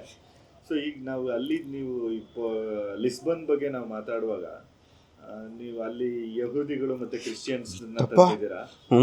ಆಕ್ಚುಲಿ ಏನ್ ಸರ್ ಅವರಲ್ಲಿ ಡಿಫ್ರೆನ್ಸ್ ಯಾವ ತರ ಬರುತ್ತೆ? ಅಲ್ಲ, ಎಲ್ಲರಿಗೂ ಯಹೂದಿನೇ ಮೂಲ. ಕ್ರಿಶ್ಚಿಯನ್ಸ್ಗೆ, ಮುಸ್ಲಿಮ್ಸ್ಗೆ ಎಲ್ಲರಿಗೂ ಯಹೂದಿನೇ ಮೂಲ. ಯಹೂದಿನ್ಲೇ ಇವೆರಡು ಹುಟ್ಕೊಂಡಿದ್ದು ಅಂತ ಹೇಳ್ತೀವಲ್ಲ ನಾವು ರಿಲಿಜಿಯನ್ಸ್. ಬಟ್ ಏಕದೇವ ಉಪಾಸಕರು ಇವರೆಲ್ಲರಿಗೂ ಏಕದೇವ ಉಪಾಸನೆ ಅಂತ ಬರುತ್ತೆ ಇವರಿಗೆಲ್ಲರಿಗೂ. ನಾವೆಲ್ಲ ಬಹು ದೇವತಾ ಉಪಾಸಕರು, ನಾವೆಲ್ಲ ನಮಗೆಲ್ಲ ದೇವರುಗಳು ಬೇಕಾದಷ್ಟು ಬೇಕು, ದೇವರೇ ಬೇಡ ಅನ್ನುವಂಥ ಧರ್ಮಗಳು ಬೇರೆ. ಅವು ಬುದ್ಧಿಸಮ್ಮು, ಜೈನಿಸಮು ಅವೆಲ್ಲ ದೇವರೇ ಬೇಡ ಅನ್ನುವಂಥ ಧರ್ಮಗಳು ಅವು ಹಂಗಿರುತ್ತೆ ಎಲ್ಲವೂ. ನಾವು ಬಹುದೇವೋಪಾಸಕರು ನಾವೆಲ್ಲರೂ. ನಾವು ಹಾಗೆ ಗ್ರೀಕರು ಹಂಗಿದ್ರು, ನಮ್ಮ ಥರ ಇದ್ದರು. ಗ್ರೀಕರು ನಮ್ಮ ಥರನೇ ಬಹುದೇವೋಪಾಸಕರಿದ್ದರು. ಬಟ್ ಇವಾಗ ಏನಾಗಿದೆ ಅಂತಂದರೆ ಇವ್ರದ್ದು ಏನಾಗುತ್ತೆ ಅಂದರೆ ಮುಂದೆ ಏಸು ಕ್ರಿಸ್ತ ಬಂದ ಮೇಲೆ ಅದು ಡಿವಿಯೇಟ್ ಆಗುತ್ತೆ, ಕ್ರೈಸ್ತ ಹೊಟ್ಕೊಳ್ಳುತ್ತೆ. ಕ್ರೈಸ್ತ ಧರ್ಮಕ್ಕೆ ಹೋದ್ಮೇಲೆ ಅವರು ಯಹೂದಿಗಳನ್ನು ಹೇಟ್ ಮಾಡೋಕ್ಕೆ ಶುರು ಮಾಡ್ತಾರೆ, ಬೇಡ ಅಂತ. ಅಂದರೆ ಯಹೂದಿ ಒರಿಜಿನಲ್ ಆಗಿ ಉಳ್ಕೊಂಡ್ರಲ್ಲ, ಎಷ್ಟೋ ಜನ ಯಹೂದಿಗಳಾಗಿ ಉಳ್ಕೊಂಡಿರಲ್ಲ, ಅದ್ರ ಮೇಲೊಂದು ದ್ವೇಷ ಬರುತ್ತೆ. ಆಮೇಲೆ ಯಹೂದಿಗಳೇ ಅವರನ್ನು ಕ್ರೈಸ್ತನನ್ನು ಕೊಲ್ಲಿಸ್ತಾರೆ. ಆ್ಯಕ್ಚುಲಿ ಆ ಶಿಲೆಬೇಗೆ ಏರಿಸೋದೆಲ್ಲ ಅವ್ರಿಗೆ ಯಹೂದಿಗಳಾಗಿರ್ತಾರೆ, ಅದು ಒಂದು ಬಂತದ್ದು. ಆಮೇಲೆ ಮುಂದೆ ಇಸ್ಲಾಂ ಬಂದಾಗ ಮತ್ತೆ ಇಸ್ಲಾಂ ಮತ್ತು ಕ್ರಿಶ್ಚಿಯನ್ಸ್ನಲ್ಲಿ ಜಗಳ ಬಂತು. ಸೊ ಮತ್ತೆ ಅದೇ ಯಹೂದಿಯಲ್ಲಿ ಇನ್ನೊಂದು ಹೊಡೆದು ಇಸ್ಲಾಂ ಆಗುತ್ತೆ. ಯಹೂದಿಯಿಂದಲೇ ಬರೋದು, ಎಲ್ಲದಕ್ಕೆ ಯಹೂದಿನೇ ಮೂಲ. ಆ್ಯಕ್ಚುಲಿ ಯಹೂದಿ ತುಂಬ ಹಳೆಯದು. ಹೆಸರುಗಳೆಲ್ಲ ಒಂದೇ ಅವ್ರದ್ದು. ಅಹಮದ್ ಅಂತಿರುತ್ತೆ, ಅದು ಕ್ರಿಶ್ಚಿಯನ್ನಲ್ಲೂ ಇರುತ್ತೆ, ಇಲ್ಲಿರುತ್ತೆ, ಅವರಲ್ಲಿ ಬೇರೆ ಏನೋ ರೀತಿಯಲ್ಲಿರುತ್ತೆ, ಅದಷ್ಟೇ. ಎಲ್ಲರ ಹೆಸರುಗಳು ಕೂಡ ಒಂದೇನೇ. ಇವ್ರವೆಲ್ಲ ಮೂರೂ ರಿಲಿಷನ್ ಒಂದೇ, ಇವು ಆ್ಯಕ್ಚುಲಿ ಒಂದೇ ಧರ್ಮಗಳು. ಬಟ್ ಬೇರೆ ಬೇರೆ ಕಾನ್ಸೆಪ್ಟ್ಸ್ನಲ್ಲಿ ಬಂದರು ಇವ್ರು ಮೂರು ಜನ. ಯಹೂದಿಯ ಒಂದು ಕಾನ್ಸೆಪ್ಟ್ ಇತ್ತು, ಅಲ್ಲಿಂದ ಹೊರಗೆ ಬಂದವರು ನೆಕ್ಸ್ಟ್ ಅವ್ರದೇ ಆದಂತ ಒಂದು ಮಾಡ್ಕೊಂಡು ಇಸ್ಲಾಂ ಕೂಡ ಬಂತು. 7ನೇ ಶತಮಾನಕ್ಕೆ ಇಸ್ಲಾಂ ಬಂತಲ್ವ, ಹಾಗೆ ಅವು ಮೂಲ ಅದೇ ಯಹೂದಿನೇ ಅದು ಹೇಳ್ತಾರೆ. ಬಟ್ ಅಲ್ಲಿಂದ ಏನಾಗಿದೆ ಅದು ಆಮೇಲೆ ಎಲ್ಲವೂ ಏಷ್ಯಾದಲ್ಲಿ, ನೆನ್ಪಿಟ್ಕೊಳ್ಳಿ, ಎಲ್ಲ ಧರ್ಮಗಳು ಹುಟ್ಕೊಂಡಿರೋದು ಏಷ್ಯಾ ಖಂಡದಲ್ಲಿ. ಓಕೆ, ಏಷ್ಯಾ ಬಿಟ್ಟು ಹೊರಗಡೆಗೆ ಧರ್ಮಗಳು ಹುಟ್ಟಿಲ್ಲ. ಸೊ ಅದು ಭಾಳ ನೆನ್ಪಿಟ್ಕೊಳ್ಬೇಕಾದ ಕಣ್ಣಿದೆ. ಇಲ್ಲ ಚೈನಾ, ಇಲ್ಲ ಭಾರತ, ಇಲ್ಲ ಈ ಕಡೆ ಈ ಪರ್ಷಿಯಾ ಅಂತ ಏನು ಕರಿತೀವಿ, ಅಲ್ಲೇ ಧರ್ಮಗಳು ಹುಟ್ಕೊಂಡಿರೋವೆಲ್ಲ. ನೀವು ಮುಖ್ಯ ಧರ್ಮಗಳು, ಪ್ರಪಂಚದ ಎಲ್ಲ ಮುಖ್ಯ ಧರ್ಮಗಳು ಇಷ್ಟರಲ್ಲೇ ಏಷ್ಯಾ ಖಂಡದಲ್ಲೇ ಹುಟ್ಟಬೇಕು, ಬೇರೆ ಕಡೆ ಎಲ್ಲೂ ಧರ್ಮಗಳು ಹುಟ್ಟಿಲ್ಲ. ಅಧಿಕಾರ ಬೇಕು ಅಂದಾಗ ನಂದೇ ಆದಂಥ ಒಂದು ಸಪ್ರೇಟ್ ಐಡೆಂಟಿಟಿ ಬೇಕು. ಅಂದರೆ ಧರ್ಮ ಹುಟ್ಟಬೇಕಲ್ಲಕ್ಕೆ ಅವರಿಗೆ ಆ ಉದ್ದೇಶಗಳಿರಲ್ಲ. ಆ್ಯಕ್ಚುಲಿ ನೀವು ನೋಡಿ, ಯೇಸು ಕ್ರಿಸ್ತ ಎಲ್ಲಿ ಪಾಪ ಯಾವ ಅಧಿಕಾರ, ಪ್ರೀತಿಯ ಒಂದು ಮನುಷ್ಯ ಆತ. ಅವರು ಎಲ್ಲರನ್ನು ಸಮಾನತೆಯನ್ನು ಮಾಡಿ ಹೋದ್ರು, ಐಡೆಂಟಿಫೈ ಮಾಡ್ಕೊಳ್ತಾರೆ. ಅದು ಹಾಗೆ, ಅದು ಯಾವಾಗಲೂ ಹಂಗೆ ಐಕಾನ್ ದೇವತೆಯನ್ನು ಮಾಡ್ಕೊಳ್ತಾರೆ. ಅದನ್ನ ನಾನು ಮಾಡಿದ್ರೆ ಈಗ ಅದೊಂದು ಪಂಗಡ ಅಷ್ಟೇ. ಪಂಗಡ ಅಂತ ಒಂದು ನಾನು ಸಪ್ರೇಟ್ ಆಗಿ ಮಾಡಿದ್ರೆ ಅದ್ರಲ್ಲಿ ನಾನು ನಾಯಕ ಅಂತ ಆಗ್ಬೋದು. ಸೊ ನನಗೆ ಅವಾಗ ಒಂದು ಅಧಿಕಾರ ಅಂತ ಬಳಸ್ಕೊಳ್ಳೋದು. ಮನುಷ್ಯಂಗೆ ಈ ಜಗಳಾಡೋ ಸ್ವಭಾವ ಇರುತ್ತೆ, ಅದು ಯಾವತ್ತೂ ಹೋಗೋದೇ ಇಲ್ಲ. ಎಲ್ಲ ಕಾಲಕ್ಕೂ ಜಗಳಾಡೋದಕ್ಕೆ ಏನೋ ಒಂದು ನೆಪ ಬೇಕು. ಈ ಜಗಳಾಡೋದಕ್ಕೆ ನೆಪ ಇಲ್ಲ ಹಣ ಬರುತ್ತೆ, ಇಲ್ಲ ಧರ್ಮ ಬರುತ್ತೆ, ಇಲ್ಲ ಭಾಷೆ ಬರುತ್ತೆ, ಏನೋ ಒಂದು ನೆಪ. ಎಲ್ಲೋ ಹುಡುಗಿ ಸಲುವಾಗಿ ಜಗಳಾಡ್ತಾರೆ ಮನುಷ್ಯರು. ಸೊ ಬೇರೆ ಬೇರೆ ಬೇರೆ ಸಂಗತಿಗಳನ್ನು ನೆಪ ಮಾಡಿಕೊಂಡು ಜಗಳಕ್ಕೆ ಒಂದು ಟ್ರಿಗರ್, ಪ್ರಚೋದನೆಯನ್ನು ಹುಟ್ಟಿಸ್ಕೊಳ್ತಾನೆ ಮನುಷ್ಯ. ಹಾಗೆ ಧರ್ಮಗಳನ್ನು ಬಳಸ್ಕೊಳ್ತಾನೆ. ಬಟ್ ಮೂಲ ಧರ್ಮಪಾಲಕ, ಈ ಧರ್ಮವನ್ನು ಸ್ಥಾಪನೆ ಮಾಡಿದವ್ರದ್ದು ನೋಡಿದರೆ, ಅವರ ಮನೋಧರ್ಮಗಳನ್ನು ನೋಡಿದರೆ ಅವರಿಗೆ ಯಾರನ್ನೂ ಜಗಳಾಡಿಸುವ ಆಸಕ್ತಿನೇ ಇರಲಿಲ್ಲ. ಅವರು ಒಂದು ವೇ ಆಫ್ ಲೈಫ್ನ ಯೋಚನೆ ಮಾಡಿದರು, ಅಷ್ಟೇ. ಬುದ್ಧನನ್ನೇ ತಗೊಳ್ಳಿಪ್ಪ. ಸೊ ಬುದ್ಧಂಗೆ ಅವತ್ತು ಏನು ಒಡಕುಟ್ಟಿಸ್ಬೇಕು ಅನ್ನೋದಿರಲೇ ಇಲ್ಲ. ಬುದ್ಧಂಗೆ ಒಂದು ಹೊಸ ರೀತಿಯಲ್ಲಿ ಜಗತ್ತನ್ನು ಅರ್ಥ ಮಾಡಿಕೊಳ್ಳೋ ಒಂದು ಕ್ರಮ ಕೊಟ್ಟ ಅವನಷ್ಟೇ. ಸೊ ಅದನ್ನು ಬಳಸ್ಕೊಂಡು ಆಮೇಲೆ ಜಗಳಾಡ್ತಾರೆ, ಎಲ್ಲರೂ ಜಗಳಾಡ್ತಾರೆ. ಇವತ್ತು ಬೇರೆ ಬೇರೆ ವಿಚಾರಕ್ಕೆ ಬುದ್ಧ ಬೈಯೋರು ಇದ್ದಾರೆ, ರಾಜಕೀಯ ವಿಚಾರಕ್ಕೆ.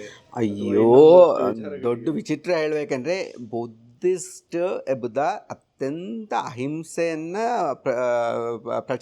ಪ್ರಬೋಧನೆ ಬೋಧಿಸಿದಂಥ ವ್ಯಕ್ತಿ. ಎಲ್ಲೆಲ್ಲಿ ಬುದ್ಧಿಸಮ್ ಇದೆಯೋ ಅಲ್ಲಿ ಮಹಾ ವೈಲೆನ್ಸ್ ಇರುತ್ತೆ. ನೀವು ನೋಡಿ ಬುದ್ಧಿಸಮ್ ಎಲ್ಲೆಲ್ಲಿ ಇದು ಏನು ಕರ್ಮಪ್ಪ ಅನಿಸ್ಬಿಡುತ್ತೆ ನನಗೆ. ಆ್ಯಕ್ಚುಲಿ ಬುದ್ಧಿಸಮ್ ಇರೋ ಕಡೆ ಪಾಪ ಬುದ್ಧ ಬರೀ ಅಹಿಂಸೆ ಅಂತ ಬರ್ಕೊಂಡಿದ್ದು, ಎಲ್ಲೆಲ್ಲಿ ಬುದ್ಧಿಸಮ್ ಎಲ್ಲ ಆಗಿದೆ ಅಲ್ಲಿ ಮಹಾ ವೈಲೆನ್ಸ್ ಆಗಿದೆ. ಸೊ ಇವು ಧರ್ಮಕ್ಕೆ ಮತ್ತು ಆ ಧರ್ಮದ ಅನುಯಾಯಿಗಳಿಗೆ ಏನು ಸಂಬಂಧ ಇರಲ್ಲ, ಅಷ್ಟೇ. ಸುಮ್ಮನೆ ನಾನೇನು ಕೇಳಿದೆ ಅಂದರೆ, ನಮ್ಮಲ್ಲೂ ಇದ್ದಂಥದ್ದು ಒಂದು ವಿಜಯನಗರ ಕಾಲಘಟ್ಟ ಬರೋ ಹೊತ್ತಿಗೆ ಒಂದು ಸ್ವಲ್ಪ ಅಲ್ಲಿಂದ ಆಚೆಗೆ ನಮ್ಮದು ಒಂದಾಗಕ್ಕೆ ಶುರುವಾಯಿತು. ಅಂದರೆ ಇದು ಮಾಡಿದ್ರು ಇವರು ವಿಜಯನಗರದವ್ರಿಗೆ ಅದಕ್ಕೆ ಕ್ರೆಡಿಟ್ ಸಿಗುತ್ತೆ. ಅಂದರೆ ಎಲ್ಲವನ್ನು ಒಗ್ಗೂಡಿಸಿದ್ರಲ್ಲ. ಯಾವಾಗಲೂ ಇಡೀ ದಕ್ಷಿಣ ಭಾರತವನ್ನು ಆಳಿದಂಥ ಮನೆತನಗಳು ಬಹುತೇಕ ಕರ್ನಾಟಕದ ಮನೆತನಗಳೇ. ಓಕೆ, ಹೊಯ್ಸಳರು ಆಳಿದ್ದಾರೆ ಇಡೀ ದಕ್ಷಿಣ ಭಾರತವನ್ನು. ನಮ್ಮ ಚಾಲುಕ್ಯರ ಆಳಿದ್ದಾರೆ, ರಾಷ್ಟ್ರಕೂಟರ ಆಳಿದ್ದಾರೆ, ಕಲ್ಯಾಣಿ ಚಾಲುಕ್ಯರು, ವಿಜಯನಗರದವ್ರು ಆಳಿದ್ದಾರೆ. ಅವರಿಂದ ಚೋಳರು ಬಂದಿದ್ದಾರೆ, ಚೋಳರು ಇದ್ದರು ಒಂದು ಕಾಲಕ್ಕೆ. ಕಾಕತೀಯರು ಸ್ವಲ್ಪ ದೊಡ್ಡ ಮಟ್ಟದಲ್ಲಿದ್ದರು, ಕಾಕತೀಯ ಆಂಧ್ರ ಪ್ರದೇಶದಿಂದ ಬರುತ್ತೆ. ಸೊ ಹಂಗೆ ಅಲ್ಲಿ ಪಲ್ಲವರು ಬಂದಿದ್ದಾರೆ.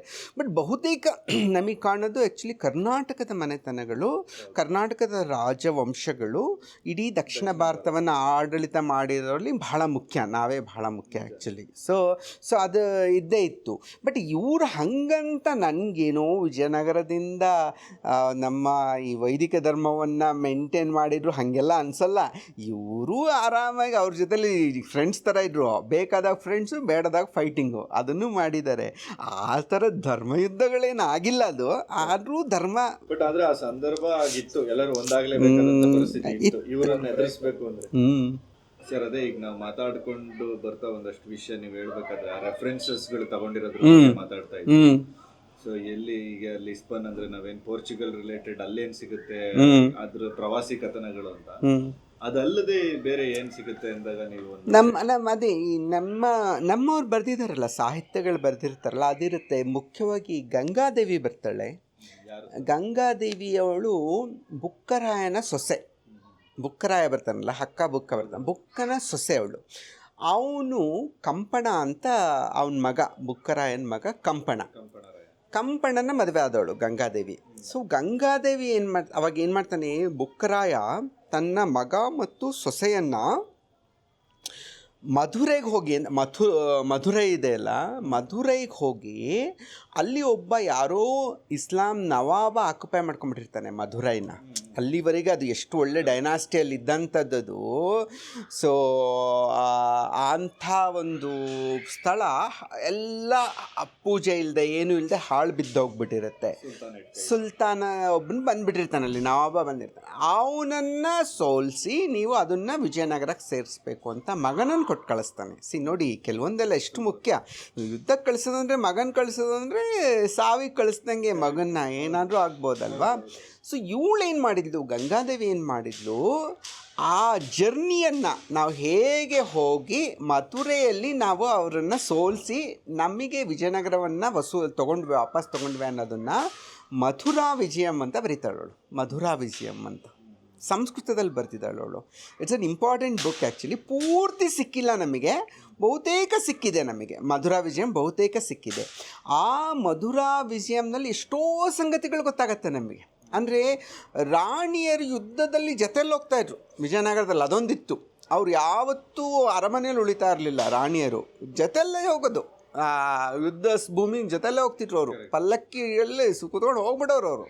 ಸೊ ಅದೆಲ್ಲ ಬರೀತಾಳೆ ಅವಳು. ಆಮೇಲೆ ಹೇಗೆ ರಾಣಿಯರು ಸ್ವಿಮ್ಮಿಂಗ್ ಮಾಡಬೇಕಲ್ಲಕ್ಕೆ ರಾಜರು ಕೂತ್ಕೊಂಡು ನೋಡೋ ಕಲ್ಚರ್ ಇತ್ತು, ಅದನ್ನು ಮಧುರಾ ವಿಜಯಂನಲ್ಲಿ ಬರುತ್ತೆ. ಯಾಕಂದರೆ ಅವ್ನು 3 ಜನ ರಾಣಿಯರು ಕಂಪಣಗೆ, ಅವ್ರು 3 ಜನ ಸ್ವಿಮ್ ಮಾಡ್ತಾ ಇರ್ತಾರೆ ಒಂದು ಕಡೆ ಎಲ್ಲ, ಅವ್ನ ಮೇಲೆ ಕೂತ್ಕೊಂಡು ನೋಡ್ತಾ ಇರುವ ಅದು ಚಿತ್ರಣ ಇದೆ ಅದರಲ್ಲಿ. ಆಮೇಲೆ ಮಧುರೆ ಅನ್ನೋದು ಮೀನಾಕ್ಷಿ ಪೂಜೆ ಇಲ್ಲದೆ ಹೆಂಗೆ ಹಾಳಾಗ್ಬಿಟ್ಟಿದೆ ಅದು ಅಂತ ವರ್ಣನೆ ಮಾಡ್ತಾಳೆ ಅವಳು. ವರ್ಣನೆ ಮಾಡ್ತಾಳೆ ಪೂಜೆ ಇಲ್ಲದೆ ಹೆಂಗೆ ಹಾಳಾಗೋಗ್ಬಿಟ್ಟಿದೆ. ಎಲ್ಲಿ ತೆಂಗಿನಕಾಯಿಗಳ ಒಂದಿದು ಒಡಿಬೇಕಾಗುತ್ತೋ ಅಲ್ಲೆಲ್ಲ ಮನುಷ್ಯರ ತಲೆಬುರುಡೆಗಳು ಒಡೆದು ಹೋಗಿವೆ ಇಲ್ಲಿ ಅಂತ ಬರೀತಾಳೆ ಅವಳು. ತುಂಬ ಬರೀತಾಳೆ ಅದನ್ನೊಂದು ಬರುತ್ತೆ. ಆಮೇಲೆ ಇನ್ನೊಂದು ಬಹಳ ಮುಖ್ಯ, ಗಂಗಾದೇವಿದು ಪುಸ್ತಕ ಯಾತಕ್ಕೆ ಅನಿಸ್ತು ಅಂದರೆ ನನಗೆ, ಶುರುವಿನಲ್ಲಿ ಅವಳು ತನ್ನ ಗುರುಗಳನ್ನು, ಮನೆತನದ ಗುರುಗಳನ್ನು ನೆನೀತಾಳೆ.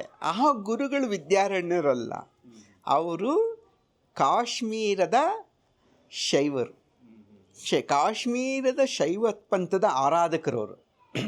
ಅದನ್ನು ಶುರುವಿನಲ್ಲೇ ಬರೀತಾಳೆ. ಕಾಶ್ಮೀರದ ಶೈವ ಪಂಥರನ್ನು ನನ್ನ ಗುರುಗಳಿಗೆ ವಂದಿಸ್ತೀನಿ ಅಂತ ಬರೀತಾಳೆ. ಅದನ್ನು ಅದು ತುಂಬ ಚೆನ್ನಾಗಿದೆ ಅದು. ಸೊ ಇವೆಲ್ಲ ವಿವರಗಳು ನಮಗೆ ಇದರಲ್ಲಿ ಸಿಗುತ್ತೆ. ಹಾಗೆ ನೀವು ಸ್ವಲ್ಪ ರಾಮರಾಯಂದು ಬೇಕು, ಕೃಷ್ಣದೇವರಾಯನ್ ಬೇಕಂದರೆ ಕೃಷ್ಣದೇವರಾಯನ ಮಗಳು ಬರೀತಾಳೆ. ಕೃಷ್ಣದೇವರಾಯನ ಮಗಳು ಅಂದರೆ ರಾಮರಾಯನ ಹೆಂಡತಿ, ಅವಳು ಬರೆದಿದ್ದಾಳೆ ಒಂದು ಪುಸ್ತಕನ ರಾಮರಾಯನ ಬಗ್ಗೆ, ದಸ್ತಾವೇಜು. ಸೊ ನೀವು ಅದಕ್ಕೆ ಇವರು ಕಾರ್ನಾಡ್ರು ಅದು ತುಂಬ ರೆಫರ್ ಮಾಡಿದ್ದಾರೆ, ಗಿರೀಶ್ ಕಾರ್ನಾಡ್ ಅದನ್ನು ರೆಫರ್ ಮಾಡ್ಕೊಂಡಿದ್ದಾರೆ ಹೆಚ್ಚು.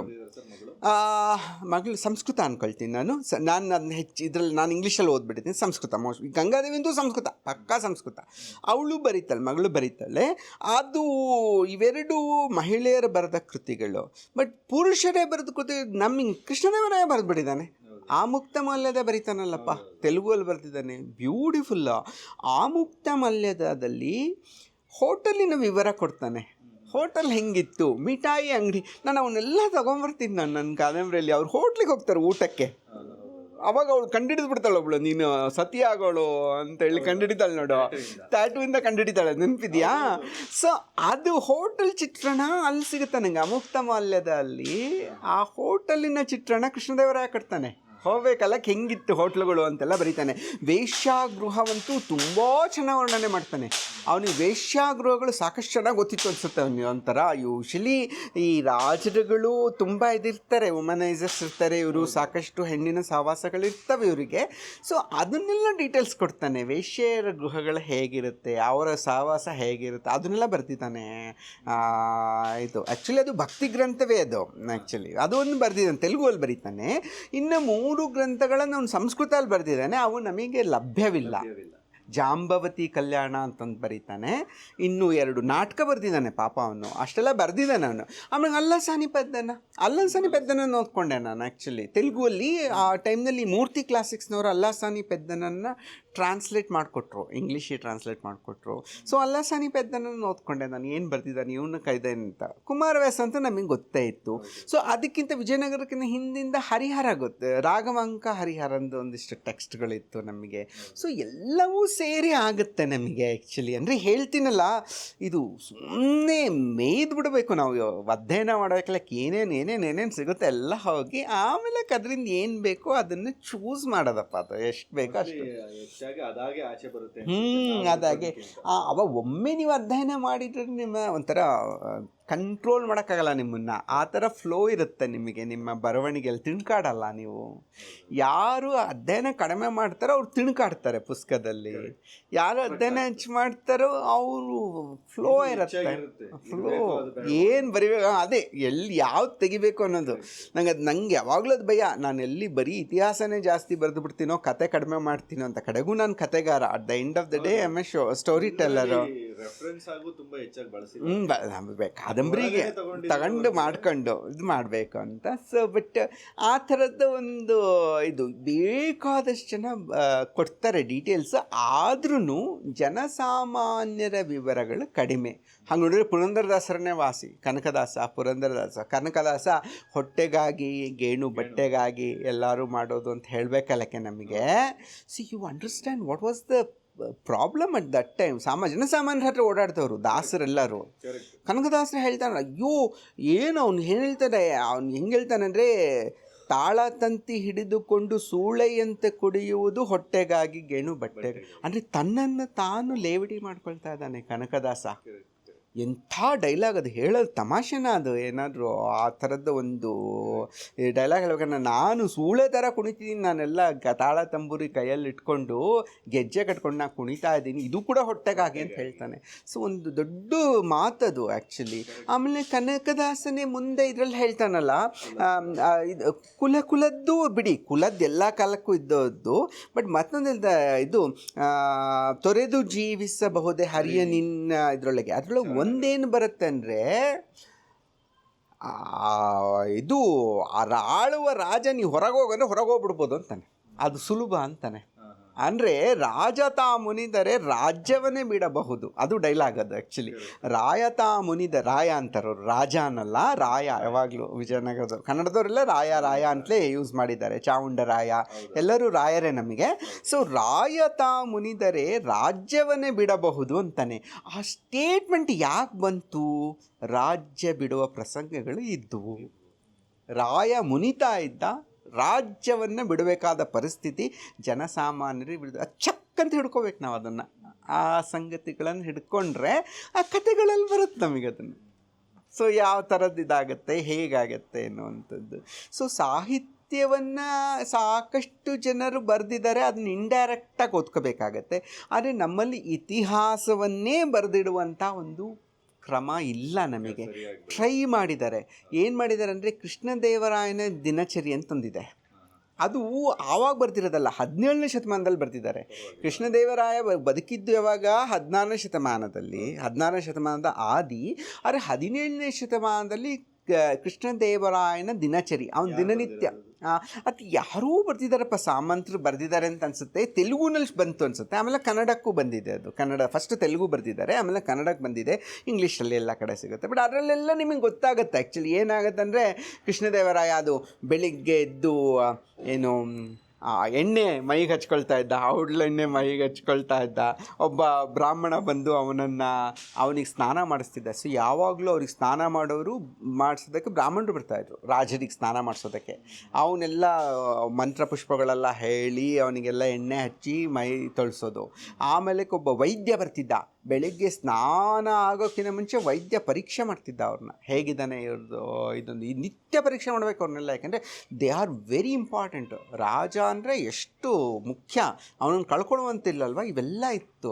ಆಮೇಲೆ ಕುದುರೆ ಏರ್ಕೊಂಡು ತಿರುಗ್ತಾ ಇದ್ದ, ಅವನು ಎಲ್ಲ ಕಡೆ ಹೋಗ್ತಾ ಇದ್ದ. ಇವೆಲ್ಲ ಅಲ್ಲಿ ಸಿಗುತ್ತೆ ನಮಗೆ ಕೃಷ್ಣದೇವರಾಯ. ಆಮೇಲೆ ಇವರಿಬ್ಬರದು ಸಂಬಂಧ, ತಿಮ್ಮರಸು ಮತ್ತು ಕೃಷ್ಣದೇವರಾಯನ ಸಂಬಂಧ ಅಲ್ಲೇ ನಂಗೆ ಸಿಗೋದು. ಇದರೊಳಗೆ ಭಾಳ ಚೆನ್ನಾಗಿ ಸಿಗುತ್ತೆ ಅದರೊಳಗೆ ಕೃಷ್ಣದೇವರಾಯ ದಿನಚರಿತ್ರೆ. ಹಾಗೆ ತುಂಬ ಪುಸ್ತಕಗಳು. ಆಮೇಲೆ ಇತ್ತೀಚೆಗೆ ಈಟನ್ ಅಂತ ಒಬ್ಬನು ಬರ್ದ, ಬ್ರಿಟಿಷ್ನು, ಕೇಂಬ್ರಿಡ್ಜ್ ಯೂನಿವರ್ಸಿಟಿಯವರು ಎಲ್ಲವನ್ನ ಹೊಸದಾಗಿ ಭಾರತೀಯ ಚರಿತ್ರೆಯನ್ನು ಬರೆಯೋದು ಅಂತ ಹೇಳಿ ಬರ್ಸಿದ್ರು. ಕೇಂಬ್ರಿಡ್ಜ್ ಯೂನಿವರ್ಸಿಟಿಯಿಂದ ಬಂತಲ್ವ, ಅದರದ್ದು ಸೀರೀಸ್ನಲ್ಲಿ ಈಟನ್ನೇ ವಿಜಯನಗರ ಬಗ್ಗೆ ಬರ್ತಿದ್ದಾನೆ. ಆ ಪೀರಿಯಡ್ ಸೌತ್ ಡೆಕ್ಕನ್ ಬಗ್ಗೆ ಬರೀತಾನೆ ಅವನು. ಅದೇ ಅವರು ಎಲ್ಲರೂ ಬೇರೆ ಬೇರೆ ಸ್ಕಾಲರ್ಸ್ ಎಲ್ಲಿಯವರಾದರೂ ಆಗಿರ್ಬೋದು ಮಾಡಿಸ್ಕೊಂಡು ಅಲ್ಲಿಂದ ಸಿಗುತ್ತೆ ನಿಮಗೆ. ಕೇಂಬ್ರಿಡ್ಜ್ ಯೂನಿವರ್ಸಿಟಿಯಿಂದ ಸಿಗುತ್ತೆ, ನಿಮಗೆ ಸಿಗುತ್ತೆ, ಇಂಟರ್ನೆಟ್ನಲ್ಲಿ ಸಿಗುತ್ತೆ. ಆಮೇಲೆ ಅಮೆಝಾನಲ್ಲಿ ಆರ್ಡರ್ ಮಾಡ್ಬೋದು.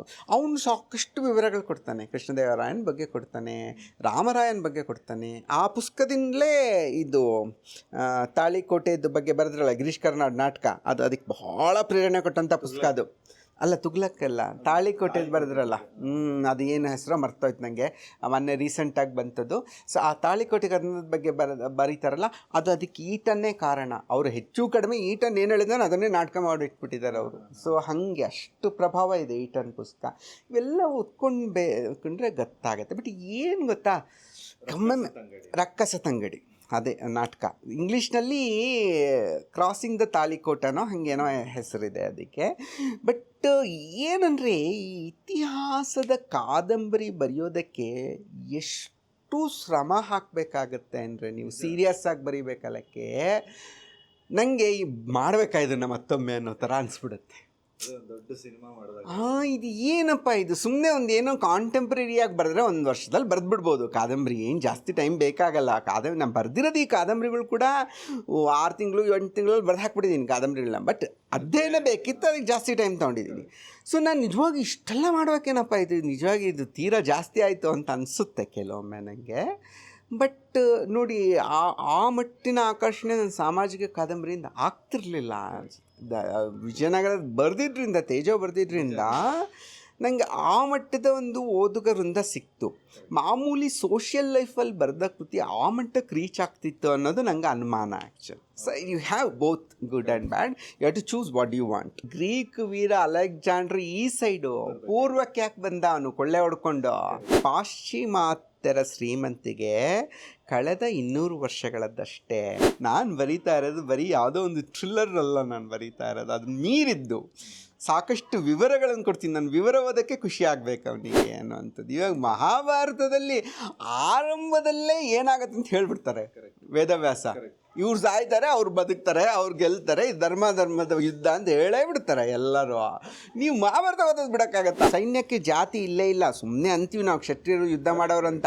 ಎಲ್ಲ ಜಾತಿಯರು ಹೋಗ್ತಿದ್ರು, ಎಲ್ಲ ಜಾತಿಯರು, ಬ್ರಾಹ್ಮಣರು. ತಿಮ್ಮರಸು ಬ್ರಾಹ್ಮಣ ಹೋಗಿದ್ದ ಅವನು. ಸರ್, ಒಂದಷ್ಟು ಈ ಕೃತಿ ಹುಟ್ಟೋದಕ್ಕೆ ನೀವು ಹಿನ್ನೆಲೆಗಳನ್ನೆಲ್ಲ ಹೇಳ್ಕೊಂಬಂದ್ರಿ. ಸೊ ನಾವು ಶುರು ಮಾಡಿದಾಗೆ ನಾವು ಹೆಚ್ಚಾಗಿ ಕಾದಂಬರಿ ವಿಚಾರಗಳನ್ನ ರಿವೀಲ್ ಮಾಡಬಾರ್ದು ಅನ್ನೋದು ನಮ್ಮ ಉದ್ದೇಶ. ಸೊ ಅದ್ರಲ್ಲಿ ನಾನು ಮೊದಲನೇ ಸೀನ್ನೇ ಶುರು ಮಾಡಿದ್ವಿ ನಾವು ಕಾದಂಬರಿ ಎತ್ಕೊಂಡಾಗ. ಅಂದ್ರೆ ಯಾರೋ ಒಂದು ಲಿಸ್ಬನ್ ನಲ್ಲಿ ಒಬ್ಳು ರಾಜನ ಅಡಿಗೆ ಮನೆಯವಳು ಪೇಪರ್ ಎತ್ಕೊಂಡು ಹೋಗಿದ್ ಸೀನಿಂದ ಅದೇ ಇದು ನಮ್ ಕೊನೆಗೆ ಎಂಡ್ ಆಗೋದ್ ಬಂದು ನಿಮಗೆ ಲಾಸ್ಟಿಗೆ ಅವಳು ಅದೇ ಪೋರ್ಚುಗೀಸ್ ನಲ್ಲಿ ನಮ್ಮ ಬೆಲ್ಲ ಭಾರತಕ್ಕೆ ಶಾಪ ಹಾಕ್ತಾಳಲ್ಲ, ಅಧ್ಯಾಯ ಎಂಡ್ ಆಗುವಾಗ. ಸೊ ನಾವು ಯಾವಾಗ್ಲೂ ನೋಡೋದು ಈ ರಿಚ್ನೆಸ್ ಅಂದ್ರೆ ಅವ್ರದ್ದು ಹೊರಗಿಂದು ಅವರು ರಿಚ್ ಆಗಿದ್ರು ಅನ್ನೋ ತರ. ಸೊ ನಮ್ದೆಲ್ಲ ಬೇರೆ ಬೇರೆ ತರನೇ ನೋಡ್ತೀವಿ. ಬಟ್ ನಿಮ್ಮಲ್ಲಿ ಪರ್ಸ್ಪೆಕ್ಟಿವ್ ತುಂಬಾ ಚೆನ್ನಾಗಿದೆ. ಇವ್ರು ಅಲ್ಲಿಂದ ಇಲ್ಲಿಗೆ ಹುಡಿಕೊಂಡ್ ಬರ್ತಾ ಇದಾರೆ, ಎಲ್ಲ ಇಲ್ಲಿಗೆ ಬರ್ತಾ ಇದಾರೆ ಅಂದ್ರೆ ಅದೆಷ್ಟು ಶ್ರೀಮಂತ ದೇಶ ಭಾರತ ಅನ್ನುವಂತ ಒಂದು ವಿಚಾರ. ಅದು ಭಾಳ ಭಾರತೀಯರಿಗೆ ಇಷ್ಟ ಆಗಿದೆ. ಬಟ್ ಏನು ಗೊತ್ತಾ, ಎಲ್ಲರಿಗೂ ನಮಗೆ ಗೊತ್ತಿದೆ, ಈ ಪಾಶ್ಚಿಮಾತ್ಯರ ಶ್ರೀಮಂತಿಗೆ ಕಳೆದ 200 ವರ್ಷಗಳದ್ದಷ್ಟೇ. ಇಲ್ಲ ಅಂದರೆ ನೀವು ಯಾವುದೇ ಹಿನ್ನೆಲೆಗೆ ಹೋಗಿ, ಯಾಕೆ ಗ್ರೀಕ್ ವೀರ ಅಲೆಕ್ಸಾಂಡ್ರ್ ಈ ಸೈಡು ಪೂರ್ವಕ್ಕೆ ಯಾಕೆ ಬಂದ, ಅವನು ಕೊಳ್ಳೆ ಹೊಡ್ಕೊಂಡು, ಯಾಕೆ ಪಶ್ಚಿಮಕ್ಕೆ ಹೋಗಲಿಲ್ಲ?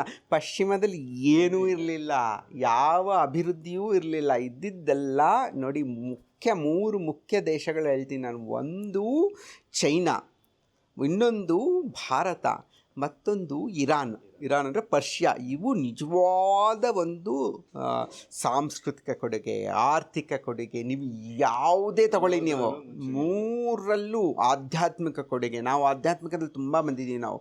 3 ದೇಶಗಳು ಅಷ್ಟೊಂದು ಸಾಧನೆ ಮಾಡಿದಂಥ ದೇಶಗಳು. ಸೊ ಇದರ ಆಕರ್ಷಣೆ ಯಾವತ್ತೂ ಪಾಶ್ಚಿಮಾತ್ಯರಿಗಿತ್ತು. ಕಳೆದ 200 ವರ್ಷಗಳಿಂದ ಯುರೋಪಿಯನ್ನರು ಕೊಳ್ಳೆ ಹೊಡೆಯುವ ಸ್ವಭಾವವನ್ನು ಕಲ್ತ್ಕೊಂಡ್ರು. ಅದನ್ನು ವಸಾಹತುಶಾಹಿ ಅಂತ ಕರಿತೀವಿ ನಾವು. ಆ ಕೊಳ್ಳೆ ಹೊಡೋದ್ರಿಂದ ಈ 200 ವರ್ಷಗಳಿಂದ ಅವರಲ್ಲಿ ಶ್ರೀಮಂತಿಕೆ ಕಾಣುತ್ತೆ.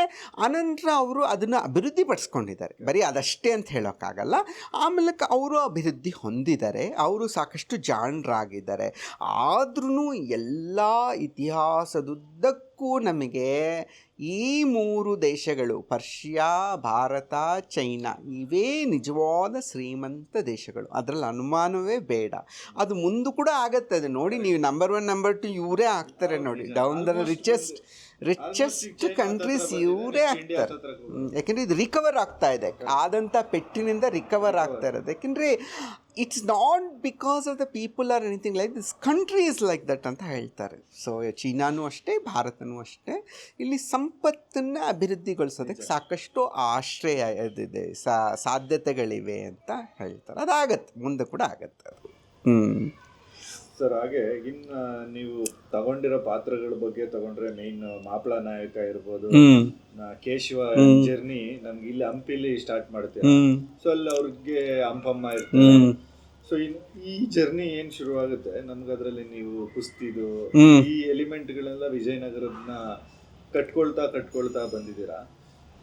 ಸೊ ಅಲ್ಲಿ ನನಗೆ ಅನ್ಸಿದ್ದು, ಈ ಪಾತ್ರಗಳಲ್ಲಿ ನೀವು ಪ್ರತಿ ಅಧ್ಯಾಯದಲ್ಲೂ ಶುರುವಿನ ಮೊದಲನೇ ಪೇಜಲ್ಲೇ ಆ ಅಧ್ಯಾಯದ ಕೊನೆ ವಿಚಾರ, ಹೌದು, ಕ್ಲೈಮ್ಯಾಕ್ಸ್ ನ ತೋರಿಸಿ ನಾನು ಯಾವಾಗ್ಲೂ ಹಂಗೆ ಮಾಡ್ಕೊಂಡು ಹೋಗಿದ್ದೀನಿ. Soul of the content reveal ಮಾಡ್ತಾ ಇರ್ತೀರಾ.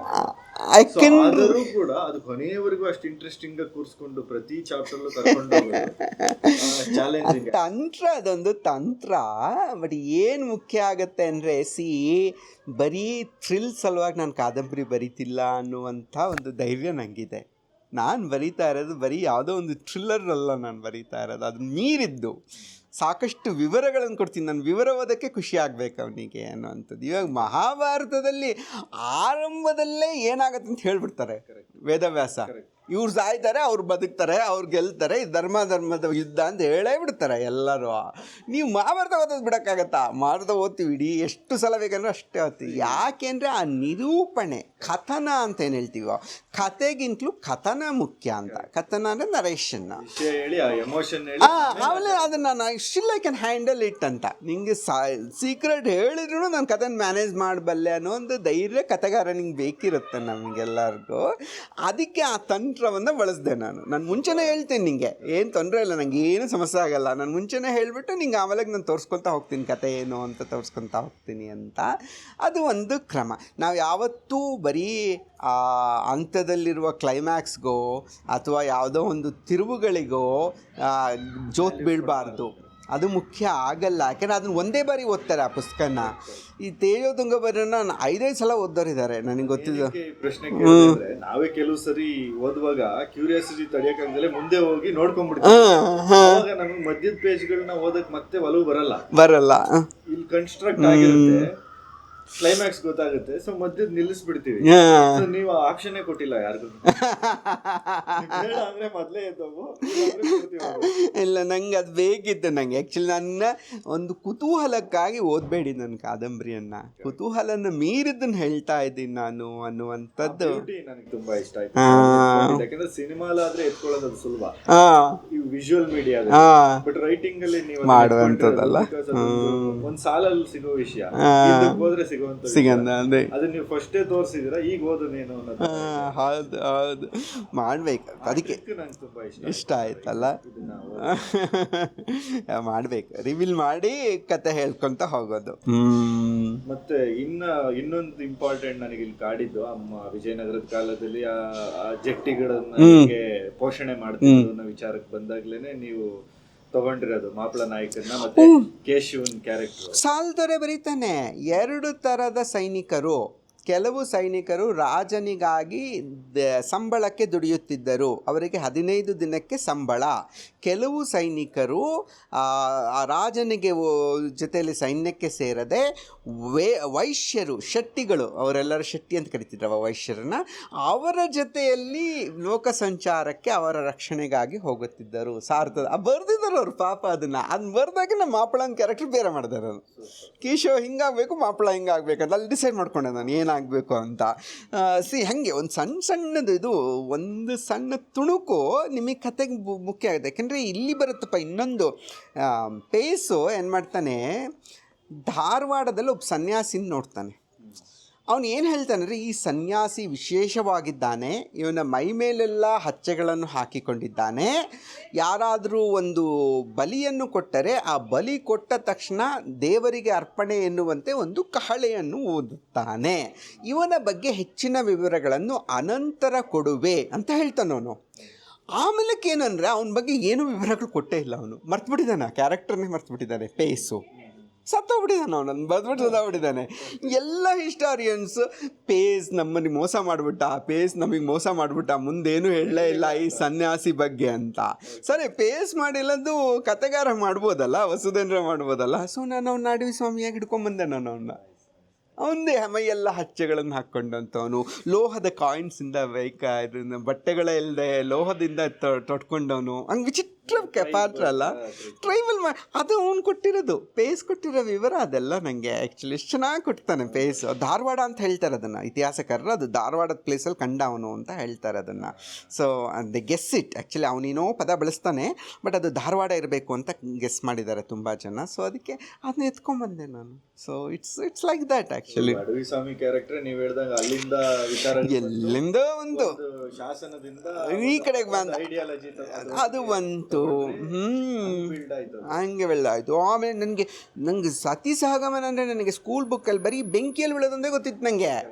ನನಗೆ ಈ ಸಮಾಧಿ ಆಗೋದು ಗೊತ್ತೇ ಇರಲಿಲ್ಲ. ನನಗೆ ಸಮಾಧಿಯ ವಿವರಗಳನ್ನು ಓದಿದ ತಕ್ಷಣ ನನಗೆ ಅಯ್ಯೋ ಮರ, ಇದನ್ನು ಯಾರು ಹೇಳಿಲ್ಲಲ್ಲ ನನಗೆ ಅಂತ ಅನಿಸಿದ ತಕ್ಷಣ ಸೊ ಸಮಾಧಿಯ ವಿವರಗಳನ್ನು ಇವಳ ಜೊತೆಯಲ್ಲಿ ತೊಗೊಂಬಂದೆ ನಾನು. ಆ ಮಾಪಿಳ್ಳನ ಹೆಂಡತಿ ಜೊತೆಯಲ್ಲಿ ಅವಳಿಗೆ ಅಸಮಾಧಿ ಆಗೋದು ಅಂಥದ್ದು, ಅದನ್ನ ಡೀಟೇಲ್ಸು ಅದೇ ಕೇಳಬೇಕು. ಅದು ಇದೆ ಸರ್, ಅದು ಅಯ್ಯೋ ಎಷ್ಟು ಇದೆ. ಬಟ್ ನಿಮ್ಮ ಆ ವಿಷಯಗಳು ತುಂಬ ಸುಮಾರು ನಗರಗಳಲ್ಲಿ ಸಿಗುತ್ತೆ. ಸತಿ ವೀರಗಳಲ್ಲಿ ಯಾವ್ಯಾವ ರೀತಿ ಅವರು ಗಂಡನಿಗೋಸ್ಕರನೋ ಹಲವಾರು ಬೇರೆ ಬೇರೆ ಬೇರೆ ಬೇರೆ ಕಾರಣಗಳಿಗೆ ಓದಂಥದ್ದು. ಬಟ್ ನಿಮ್ಗೆ ಇಂಪ್ಯಾಕ್ಟ್ ಆಗಿದ್ದೀರಾ? ಅದೇ ಆ ಥರದ್ದು ಹಂಗಿಲ್ಲ. ಅದು ಬೇರೆ ಬೇರೆ ಬಗೆಯ ಸತಿ ಸಹಗಮನಗಳನ್ನು ಬರ್ಕೊತ ಹೋಗ್ತಾರೆ. ಅದು ನೋಡಿ, ಬರೀ ಇವರು ಕ್ಷತ್ರಿಯರಲ್ಲೊಂದೇ ಅಲ್ಲ, ಬ್ರಾಹ್ಮಣರು ಸತಿಗಮನ ಆಗ್ತಿದ್ರು, ಸಹಗಮನ ಮಾಡ್ತಿದ್ರು, ಇವರು ಮಾಡ್ತಿದ್ರು, ವೈಶ್ಯರು ಮಾಡ್ತಾಯಿದ್ರು, ಕ್ಷತ್ರಿಯರಂತೂ ಮಾಡ್ತಾನೇ ಇದ್ರು. ಎಲ್ಲರಿಗೂ ಇದೆ. ಹಾವು ಕಡೆ ಸತ್ರೂ ಸಹಗಮನ ಮಾಡಬೇಕಾಗಿತ್ತು ಎಷ್ಟೋ ಜನ. ಸೊ ಈ ಸೈನ್ಯಕ್ಕೆ ಸೇರಿದವರೆಲ್ಲರೂ, ಸೈನ್ಯಕ್ಕೆ ಜಾತಿ ಇಲ್ಲೇ ಇಲ್ಲ, ಸುಮ್ಮನೆ ಅಂತೀವಿ ನಾವು ಕ್ಷತ್ರಿಯರು ಯುದ್ಧ ಮಾಡೋರಂತ. ಎಲ್ಲ ಜಾತಿಯರು ಹೋಗ್ತಿದ್ರು, ಎಲ್ಲ ಜಾತಿಯರು. ಬ್ರಾಹ್ಮಣರು, ತಿಮ್ಮರಸು ಬ್ರಾಹ್ಮಣ ಹೋಗಿದ್ದ, ಅವನು ಸೈನ್ಯ ತೊಗೊಂಡು ಯಾರು ಬೇಕಾದ್ರು ಹೋಗ್ತಿದ್ರು ಅವರೆಲ್ಲರೂ. ಸೊ ಅವೆಲ್ಲ ಗೊತ್ತಾಗತ್ತಲ್ಲ ನಮಗೆ. ಆ ಥರ ಹೋದಾಗ ಈ ಥರದೊಂದು ಫ್ಲ್ಯಾಶ್ ಆಗುತ್ತೆ, ನನಗಿದು ಬೇಕು, ಈ ಪ್ರಕಾರ ಬೇಕು. ಸೊ ಹೀಗೆ ಎಲ್ಲ ಅಲ್ಲಲ್ಲಿ ಓದಿ ಅಂದರೆ ಸರ್ವಜ್ಞ ಹೇಳ್ದಂಗೆ ಎಲ್ಲರೊಳಗೊಂದೊಂದು ಅಕ್ಕರವನ್ನು ಕಲಿತು ವಿದ್ಯೆಯ ಪರ್ವತವೇ ಆದ ಸರ್ವಜ್ಞ ಅಂತ ಹೇಳ್ಕೊಳ್ತಾನೆ ಸರ್ವಜ್ಞ. ತಾನು ಎಲ್ಲರಲ್ಲೂ ಒಂದೊಂದು ಕಲ್ತ್ಕೊಂಡಪ್ಪ ನಾನು ಅಂತ. ನನಗೂ ತೇಜೋದಂಗ ಬರ್ತಿದ್ದು ಹಂಗೆ ಅನಿಸುತ್ತೆ. ಎಲ್ಲ ಹಿಸ್ಟಾರಿಯನ್ಸ್ನಿಂದ ಚೂಚೂರು ಶುರು ಎತ್ಕೊಂಡಿರೋದು ನಾನು. ಆಕ್ಚುಲ್ ಆಗಿ ಹೇಳ್ಬೇಕು ಅಂದ್ರೆ ಒಂದು ಸಂಪೂರ್ಣ ಇತಿಹಾಸದ ಚಿತ್ರಣ ಇದೆ ದೃಶ್ಯ ರೂಪಕದಲ್ಲಿ. ಅದರಲ್ಲಿ ನಾವು ಈ ಕಾಲದಲ್ಲಿ ಇದು ನಡೆದಿತ್ತಾ ಇಲ್ಲ ಇದು ಹಿಂಗಿತ್ತಾ ಅನ್ನೋದನ್ನ ಬಿಟ್ರೆ ಜನರಲ್ ಆಗಿ ನಾವು ತಗೊಂಡಾಗ ಐತಿಹಾಸಿಕವಾಗಿ ನಾವು ನೋಡಿದ್ರೆ ಆ ಲೆಂಕತನ ತಂದಿರೋದ್ರಿಂದ ಹಿಡಿದು ಅದನ್ನೇ ಜನರಲ್ ಆಗಿ ನಾವು ಗರುಡರು ವೇಳೆವಾಳಿ ಅನ್ನೋದನ್ನ ಬರುತ್ತಲ್ಲ, ಬಸವಣ್ಣ ಬಳಸ್ತಾನೆ ವೇಳಾವಾಳಿಗಳನ್ನ, ಲೆಂಕರನ್ನ ಎಷ್ಟು ಬಳಸ್ತಾನೆ ಬಸವಣ್ಣ ತನ್ನ ವಚನಗಳಲ್ಲಿ. ಆ ಕಾಲಕ್ಕಂತೂ ತುಂಬಾ ಇತ್ತು, ಹೊಯ್ಸಳ ಕಾಲದಲ್ಲಿ ತುಂಬ ಇತ್ತು. ಸೊ ಎಲ್ಲರೂ ಬಳಸಿದ್ದಾರೆ, ಲೆಂಕ, ವೇಳಾವಳಿ, ಗರುಡ ಎಲ್ಲರೂ ಬಳಸಿದ್ದಾರೆ. ಸೊ ನಮಗೆ ಗೊತ್ತಿರಲಿಲ್ಲ, ಯಾಕೆಂದ್ರೆ ನಮ್ಮ ಶಾಲೆಯಲ್ಲಿ ಸರಿಯಾಗಿ ಕಳಿಸ್ಕೊಟ್ಟಿಲ್ಲ ನಮಗೆ ಯಾರಿಗೂ ಇತಿಹಾಸ ಎಷ್ಟು ರೋಚಕವಾದದ್ದು, ಎಷ್ಟೊಂದು ಮಾಹಿತಿ ಇರುತ್ತೆ ಅದರಲ್ಲಿ ಅಂತ ಯಾರೂ ಹೇಳ್ಕೊಟ್ಟಿಲ್ಲ ನಮಗೆ ಶಾಲೆಯಲ್ಲಿ. ಬದುಕನ್ನ ಕಟ್ಕೋಬೋದು. ಎಷ್ಟು ನಮಗೆ ಶಿಕ್ಷಣ ಎಷ್ಟು ವೀಕ್ ಆಗಿದೆ ಅಂತಂದರೆ ಇತಿಹಾಸವನ್ನೇ ಹೇಳ್ಕೊಡಲ್ಲ ನಾವು ಸರಿಯಾಗಿ. ಅದು ಕೊಂಡ್ರೆ ಬೋರ್ ಹೊಡಿತಾ ಇತ್ತು. ನಾನು ಹೇಳ್ತಿದ್ದೆ ಮೇಷ್ಟ್ರಿ, ಸಾರ್ ನಿಮ್ಮ ಮಹಾ ಬೋರಿಂಗ್ ಕ್ಲಾಸ್ ಸರ್ ಅಂತಿದ್ದೆ ನಾನು ಇತಿಹಾಸದ ಮೇಷ್ಟ್ರಿ. ಪಾಪ ಬೇಜಾರು ಮಾಡ್ಕೊಂಡ್ಬಿಟ್ಟಿರೋರು. ಮ್ಯಾಥಮೆಟಿಕ್ಸ್ ಮಹಾ ಹುಚ್ಚು ನನಗೆ. ಮ್ಯಾಥಮೆಟಿಕ್ಸ್ನಲ್ಲಿ ಒಂಥರ ಪಂಟ್ರ ಥರ ನಾನು ಯಾವಾಗಲೂ. ಮ್ಯಾಥಮೆಟಿಕ್ಸ್ನಲ್ಲಿ ಫುಲ್ಲು ಇಂದ ಕೂತ್ಕೊಳ್ಳೋದು, ಇತಿಹಾಸ ಒಂದ ತಕ್ಷಣ ಬೋರ್ ಅನ್ನೋದು. ಯಾಕೆಂದರೆ this is because the education system was like that. ಕೂಡ ಒಂದು ಹೈಸ್ಕೂಲ್ ವರ್ಗೂ ಅಷ್ಟೇ ಏನೋ ಇತ್ತು, ಬಿಕಾಸ್ ನಾವು ಸೈನ್ಸ್ ಇಂದ ಆಚೆ ಬಂದ ಅವಾಗ್ಲೂ ಏನ್ ನಮ್ಗೆ ಇತಿಹಾಸ ಇಂಟ್ರೆಸ್ಟಿಂಗ್ ಅಂತ ಮೋಸ್ಟ್ಲಿ ನಮಗೆ ತಲುಪ್ತಿದ್ದ ರೀತಿ ಆಗಿತ್ತು ಅನ್ಸುತ್ತೆ. ಅದೇ ಯಾವ ಇಸ್ವಿಲ್ ನಡೆದಿತ್ತು, ಬರೀ ಅದೇ ಮಾತಿತ್ತಿರ ಇಸ್ವಿಗಳು. ಅದು ಬಿಟ್ಟು ಅಂತಂದ್ರೆ ಆ ರಾಜ ಏನು ಕಾರ್ಯಗಳನ್ನು ಮಾಡಿದ, ಸಸಿ ನೆಟ್ಟ, ರಸ್ತೆ ಮಾಡ್ದ, ಆಚೆ ಈಚೆ ಮಾಡ್ದ ಅಂತ, ಅವನ ಹೆಂಡತಿ ಯಾರು, ಇವನ ಮಕ್ಳು ಯಾರು, ತಲೆನೋವು. ಅದು ಬಿಟ್ಟು ಒಂದು ಮಾನವೀಯ ನೆಲೆಯ ಕಥೆಗಳನ್ನು ಹೇಳಲೇ ಇಲ್ಲ ಯಾರು ನಮಗೆ. ಅದೊಂದು ಕತೆ ರತಿ ರೂಪದಲ್ಲಿ ಬರಬೇಕಿತ್ತು ನಮಗೆ. ಇತಿಹಾಸನ ಆಕ್ಚುಲಿ ಓದಿದ್ರೆ ತುಂಬಾ ಅದ್ಭುತವಾಗಿರುತ್ತೆ. ಅದನ್ನ ಆಕ್ಚುಲಿ ನಾವು ಈಗ ಏನೇನೋ ಹೇಳಕ್ ಹೋದ್ರೆ, ಈಗ ನೀವು ಹೇಳ್ದಾಗೆ ಇತಿಹಾಸನ ಎಕ್ಸ್ಪ್ಲೈನ್ ಮಾಡುವಾಗಲಿ, ಈಗ ಲೆಂಕತನ ಆಗ್ಲಿ, ಸತಿಸಗಮನ ಆಗ್ಲಿ, ಎಷ್ಟು ತಲುಪುತ್ತಾ ಇಲ್ವೋ ಗೊತ್ತಿಲ್ಲ. ಆದ್ರೆ ನಿಮ್ ಕಾದಂಬರಿ ವಿಚಾರದಲ್ಲಿ ತಗೊಂಡಾಗ ಅದು ತುಂಬಾ ಸರಳವಾಗಿ ತಲುಪುತ್ತೆ. ಆಕ್ಚುಲಿ ಆ ವಿಚಾರದಲ್ಲಿ ತುಂಬಾ ಒಂದು ಮಹತ್ತರವಾದ ಸ್ಥಾನ ತಗೊಳುತ್ತೆ ಸರ್ ತೇಜೋತುಂಗ. ಹೇಳಿದ್ನಲ್ಲ ನಾನು ಕರ್ಪೂರ ಅಂತ ಹೇಳಿದ್ನಲ್ಲ. ಸೊ ನಿಮಗೆ ಇತಿಹಾಸದಲ್ಲಿ ಆಸಕ್ತಿ ಮೂಡಿಸೋದಕ್ಕೆ ಇನ್ನಷ್ಟು ಕರ್ಪೂರ ಇಂಪಾರ್ಟೆಂಟ್ ಅಲ್ವಾ ನಿಮಗೆ? ಬೆಳಗ್ಗೆ ಆಮೇಲೆ ಉಳಿದಿದ್ದಿಲ್ಲ, ನಿಮ್ಮ ಬತ್ತಿ ಹತ್ಕೊಳ್ಳುತ್ತದ, ಆಮೇಲೆ ನಿಧಾನಕ್ಕೆ ಬತ್ತಿ ಹತ್ಕೊಂಡು ಉರಿಯುತ್ತೆ. ಬಟ್ ನೀವು ಓದಿದ್ರೆ ನಿಮಗೆ ಇತಿಹಾಸದಲ್ಲಿ ಆಸಕ್ತಿ. ಬಟ್ ಏನೇ ಆದ್ರೂ ನಾನು ಇತಿಹಾಸದ ಒಂದು ಪ್ರಭೆಯಲ್ಲಿ ನನ್ನ ಪುಸ್ತಕವನ್ನು ಓದಿ ಅಂತಲೂ ಹೇಳಲ್ಲ, ಕಥೆಯಾಗೇ ಓದಿ. ನಿಮಗೆ ಇತಿಹಾಸದ ಬಗ್ಗೆ ಆಸಕ್ತಿನೇ ಇಲ್ಲ ಅಂದ್ರೂ ಕಥೆಯಾಗಿ ನಿಮ್ಮನ್ನು ಆಕರ್ಷಿಸ್ಬೇಕದು, ಆವಾಗಲೇ ನಾನು ಒಳ್ಳೆ ಕಥೆಗಾರ ಆಗ್ತೀನಿ. ಇಲ್ಲ ಅಂದರೆ ಬರೀ ಆ ಇತಿಹಾಸ ಸಲುವಾಗಿ ನನ್ನ ಪುಸ್ತಕ ಮುಖ್ಯ ಆಗುತ್ತೆ ಅಂದರೆ ಅದು ಒಳ್ಳೆ ಕೃತಿ ಅಲ್ಲ ಅದು. ನಿಮ್ಮ ಕೃತಿ ಆಕ್ಚುಲಿ ಎರಡರಲ್ಲೂ ಪ್ಯಾರಲಲ್ ಇರೋದ್ರಿಂದ ಸೊ ಇತಿಹಾಸ ಜಸ್ಟ್ ಅದಕ್ಕೊಂದು ಬ್ಯಾಕ್ ಗ್ರೌಂಡ್ ತರ ಇದೆ ಅಷ್ಟೇ. ಹೌದೌದು, ಎಲ್ಲವೂ ಆ ಬ್ಯಾಕ್ ಗ್ರೌಂಡ್ ಇಟ್ಕೊಂಡು ನಿಮ್ಮ ಸೃಷ್ಟಿ ಅದ್ರ ಇಲ್ಲಾಂದ್ರೆ ಇಷ್ಟು 20,000 ಪ್ರತಿ ಖರ್ಚಾಗಲ್ಲ. 20,000 ಪ್ರತಿ ಖರ್ಚಾಗ್ತಾ ಇರಲಿಲ್ಲ. ಅಷ್ಟು ಕತೆ ಆಗಿಲ್ದಿದ್ರೆ ಇಷ್ಟು ಖರ್ಚಾಗ್ತಾ ಇರಲಿಲ್ಲ. So which is reached. I am very proud of it. Actually ಈ ಪುಸ್ತಕದ ಬಗ್ಗೆ ನನಗೆ ಸಾಕಷ್ಟು ಹೆಮ್ಮೆ ಇದೆ. ನಿಜವಾದ ಒಂದು, ನಾನು ಯಾವಾಗಲೂ ಹೇಳ್ತಿರ್ತೀನಿ, ನಿಮಗೆ ಯಾವುದೇ ಪ್ರಶಸ್ತಿ ಬರುವುದಕ್ಕಿಂತ ಮುಂಚೆ ಓದುಗರ ಮೆಚ್ಚುಗೆ ಸಿಕ್ಕರೆ ಮಾತ್ರ ಅದು ನಿಜವಾದ ಗೆಲುವು ಅಂತ. ಪ್ರಶಸ್ತಿ ಸಿಕ್ಕ ಮೇಲೆ ಓದುಗರು ಹುಟ್ಕೊಳ್ತಾರೆ. ಎಷ್ಟೋ ಒಂದು ದೊಡ್ಡ ಪ್ರಶಸ್ತಿ ಸಿಕ್ಬಿಟ್ರೆ ಓದುಗರು ಹುಟ್ಕೊಂಡ್ಬಿಡ್ತಾರೆ ನಿಮಗೆ ಬೇಕಾದಷ್ಟು ಜನ ಆ ಗ್ಲಾಮರಿಂದ. ಬಟ್ ಅದು ಅಲ್ಲ, ನಿಜವಾದ ಸಾಧನೆ ಪ್ರಶಸ್ತಿ ಸಿಗೋಕ್ಕಿಂತ ಮುಂಚೆನೇ ನೀವು ಓದುಗರನ್ನು ಹುಟ್ಟಿಸ್ಕೊಂಡಿದ್ದೀರಾ ಅನ್ನುವಂಥದ್ದೇ ನಿಜವಾದ ಒಂದು ಯಶಸ್ಸು ಕಥೆಗಾರನಿಗೆ ಅಂತ ಅಂದ್ಕೊಂಡಿದ್ದೀನಿ ನಾನು. ಸರ್ ಆಕ್ಚುಲಿ ಅದು ಜನಸಾಮಾನ್ಯರಿಗೆ ತಲುಪಿ ಅದು ಅರ್ಥ ಆದಾಗಲೇ ನಮಗೆ ಸಿಗುವಂಥ ದೊಡ್ಡ ಕಥೆಯೇ ಮುಖ್ಯ. ಅವಾರ್ಡ್. ಒಂದು ನ್ಯಾಯಾಲಯಗಳಿರ್ತಾ ಇದ್ವು ಅಲ್ಲಿ ನಮ್ಮ ವಿಜಯನಗರದಲ್ಲಿ. ಎಲ್ಲೊಂದು ಕಡೆಗೆ ಒಂದೊಂದು ನಾಡಿಗೆ ಒಂದೊಂದು ನ್ಯಾಯಾಲಯ ಇರ್ತಾಯಿತ್ತು. ಆ ನ್ಯಾಯಾಲಯದ ನ್ಯಾಯಾಧೀಶೆ ಬಂದುಬಿಟ್ಟು ಟ್ರಾನ್ಸ್ಜೆಂಡರ್ ಅಂತ ಬರೆದಿದ್ದಾರೆ. ನಾವು ಇವಾಗೇನೋ ಫಸ್ಟ್ ಟೈಮ್ ಕೊಡ್ತಿದ್ದೀವಿ ಟ್ರಾನ್ಸ್ಜೆಂಡರ್ಗೆ ಕೆಲಸ ಕೊಡ್ತಿದ್ದೀವಿ ಅಂತ ಹೆಮ್ಮೆ ಪಡ್ತಿದ್ದೀವಿ. ಆವಾಗಲೇ ಕೊಟ್ಟಿದ್ದಾರೆ. ಕೃಷ್ಣದೇವರಾಯನ ಟೈಮಲ್ಲಿ ಆವಾಗಲೇ ಇತ್ತದು. ಕುಂತಿ ಮಂತ್ರ ಹೇಳಿ ಮಗು ಮಾಡ್ಕೊಳ್ತಿದ್ಲು ಅಂದರೆ ಅದನ್ನ ಚೆನ್ನಾಗಿ ಹೊಡೆದಾಕಿದ್ರು ಇವರು ಭೈರಪ್ಪ. ಅದು ಹಂಗಲ್ಲ ಅದು ಅಂತ. ಸೊ ಯಾವ ರೀತಿ ಆಗಿರಬೇಕು, ಕಾನೀನ, ನಿಯೋಗ ಎಲ್ಲ ತೊಗೊಂಬಂದ್ಬಿಟ್ರಲ್ಲ. ಇದು ಸ್ಪಷ್ಟವಾಗಿ ಕೃಷ್ಣದೇವರಾಯ ಆ ಉದಯಗಿರಿಯಿಂದ ಕೃಷ್ಣನ ವಿಗ್ರಹವನ್ನು ತೊಗೊಂಬರ್ತಾನೆ. ಅಂದರೆ ಯಾವುದೋ ದೇವಸ್ಥಾನದಲ್ಲಿ ಇರಬೇಕಲ್ಲಿ ಎತ್ಕೊಂಬಂದಿದ್ದಾನೆ. ಅದನ್ನು ಎತ್ಕೊಂಬಂದು ಇಲ್ಲಿ ಪ್ರತಿಷ್ಠಾಪನೆ ಮಾಡಿದ್ದು. ಈ ವ್ಯಾಸತೀರ್ಥ ಏನು ಮಾಡಿದ್ದಾನೆ, ಜಾನತನದ ಮಾಡಿಬಿಟ್ಟು ಕೃಷ್ಣ ಅಂದರೆ ಕೃಷ್ಣದೇವರಾಯನೂ ಹೌದು, ಕೃಷ್ಣ ಅಂದರೆ ಈ ಕೃಷ್ಣ ಅನ್ನೋ ದೇವರು ಕೃಷ್ಣನ ಹೌದು, ಕೃಷ್ಣ ನೀ ಬೇಗನೆ ಬಾರೋ. ಸೊ ಆ ಹಾಡನ್ನು ಮಾಡಿರೋದು ಅಂತ ಹೇಳ್ತಾರೆ. ಇತಿಹಾಸವನ್ನು ಯಾಕೆ ಓದಬೇಕು ಅಂದರೆ ನಮ್ಮ ಶಕ್ತಿಗಳನ್ನು ಅರ್ಥ ಮಾಡ್ಕೊಳ್ಳೋದಕ್ಕೆ ಓದಬೇಕು, ನಮ್ಮ ದೌರ್ಬಲ್ಯಗಳನ್ನು ಅರ್ಥ ಮಾಡ್ಕೊಳ್ಳೋಕ್ಕೂ ಓದಬೇಕು. ಇತಿಹಾಸ ಕೇವಲ ನಮ್ಮ ಶಕ್ತಿಗಳ ಆಗರವಲ್ಲ ಅದು. ಸರ್, ಹಾಗೆ ಇತಿಹಾಸ ಆಗಲಿ ಮೇಯ್ನ್ ಆಗಿ ಇಲ್ಲಿ ಬರುವಂತದ್ದೇ ಒಂದು ಸಾಹಿತ್ಯದ ಶಕ್ತಿ ಅಥವಾ ನಾವೇನ್ ಕತೆ ಕಟ್ಟುವಂತ ಒಂದು ಶಕ್ತಿ. ಅದಕ್ಕೆ ನಾವು ಇತಿಹಾಸನ ಬಳಸ್ಕೊಂಡು ಮಾಡಿರೋದು. ನೀವು ಅದರಲ್ಲಿ ಪಾತ್ರಗಳಿಗೆ ಮಾಪುಳನ್ನ ಮತ್ತೆ ಕೇಶವನ್ನ ಅಷ್ಟು ಚೆನ್ನಾಗಿ ಕ್ಯಾರಿ ಮಾಡ್ತಾ ಹೋಗ್ತೀರಾ. ನಾವೀಗ 2ನೇ ಚಾಪ್ಟರ್ ಮುಗಿತಿದ್ದಂಗೆ 3ನೇ ಚಾಪ್ಟರ್ ನೀವು ಲಿಸ್ಬನ್ಗೆ ಹೋಗ್ತೀರಾ, ಬಟ್ ನಾವು ಇಲ್ಲೇನಾಯ್ತು ಯೋಚನೆ ಮಾಡ್ತಾ ಇರ್ತೀವಿ, ತುಂಗಭದ್ರಲ್ಲಿ ಯೋಚನೆ ಮಾಡ್ತಾ ಇರ್ತೀವಿ. ಅದು ಹೆಣಿಗೆ ಎರಡು, ಇವಾಗ ಹೆಣಿಗೆ ಹೆರಳಾಕ್ಬೇಕಲ್ಲ, ಹೆಂಗೆ 3 ಭಾಗ ಮಾಡಿಬಿಟ್ಟು ಇದನ್ನ ಫಸ್ಟ್ ಮತ್ತೆ ಇದು ನೆಕ್ಸ್ಟ್ ಅಥವಾ ಶೂ ಲೇಸ್ನಲ್ಲೂ ಹಾಗೆ ಅಲ್ಲ, ಇದು ಫಸ್ಟ್ ಬರಬೇಕು, ಇದು ನೆಕ್ಸ್ಟ್ ಬರಬೇಕು, ಇದು ನೆಕ್ಸ್ಟ್ ಬರಬೇಕು, ಹಾಗೆ ಕಾದಂಬರಿ ಬರೀಬೇಕು. ಆಕ್ಚುಲಿ ಅದು ತುಂಬಾ ಒಂದು ಇವತ್ತಿನ ವೆಬ್ ಸೀರೀಸ್ ಸ್ಟೈಲ್ ಅಲ್ಲಿ ಕಾಣಿಸುತ್ತೆ ಅದು ನಮ್ಗೆ. ಅದು ಸಖತ್ ಖುಷಿ ಕೊಡುತ್ತೆ. ಮತ್ ಇಲ್ಲಿ ಹೀರೋ ಯಾರು ಅಂತ ಹುಡುಕಿ ಇವ್ನು ಹೀರೋನಾ ಅಂತ ಅನ್ಕೊಳ್ಳೋ ಹೊತ್ತಿಗೆ ಅವನು ಸಾಯಿಸ್ತೀರಾ, ಸೊ ಅವನಲ್ಲ ಇವನ್ ಹೀರೋ ಅಂತ ಅವನನ್ನು ಸಾಯಿಸ್ತೀರಾ. ಸೊ ಇದು ಅವ್ರು ಸತ್ ಮೇಲೆ ಆಕ್ಚುಲಿ ಒಂದು ಚಾಪ್ಟರ್ ಬರುತ್ತೆ. ಹೌದು, ಅವಾಗ್ಲೇ ನಮ್ಗೆ ಅನ್ಸೋದು ಓಕೆ ಇದು ಯಾರ ಮೇಲೂ ಅಲ್ಲ, ಇಲ್ಲಿ ನಿಜವಾಗ್ಲೂ ಕಥೆಯನ್ನು ಮಾತ್ರ ಹೇಳ್ತಾರೆ. ಜನಸಾಮಾನ್ಯರಲ್ಲೂ ನೀವು ಹೀರೋ ಜನಸಾಮಾನ್ಯರೇ ಹೀರೋಗಳು, ಅದರಲ್ಲಿ ಅವರೇ ಹೀರೋಯಿನ್ಸ್ ಎಲ್ಲಾರು. ಅದು ತುಂಬಾ ಖುಷಿ ಕೊಟ್ಟಿದೆ ಸರ್. ಕೊನೆಯದಾಗಿ ನೀವ್ ಹೇಳ್ದಂಗೆ ಆ ಮಗು ಈಶ್ವರಿಯಿಂದ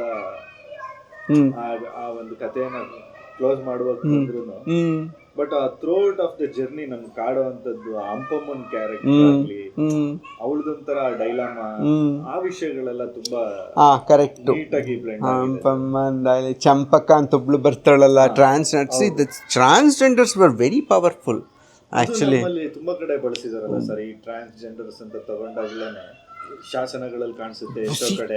ಕಡೆ ಬರ್ತಾರೆ ಅವರು. ಯಾವ ಮಟ್ಟಿಗೆ ಇದ್ರಪ್ಪ ಟ್ರಾನ್ಸ್ಜೆಂಡರ್ಸು ಆ ಟೈಮಲ್ಲಿ ತುಂಬ ಇದ್ರು ಆ್ಯಕ್ಚುಲಿ. ಅವರೆಲ್ಲರೂ ಇದರಲ್ಲಿ ಅರಮನೆನೇ ಅವರು ಹಿಡ್ಕೊಂಡ್ಬಿಡ್ತಿದ್ರು ಅವರೆಲ್ಲ. ಸೊ ಯುದ್ಧಕ್ಕೆ ಹೋಗ್ತಿದ್ರು. ಎಷ್ಟು ಚೆನ್ನಾಗಿ ವಿವರಗಳಿದೆ ನನಗೆ. ಆಮೇಲಕ್ಕೆ ಯುದ್ಧಕ್ಕೆ ಹೋಗಲಿ, ಒಬ್ಬಳು ಜಡ್ಜು, ಒಂದು ನ್ಯಾಯಾಲಯಗಳಿರ್ತಾ ಇದ್ವು ಅಲ್ಲಿ ನಮ್ಮ ವಿಜಯನಗರದಲ್ಲಿ. ಎಲ್ಲೊಂದು ಕಡೆಗೆ ಒಂದೊಂದು ನಾಡಿಗೆ ಒಂದೊಂದು ನ್ಯಾಯಾಲಯ ಇರ್ತಾಯಿತ್ತು. ಆ ನ್ಯಾಯಾಲಯದ ನ್ಯಾಯಾಧೀಶೆ ಬಂದುಬಿಟ್ಟು ಟ್ರಾನ್ಸ್ಜೆಂಡರ್ ಅಂತ ಬರೆದಿದ್ದಾರೆ.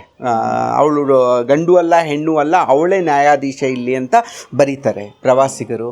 It's so interesting. ನಾವು ಇವಾಗೇನೋ ಫಸ್ಟ್ ಟೈಮ್ ಕೊಡ್ತಿದ್ದೀವಿ ಟ್ರಾನ್ಸ್ಜೆಂಡರ್ಗೆ ಕೆಲಸ ಕೊಡ್ತಿದ್ದೀವಿ ಅಂತ ಹೆಮ್ಮೆ ಪಡ್ತಿದ್ದೀವಿ. ಆವಾಗಲೇ ಕೊಟ್ಟಿದ್ದಾರೆ ಕೃಷ್ಣದೇವರಾಯನ ಟೈಮಲ್ಲಿ, ಆವಾಗಲೇ ಇತ್ತದು. ಟ್ರಾನ್ಸ್ಜೆಂಡರ್ಗೆ ಕೆಲಸ ಕೊಟ್ಟಿದ್ದಾರೆ ಅವರು. ಜಡ್ಜು, ಮತ್ತೆ ಸಣ್ಣ ಪುಟ್ಟ ಜಾಬ್ ಅಲ್ಲ ಅದು, ಜಡ್ಜ್ ಅವಳು. ಅನುಕೂಲ ಮಾಡಬೇಕು ಅಂತ ಮಾಡಿರೋದಲ್ಲ, ದೇವರ್ part of it actually. So ಅಂದ್ರೆ ಏನು, ಟ್ರಾನ್ಸ್ಜೆಂಡರ್ನ ಕೀಳಾಗಿ ಕಾಣ್ತಿಲ್ಲ ಅನ್ನುವಂಥದ್ದು ಬಹಳ ಮುಖ್ಯ ಅಲ್ಲಿ ನಮಗೆ. ಕೀಳಾಗಿ ಕಾಣ್ತಿರ್ಲಿಲ್ಲ ಅವರು. ಆಮೇಲೆ ಒಬ್ಳಂತೂ ಟ್ರಾನ್ಸ್ಜೆಂಡರ್, ಅವಳದೇ ಒಂದು ಎಷ್ಟು 100-200 ಟ್ರಾನ್ಸ್ಜೆಂಡರ್ಸ್ ಜೊತೆಯಲ್ಲಿ ಒಂದು ಸೈನ್ಯದ ತುಕಡೆಯನ್ನು ಇಟ್ಕೊಂಡು ಯುದ್ಧಕ್ಕೆ ಹೋಗ್ತಾಳು. ರಾಯಚೂರು ಯುದ್ಧಕ್ಕೆ ಹೋಗೋ ವಿವರಗಳಿವೆ ನನ್ನ ಹತ್ರ. ಸೊ ಅವ್ರು ಬರೆದಿದ್ದಾರೆ ಪ್ರವಾಸಿಗರು. So those are all something which you realise, my god, like ನಾವ್ಯಾಕೆ ಹಿಂಗಾಗ್ಬಿಟ್ಟಿದ್ದೀವಿ ಇವಾಗ ಅಂತ. ಅರಮನೆ ಅವ್ಳು ದೋಸೆ ಮಾಡ್ತಾಳೆ ನೋಡಿ. So important. ದೋಸೆ ಗೊತ್ತಿತ್ತು ಅವ್ರಿಗೆ.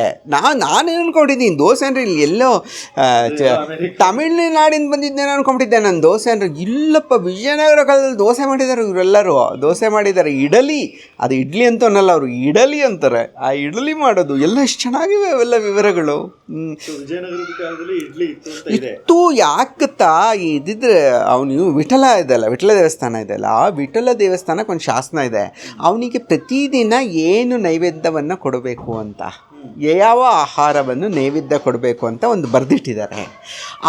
ಅದರೊಳಗೆ ಇಡ್ಲಿ ಬರುತ್ತೆ. ಒಂದಿನ ಸೋಮವಾರ ಇಂಥದ್ದು ಕೊಡಬೇಕು, ಮಂಗಳವಾರ ಇಂಥದ್ದು ಕೊಡಬೇಕು, ಇಡ್ಲಿ ಕೊಡಬೇಕು, ಅದು ಇನ್ನೊಂದು ಬುಧವಾರ ದೋಸೆ ಕೊಡಬೇಕು, ಹಿಂಗೆಲ್ಲ ಬರೆದಿಟ್ಟಿದ್ದಾರೆ ಅವರು. ಸೊ ನಂಗೆ ಗೊತ್ತಾಗ್ಬಿಡುತ್ತೆ ಫುಡ್ ಐಟಮ್ಸ್ ಏನೇನು ಇರಬೇಕು ಅನ್ನೋದು ಚೆನ್ನಾಗಿ ಗೊತ್ತಾಯಿತು ನನಗೆ. ಸೊ ಆ ಥರ. ಸೊ ಇಂಡೈರೆಕ್ಟಾಗಿ ಅಂತ ಹೇಳ್ತೀವಲ್ಲ, ಇಂಡೈರೆಕ್ಟಾಗಿ ಜೀವನ ಕ್ರಮಗಳನ್ನು ಅರ್ಥ ಮಾಡಿಕೊಂಡು ಬರೆದಿರೋವಂಥದ್ದು. ಸೊ ಅದು ನಮ್ಗೆ ಆಕ್ಚುಲಿ ಇಡ್ಲಿ ಅಂದ್ರೆ ಈ ವರ್ಲ್ಡ್ ವಾರ್ ಟೈಮ್ ಅಲ್ಲಿ ಕಂಡಿಡಿದ್ರು ಅಂತ ಅಲ್ಲ, ಅದು ಏನಂದ್ರೆ ಈ ಇತ್ತೀಚೆಗೆ ಕಂಡುಹಿಡಿದಿದ್ದೇನು ಅಂದ್ರೆ ರವಾ ಇಡ್ಲಿ ಮಾಡೋದು, ಇನ್ಸ್ಟಂಟ್ ಕುಕಿ. ಇದು ಮಲ್ಯ ಇದರಿಂದ ಅವ್ರು ಮಯ್ಯಾಸ್ ಇದ್ದಾರಲ್ಲ, ಅವರು ಅದನ್ನ ಇನ್ಸ್ಟಂಟ್ಗೆ ರವಾ ಇಡ್ಲಿ ಮಾಡಿಕೊಟ್ರು ನಮ್ಮ ಇವ್ರ ಸಲುವಾಗಿ. ಕಾರ್ಗಿಲ್ ವಾರ್ ಟೈಮ್ನಲ್ಲೋ ಎಲ್ಲ ಬರುತ್ತದು ಆ್ಯಕ್ಚುಲಿ, ವಾರ್ ಟೈಮ್ ಅಲ್ಲಿ ಇನ್ವೆನ್ಷನ್ ಏನೋ ಆಗಿದೆ ಅಂತ ಏನೋ ಹೇಳ್ದ, ರವಾ ಇಡ್ಲಿ ಅದು. ಬಟ್ ನಾವು ಇಡ್ಲಿ ಮಂಗರ್ಸ ಬರೀತಾನೆ ಇಡ್ಲಿ ಬಗ್ಗೆ, ನೀನು ನಂಗೆ ಹೇಳ್ತೀಯ ಇಡ್ಲಿ ಬಗ್ಗೆ ಮಂಗರ್ಸನೇ ಬರ್ತಿದ್ದಾನೆ. ಇತ್ತೀಚಿಂದ ಅಲ್ವೇ ಅಲ್ಲ, ಅವೆಲ್ಲ ತುಂಬ ಹಳೆವು ಇವೆಲ್ಲ. ಹಂಗೆ. ಸೊ ಅದು ನಮಗೆ ಖುಷಿ ಆಗತ್ತೆ ಅಂಥವೆಲ್ಲ ನೋಡಿಕೊಂಡಾಗ. ನಮ್ಮ ಜನದ ಬಗ್ಗೆ ತಿಳ್ಕೊಳ್ಳೋದಪ್ಪ, ಇತಿಹಾಸ ಓದೋದು ಅಂದರೆ ನಮ್ಮ ಹಿರಿಯರ ಬಗ್ಗೆ ತಿಳ್ಕೊಳ್ಳೋದು, ನಮ್ಮ ಪುರಾತನರು ಹೆಂಗೆ ಬದುಕಿದ್ರು, ನಮ್ಮ ಹಿರಿಯ ತಲೆಮಾರಿನ ಜನಗಳು ಏನೆಲ್ಲ ಕಷ್ಟಪಟ್ಟರು, ಏನು ಸುಖಪಟ್ಟರು, ಇದು ತಿಳ್ಕೊಬೇಕು ತಾನೆ ನಾನು ಮನುಷ್ಯ. ನಾನು ನನ್ನ ವಂಶ, ನನ್ನ ಒಂದು ಸಮುದಾಯದ ಬಗ್ಗೆ ನನಗೆ ಯಾವತ್ತೂ ಆಸಕ್ತಿ. ಅದರಿಂದ ಇತಿಹಾಸ ಓದ್ತೀನಿ ನಾನು, ಮತ್ತೆ ಓದ್ತೀನಿ ಇತಿಹಾಸ. ಅದು ಎಲ್ಲೋ ಒಂದ್ ಕಡೆ ನಾವು ಪುರಾಣನೇ ನಮ್ಮ ಇತಿಹಾಸ ಅಂದಾಗ ನಮ್ದಾಗುತ್ತದೆ. ಪುರಾಣ ಬೇರೆ ಥರದ ಒಂದು ರೀತಿಯ ಇತಿಹಾಸ. ಪುರಾಣನೂ ಇತಿಹಾಸವೇ ಅಂತಾರೆ, ಆದರೆ ಅದೊಂಥರ ಬೇರೆ. ಅದಕ್ಕೆ ಇದು ಮಾಡಿಬಿಟ್ಟಿರ್ತಾರೆ, ಅದು ಮಿತ್ತು ಸೇರಿಸ್ಬಿಟ್ಟಿರ್ತಾರೆ. ದೂರ ಆಗೋದು ಇತಿಹಾಸ ಅಂದ್ರೆ ಸ್ವಲ್ಪ ಇಲ್ಲ, ಅವು ಮಿತ್ತವು ಅಷ್ಟೇ. ಮಿತ್ ಮೂಲಕ ಪುರಾಣ ಮಾಡಿರ್ತಾರೆ. ಇಲ್ಲಿ ಮಿತ್ತಿರಲ್ಲ, ಇಲ್ಲಿ ತೆಗ್ದಿರುತ್ತೆ. ಎಲ್ಲ ಓದಬೇಕು. ಯಾವ ಗೊತ್ತಾಗಲ್ವಾ, ಎಲ್ಲ ಮಿತ್ ತೆಗೆದ್ರೆ ಗೊತ್ತಾಗಲ್ಲ. ಇವಾಗ ಕುಂತಿ ಮಂತ್ರ ಹೇಳಿ ಮಗು ಮಾಡ್ಕೊಳ್ತಿದ್ಲು ಅಂದರೆ ಅದನ್ನ ಚೆನ್ನಾಗಿ ಹೊಡೆದಾಕಿದ್ರು ಇವರು ಭೈರಪ್ಪ. ಅದು ಹಂಗಲ್ಲ ಅದು ಅಂತ. ಸೊ ಯಾವ ರೀತಿ ಆಗಿರಬೇಕು, ಕಾನೀನ ನಿಯೋಗ ಎಲ್ಲ ತೊಗೊಂಬಂದ್ಬಿಟ್ರಲ್ಲ. So this is the things. ಅದು ನಾ ಯಾವಾಗಲೂ ಹೇಳ್ತಾ ಇರ್ತೀನಿ, ಆ ಪರ್ವ ಏನಾದರೂ ಈಗ ಬರೆದು ರಿಲೀಸ್ ಆದರೆ ಆ ಥರ ಕಾದಂಬರಿ ಅದು ಪ್ರಕಟ ಆಗಲ್ಲ. ಏಕೆಂದರೆ ಇವತ್ತಿನ ಜನ ಆ ರೀತಿಯಾಗಿ ನಿಮ್ಮ ದೇವರುಗಳನ್ನು ಆ ಥರ ಚಿತ್ರಿಸೋದಕ್ಕೆ ಒಪ್ಕೊಳ್ಳೋದೇ ಇಲ್ಲ. ಆ ಕಾಲ ಎಷ್ಟು ಒಳ್ಳೆ ಕಾಲ ಇತ್ತು ಅಂದರೆ ಜನರ ಸಹನೆ ಚೆನ್ನಾಗಿತ್ತು. ಆದ್ದರಿಂದ ಪರ್ವವನ್ನು ಆಕ್ಸೆಪ್ಟ್ ಮಾಡಿಕೊಂಡು ಇವತ್ತಿನವರೆಗೂ ಉಳ್ಕೊಂಬಂದಿದೆ. ಈ ದಿನಗಳೇನಾದರೂ ಪರ್ವ ಬಂದಿದ್ರೆ ಅದನ್ನು ಬ್ಯಾನ್ ಆಗ್ತಿತ್ತು. ಎಲ್ಲ ಎಡಪಂಥೀಯರು ಬಲಪಂಥೀಯರು ಎಲ್ಲರೂ ಬ್ಯಾನ್ ಮಾಡ್ತಿದ್ರು ಆ ಪುಸ್ತಕನ. ದೈವಿಕವಾಗಿ ಟ್ರೀಟ್ ಮಾಡುವಂತ ಗ್ರಂಥನ ಫ್ರೀಡಮ್ ತಗೊಂಡು ಬರ್ದಂಗೆ ಆಗ್ಬಿಡುತ್ತೆ. ಭಾಳ ಅಪರೂಪದ ಗ್ರಂಥ, ಅಪರೂಪ. ಮತ್ತೆ ಆಗಲ್ಲ ಅದು, ಇನ್ನೊಂದ್ಸಲ ಆಗಲ್ಲ. ಸರ್ ಹಂಗೆ ಜನರಲ್ ಆಗಿ ಮಾತಾಡ್ತಾನೆ ನಾವು ಆಲ್ಮೋಸ್ಟ್ ಎಲ್ಲ ವಿಷಯನೂ ಇದ್ರೊಳಗೆ ಬರುವಂಥದ್ದನ್ನ ಕವರ್ ಮಾಡಿದ್ವಿ.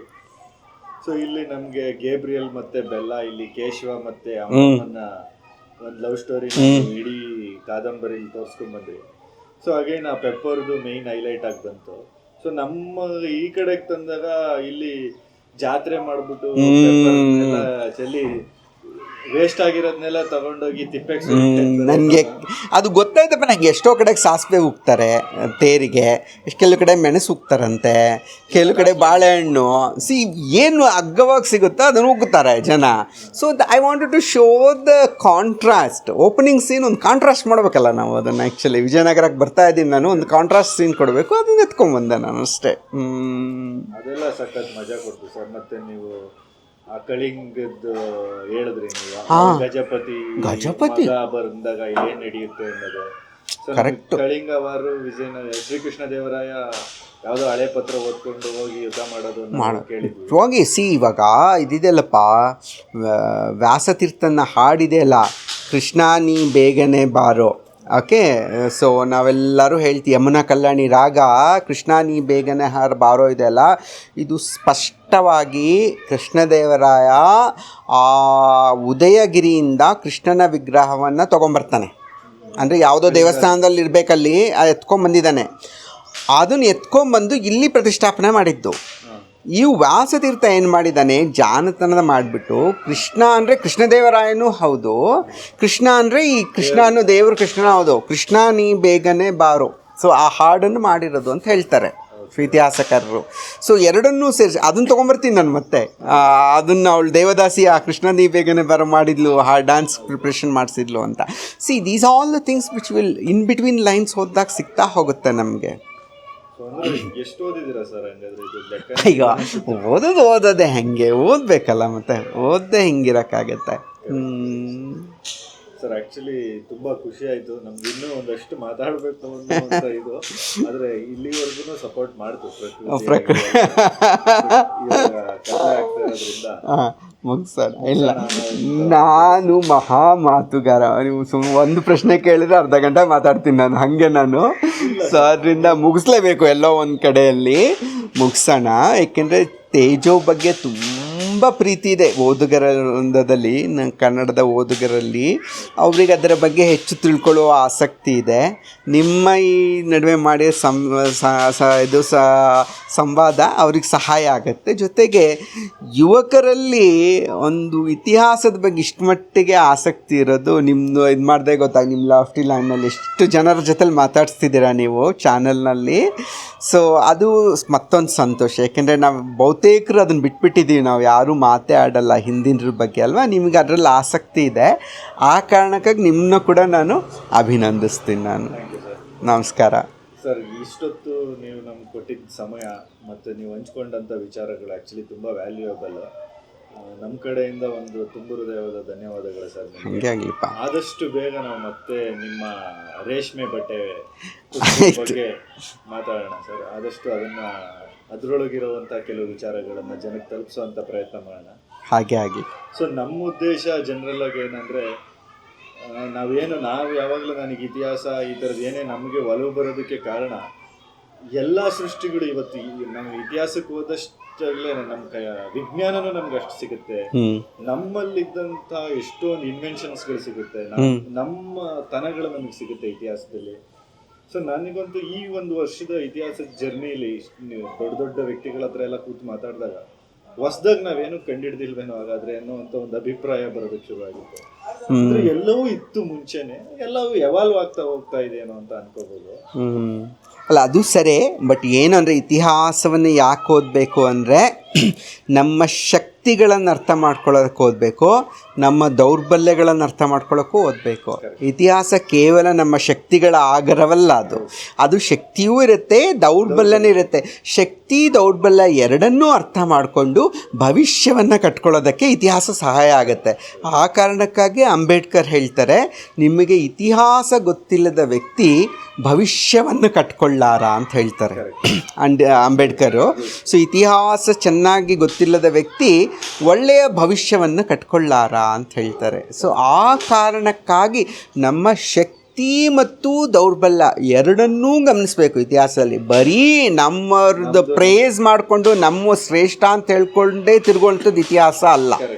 ಎರಡೂ ಗಮನಿಸ್ಬೇಕು. ನಾವು ಗಮನಿಸ್ಕೊಂಡು ಬರೀ ನಮ್ಮದೊಂದೇ ಅಲ್ಲ, ಬೇರೆಯವರ ಇತಿಹಾಸಗಳನ್ನು ಓದ್ಕೋಬೇಕು, ಏನೇನಾಗಿತ್ತು ಅಂತ. ಆಗ ಅದಕ್ಕೆ ನಿಜವಾದ ಒಂದು ಬೆಲೆ ಬರುತ್ತೆ, ಮೌಲ್ಯ ಬರುತ್ತೆ ಅಂತ.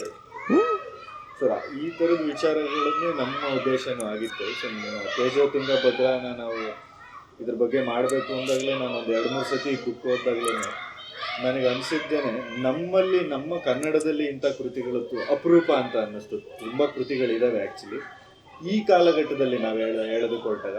ಇವಾಗಲೂ ಈ ಇತಿಹಾಸನ ಆಧರಿಸಿದ ಕಾದಂಬರಿಗಳು ಸುಮಾರು ಇದ್ರೂ ಕೂಡ ನಮಗೆಲ್ಲ ಏನು ಇತಿಹಾಸದಲ್ಲಿ ನಾವು ಸುಮಾರು ವಿಚಾರಗಳನ್ನ ಸತಿ ಸಾಗಮನ ಪದ್ಧತಿಯಿಂದ, ಲೆಂಕನದಿಂದ, ಅಂದರೆ ಗರುಡರು, ವೇಳೆವಾಡಿ ಅನ್ನೋದ್ರಿಂದ ಈ ಥರದ್ದು ಎಲಿಮೆಂಟ್ಗಳು ಸರಳವಾಗಿ ನಾವು ಜನಕ್ಕೆ ತಲುಪಿಸೋದು ಕಷ್ಟ. ಅದನ್ನು ನೀವು ಸಾಹಿತ್ಯ ಒಂದು ಕಾದಂಬರಿ ಮೂಲಕ ತಂದಾಗ ಇನ್ನೂ ಈಸಿ ಆಗುತ್ತೆ ಅನ್ನೋದು ನನ್ನ ಒಂದು ವೈಯಕ್ತಿಕ ಅಭಿಪ್ರಾಯ. ಯಾಕೆಂದರೆ ನನಗೆ ಇದನ್ನು ಓದುವಾಗ ಕಂಪ್ಲೀಟಾಗಿ ಅನಿಸಿದ್ದು, ಸುಮಾರು ಇತಿಹಾಸದಲ್ಲಿ ಇರುವಂಥ ವಿಷಯಗಳು ನಾವು ಫ್ಯಾಂಟಸಿ ಅಂತ ಅಥವಾ ದೋಷಣೆ ಮಾಡೋ ವಿಚಾರಗಳು ಅಥವಾ ಒಪ್ಪಳಕ್ಕಾಗದೇ ಇರುವಂಥ ವಿಚಾರಗಳನ್ನ ತುಂಬ ನೀವು ನೈಜವಾಗಿ ಇದರಲ್ಲಿ ಕಟ್ಕೊಟ್ಟಿದ್ದೀರಾ. ಅದು ತುಂಬ ಖುಷಿ ಆಗುತ್ತೆ. ಆ್ಯಕ್ಚುಲಿ ಈ ಪುಸ್ತಕನ ಕನ್ನಡಿಗರು ಎಲ್ಲ ಓದಬೇಕು ಅನ್ನೋದು ನಮ್ಮ ಅಭಿಪ್ರಾಯ. ಕಾರಣ ನಾವೆಲ್ಲ ಇಷ್ಟಪಡುವಂಥ ಒಂದು ವಿಜಯನಗರ ಸಾಮ್ರಾಜ್ಯದ ಕಥೆ ಇದೆ. ನಮ್ಮನ್ನು ಕೊಳ್ಳೆ ಹೊಡೆದ್ರು ಅಂತ ಮಾತನಾಡುವಂಥ ಒಂದು ಪೋರ್ಚುಗೀಸರ ಒಂದು ಎಂಟ್ರಿ ಸಂದರ್ಭನ ನೀವು ತಗೊಂಡಿದ್ದೀರಾ. ಆ ಕಾಲಘಟ್ಟದಲ್ಲಿ ಬಹುತೇಕ ಭಾರತ ಇಸ್ಲಾಂನ ಕೈವಶವಾಗಿದ್ದ ಚಿತ್ರಣ ಟೈಮ್ ಲೈನು ಕೂಡ ಅದಾಗಿತ್ತು. ನಾವು ಕೊಂಡಾಡುವಂಥ ಶ್ರೀಕೃಷ್ಣ ದೇವರಾಯನ ಪಟ್ಟದ ಕಾಲದಲ್ಲೇ ನೀವು ಈ ಕಥೆನ ಟ್ರಾವೆಲ್ ಮಾಡಿದ್ದೀರಾ. ಸೊ ಹಾಗಾಗಿ ಇದು ಒಂದು ಕನ್ನಡಕ್ಕೆ ಒಂದು ವ್ಯಾಲ್ಯೂಯಬಲ್ ನಾವೆಲ್ ಅಂತ ಹೇಳ್ಬೋದು ಸರ್. ನಿಮ್ಮ ಸಮಯ ಮತ್ತು ಇಂಥ ಒಂದು ಕೃತಿ ಹೇಗೆ ಕಟ್ಟೋದಕ್ಕೆ ಸಾಧ್ಯ ಆಯಿತು ಅಂತ ನಮ್ಮ ಹತ್ರ ಹಂಚ್ಕೊಂಡಿದ್ದಕ್ಕೆ ತುಂಬ ಥ್ಯಾಂಕ್ಸ್ ಸರ್. ಧನ್ಯವಾದಗಳು. ಏನಂದರೆ ಕೃತಿಯನ್ನು ಬರೀ ಲೇಖಕ ಬರಿತಾನೆ ಅನ್ನೋದು ತೀರಾ ಅಹಂಕಾರದ ಮಾತು.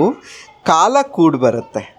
ಕಾಲ ಕೂಡಿ ಬಂದಾಗ ಪ್ರತಿಯೊಂದು ಭಾಷೆ, ಪ್ರತಿಯೊಂದು ಸಂಸ್ಕೃತಿ ತನಗೆ ಬೇಕಾದಂಥ ಒಂದು ಪುಸ್ತಕವನ್ನು ಬರೆಸ್ಕೊಳ್ಳುತ್ತೆ.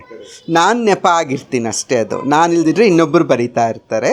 ಸೊ ಇದೆಲ್ಲ ಕನ್ನಡಕ್ಕೆ ಸಂದಿದ್ದು ಅಂತ ಹೇಳ್ಕೊಂಡು ಕನ್ನಡಕ್ಕೆ ನಾವು ಕೃತಜ್ಞರಾಗಿರೋಣ ಅಂತ ಹೇಳೋದಕ್ಕೆ ಇಷ್ಟಪಡ್ತೀನಿ.